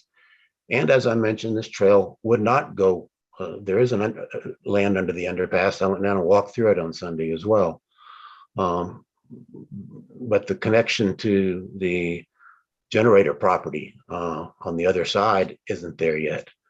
And I would urge anybody, the next time you're stopped at the red light coming from Boulder to Lyons and going to turn left to go to Lyons, to look very carefully at the number of lanes and the speed and amount of traffic that goes through that intersection. I wouldn't anymore take a golf cart across that intersection than I would to ride down the middle of 36. There's 5 lanes of traffic there. There's a continuous right turn lane from 36 coming out of Lyons onto 36 going to Boulder that people go 40 and 50 miles an hour through. Road bike riders coming from Longmont to the west on the fairly wide shoulder of 66 that was widened when they redid 66 several years ago, to get to where this trail would end, would have to do the following. They would have to cross 2 busy lanes of traffic there at the red light, get into the left turn lane, wait for a red light, go across that busy intersection and across the continuous right turn lane that cars are speeding through to Boulder to get to a mostly crushed gravel trail going from that point to Lyons. I would submit that most road bikers are not going to do that. They're going to take their chances on the little bike laneless section that CDOT really can't put a bike lane on because it's next to another ditch, and they're going to continue straight into Lyons. So it's not going to be used by all cyclists. Some will.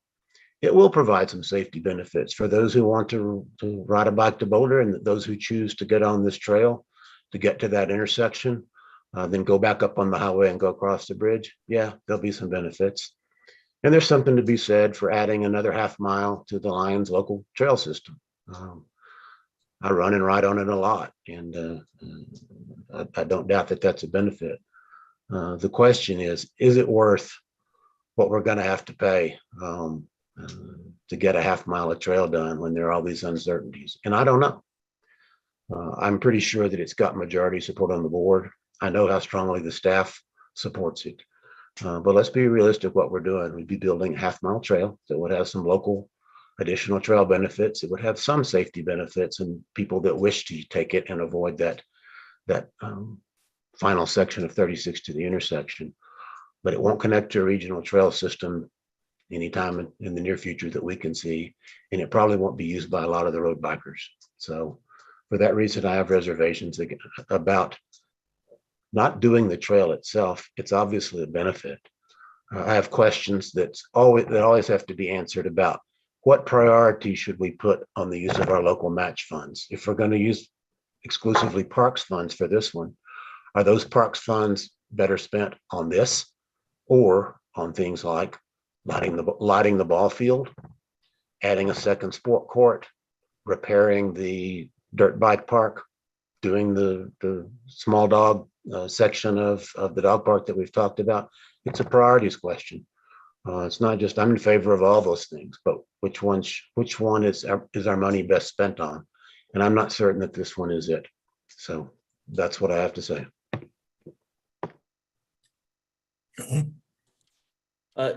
Just to add one, because I think you have a really good point on the prior trail project, because it was a mess. And I think we've learned from that.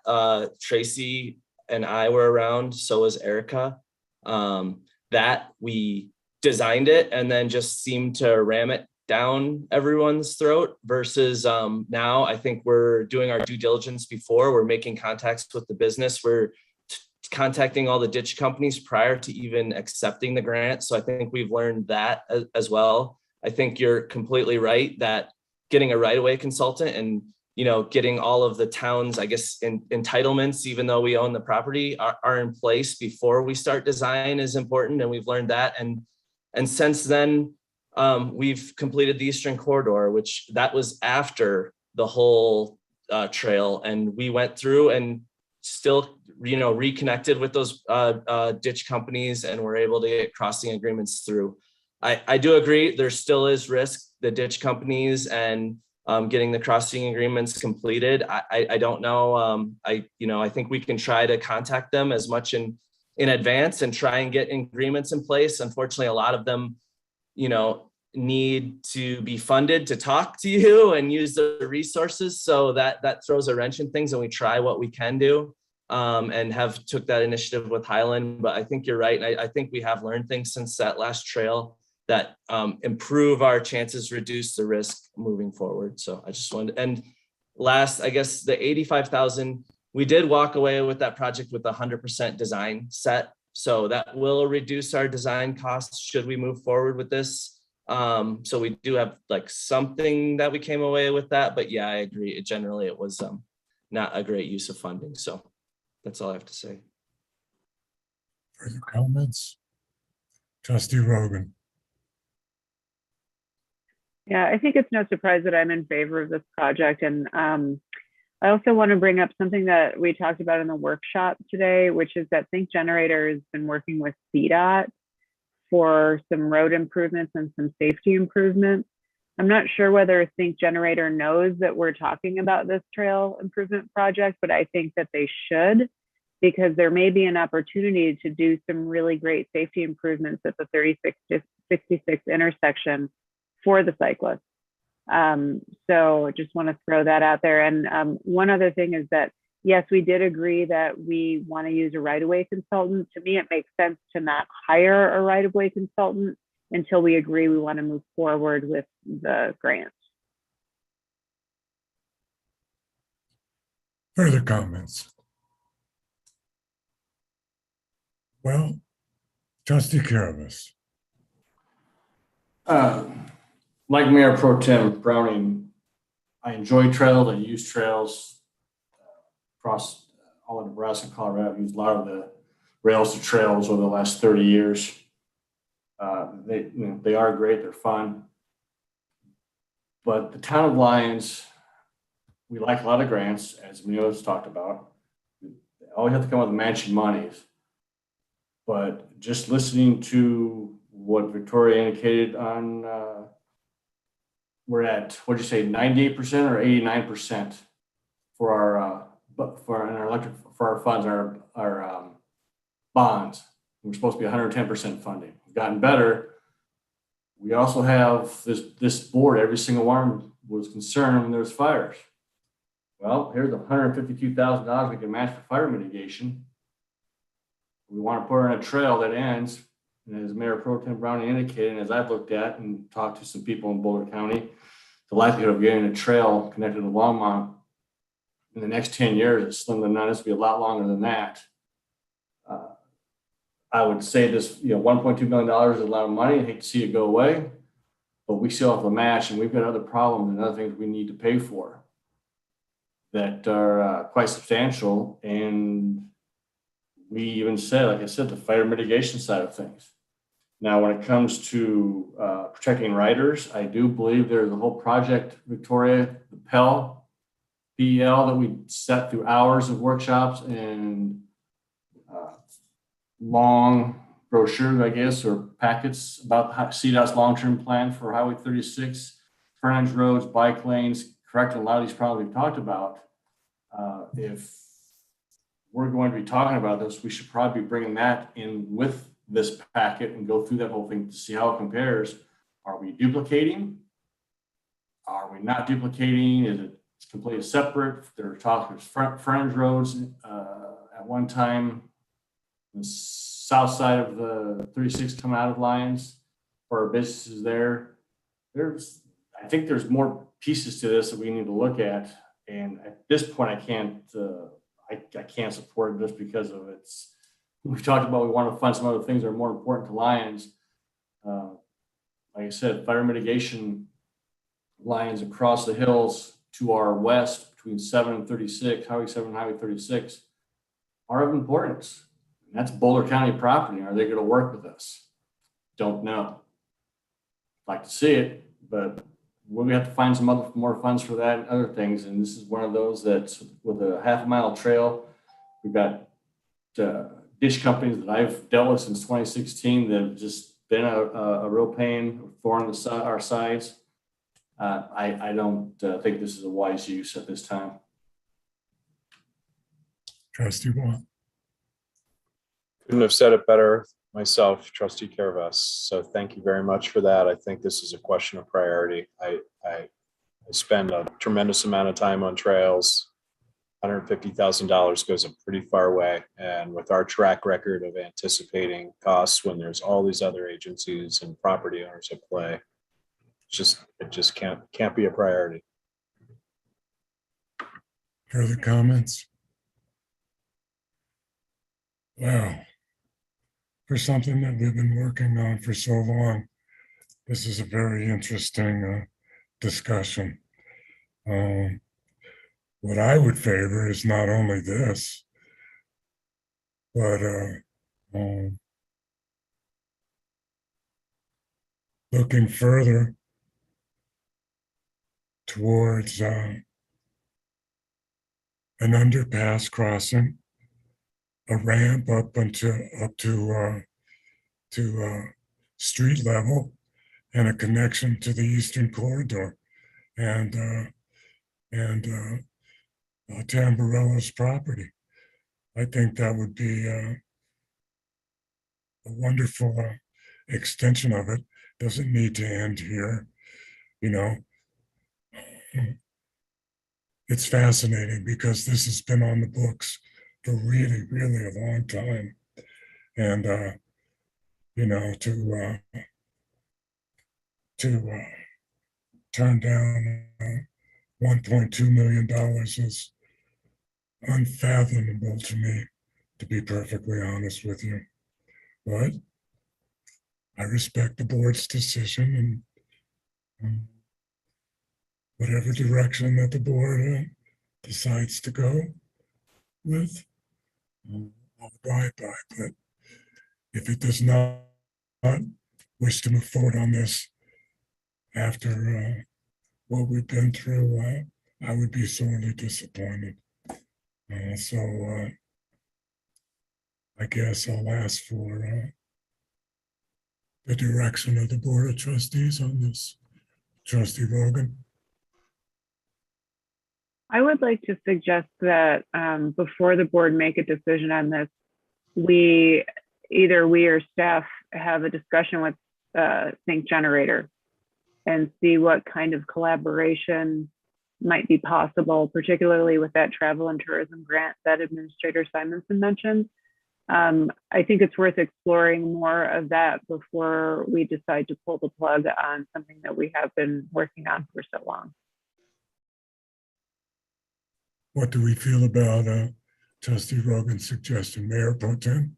Yeah. Unless the timing is such that we need to take an actual vote tonight, I have no problem with reconsidering it again after, and no matter whether I end up voting in the majority or the minority, we got two trustees that are absent for whatever reason, and I would prefer that we have a full board vote on it on something of this importance. However, the votes may turn out. I feel more comfortable if we could do that when all 7 members were present. Trustee Caravas? I concur with Mayor Pro Tem Brown. That is fine. We get things that are Trustee involved. Muth? We have our, what's that? No, go ahead. I thought you were I'd done. say, yeah, getting more information and the other trustees involved is fine. Okay. If we don't need to vote tonight. Trustee Waugh? I wish that if that had been the direction of the board, that we hadn't spent 45 minutes discussing it with those members missing this evening. Personally, I can appreciate that we spent a tremendous amount of time doing this, and I can appreciate that it's $1.2 million of funding. But I stand by what I said earlier. I think there's better things that we could be spending our money on, and I'm fine to wait, but there's just other things and too many people and too many other things that have to happen for this to occur, from my perspective. And along with waiting to see if there are other funding potentials, as we stated, it would be nice to know more firmly where we stand with the additional ditch companies. That's something that we've always wanted. So I don't know what that takes, what kind of communication that takes, but I sure would like to have some indication that they're agreeable. And if there's any costs involved, at least know that for any further discussion. I'll call on Administrator Simonson first. To start the discussions with the ditch companies, you have to pay money up front.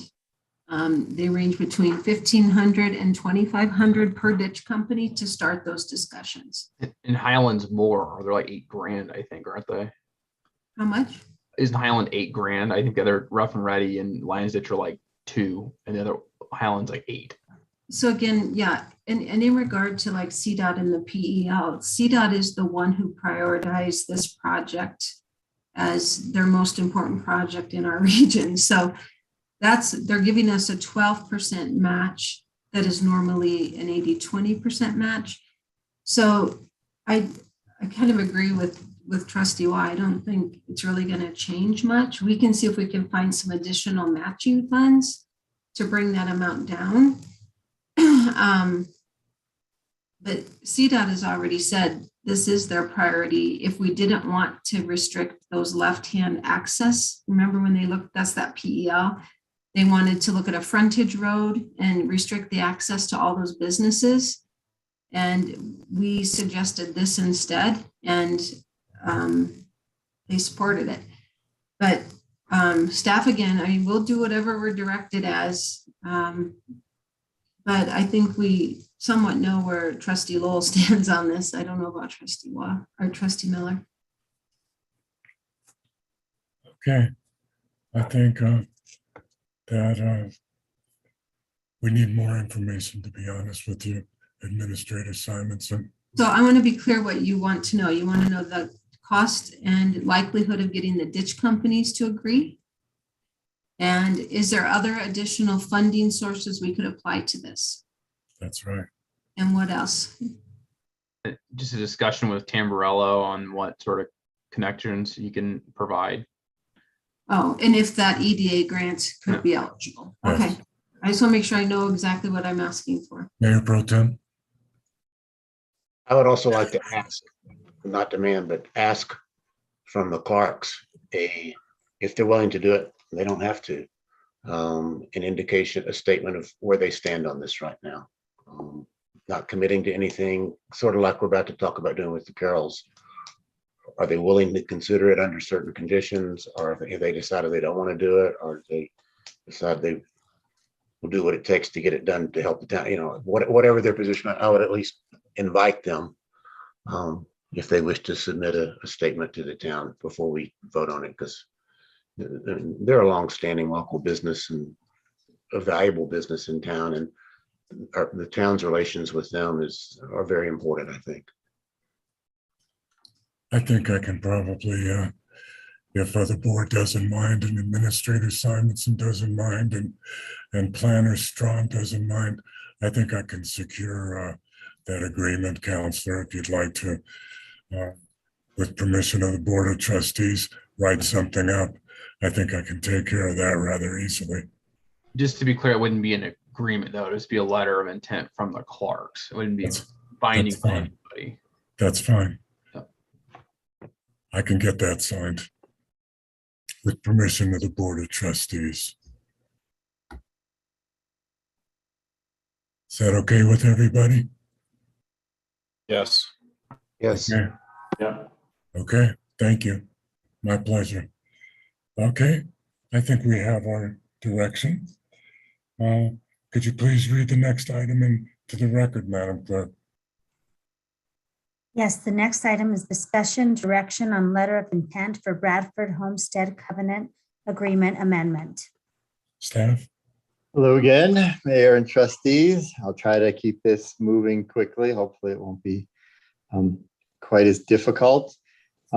Seeing with the sharing of the screen, I thought I could go ahead and share my screen just to help out with some of the video, as long as I get the right screens. Are you able to see the map? Yep. Okay, so I thought it would help just to have this up at least.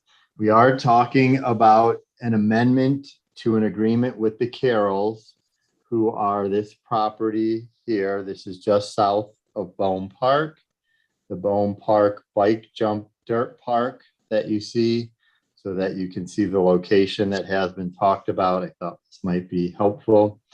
And the Carrolls, as we've discussed, have some say based on covenant agreement of what is allowed in Bone Park. So that agreement, let me see if I can switch my screen easily. We started with a simpler agreement. Did I stop sharing? Yes. That really just was one paragraph trying to add in the allowance of a solar type facility to the agreement that's already in place, right? So it was really simple to the use and to permit, to construct, use, and permit the use of a non-lighted solar energy generation and storage system in the area that is southwest of the existing park as depicted in Exhibit A. We did already start that there would be a fence surrounding that facility. It would be an agricultural style fence.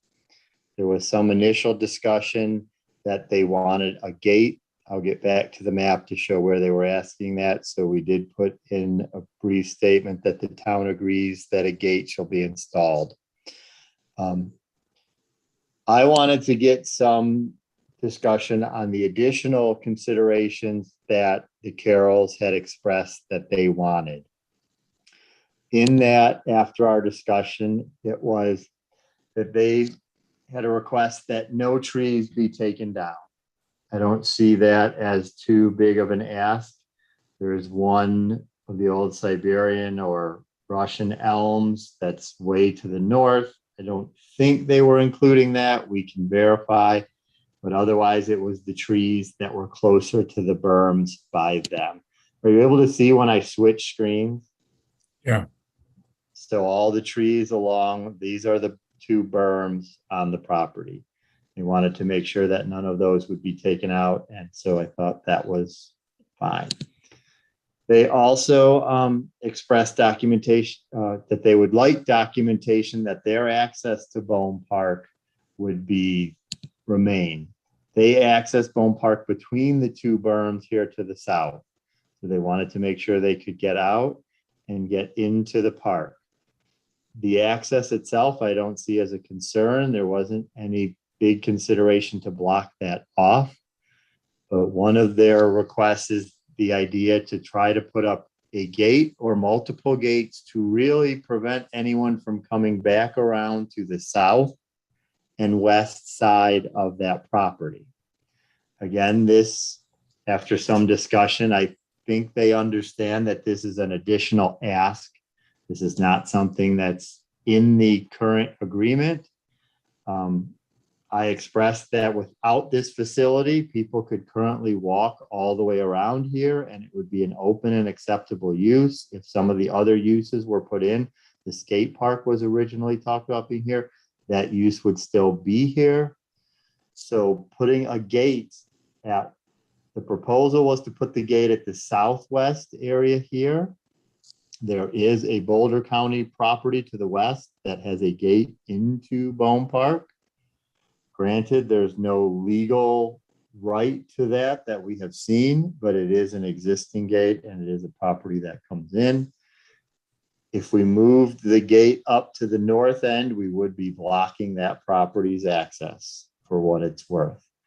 We're also then saying that we are going to restrict this portion of Bone Park and that we are basically granting everything south of the bike park as an area for people not to go into. So I don't know if that's something that we want to do or not, or that the trustees would want to put in place. Putting a fence at the east side over here, somewhere with the berms, would be pretty difficult. They accept that.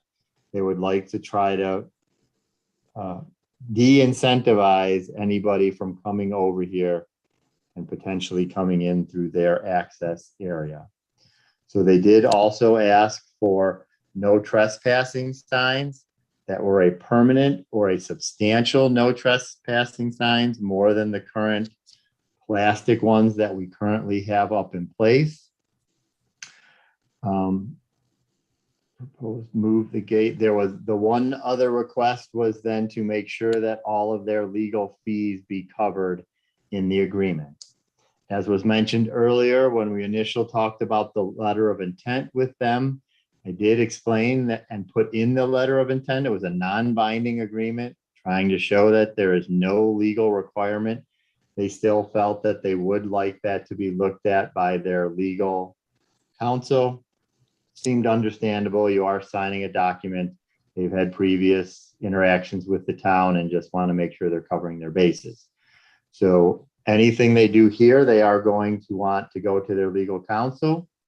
And the more that we put into that agreement, the more cost there's going to be with their legal counsel reviewing it.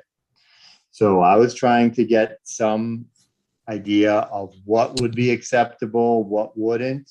Again, we can discuss this back and forth, but the more back and forth also adds additional cost. So trying to find out what we want to go forward with. I explained to them that a lot of it would be up to the trustees to have the final say, and I would be in the middle negotiating. So wanting to find out your opinions on, in particular, some of these ideas of a gate. Does there need to be a limit on the legal costs? Could we word it that my thought was, okay, up to $500, and then we have to go back and renegotiate? So I would like some input on what your thoughts are on a gate, on the legal costs, anything else you might have seen in there and had concerns or questions on. Any questions for Aaron?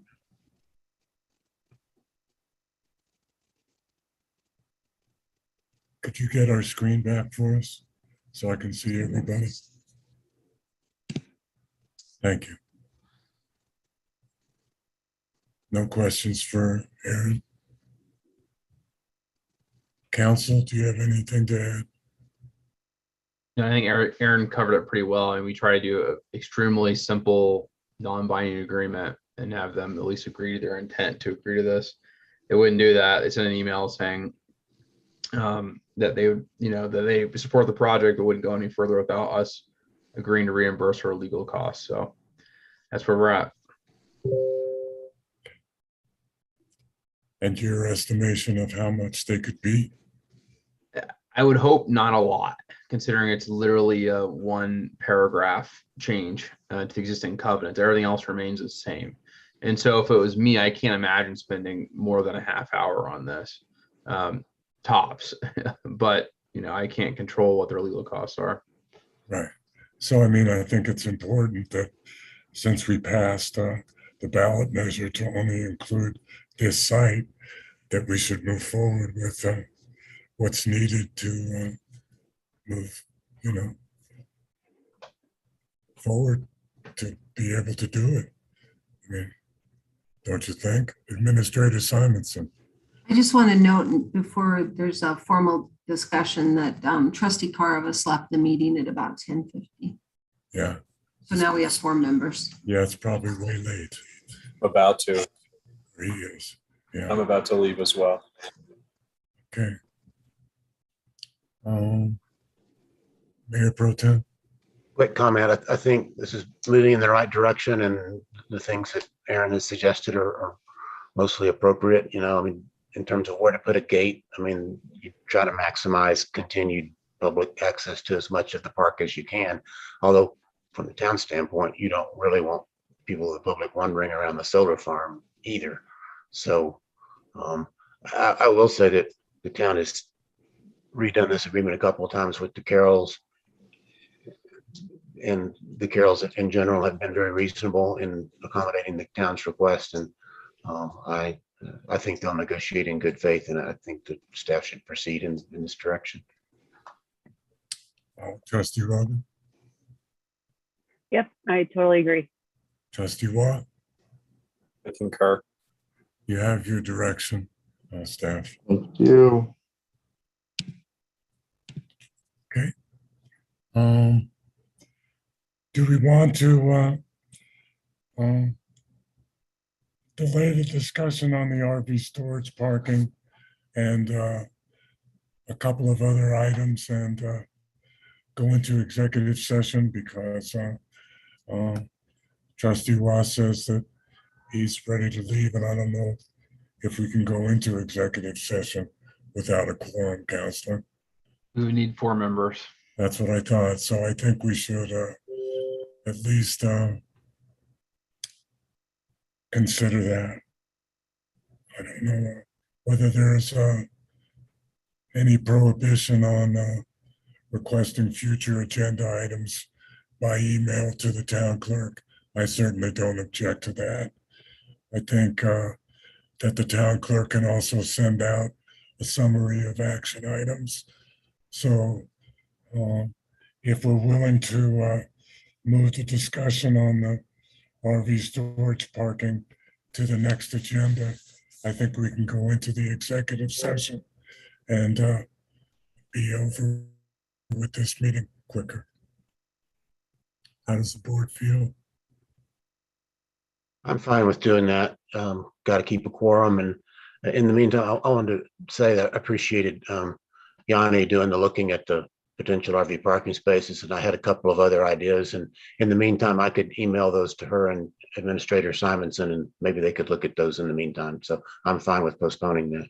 And apologize to Yanni if she's ready to go on the presentation, but you know, we're running pretty late. So I think that we should move to the executive session. Is that fine with the board? Okay, let's, you have your, do you have your language, Mayor Pro Tem? I move that we go into executive session pursuant to CRS sections 24.6.4024E and 24.6.4024B for the purpose of determining positions relative to matters that may be subject to negotiations, developing strategy for negotiations, and instructing negotiators, and for legal advice from attorneys representing the town and municipal court complaint against Dennis and Christine Callahan for violations of the Lyons Municipal Code.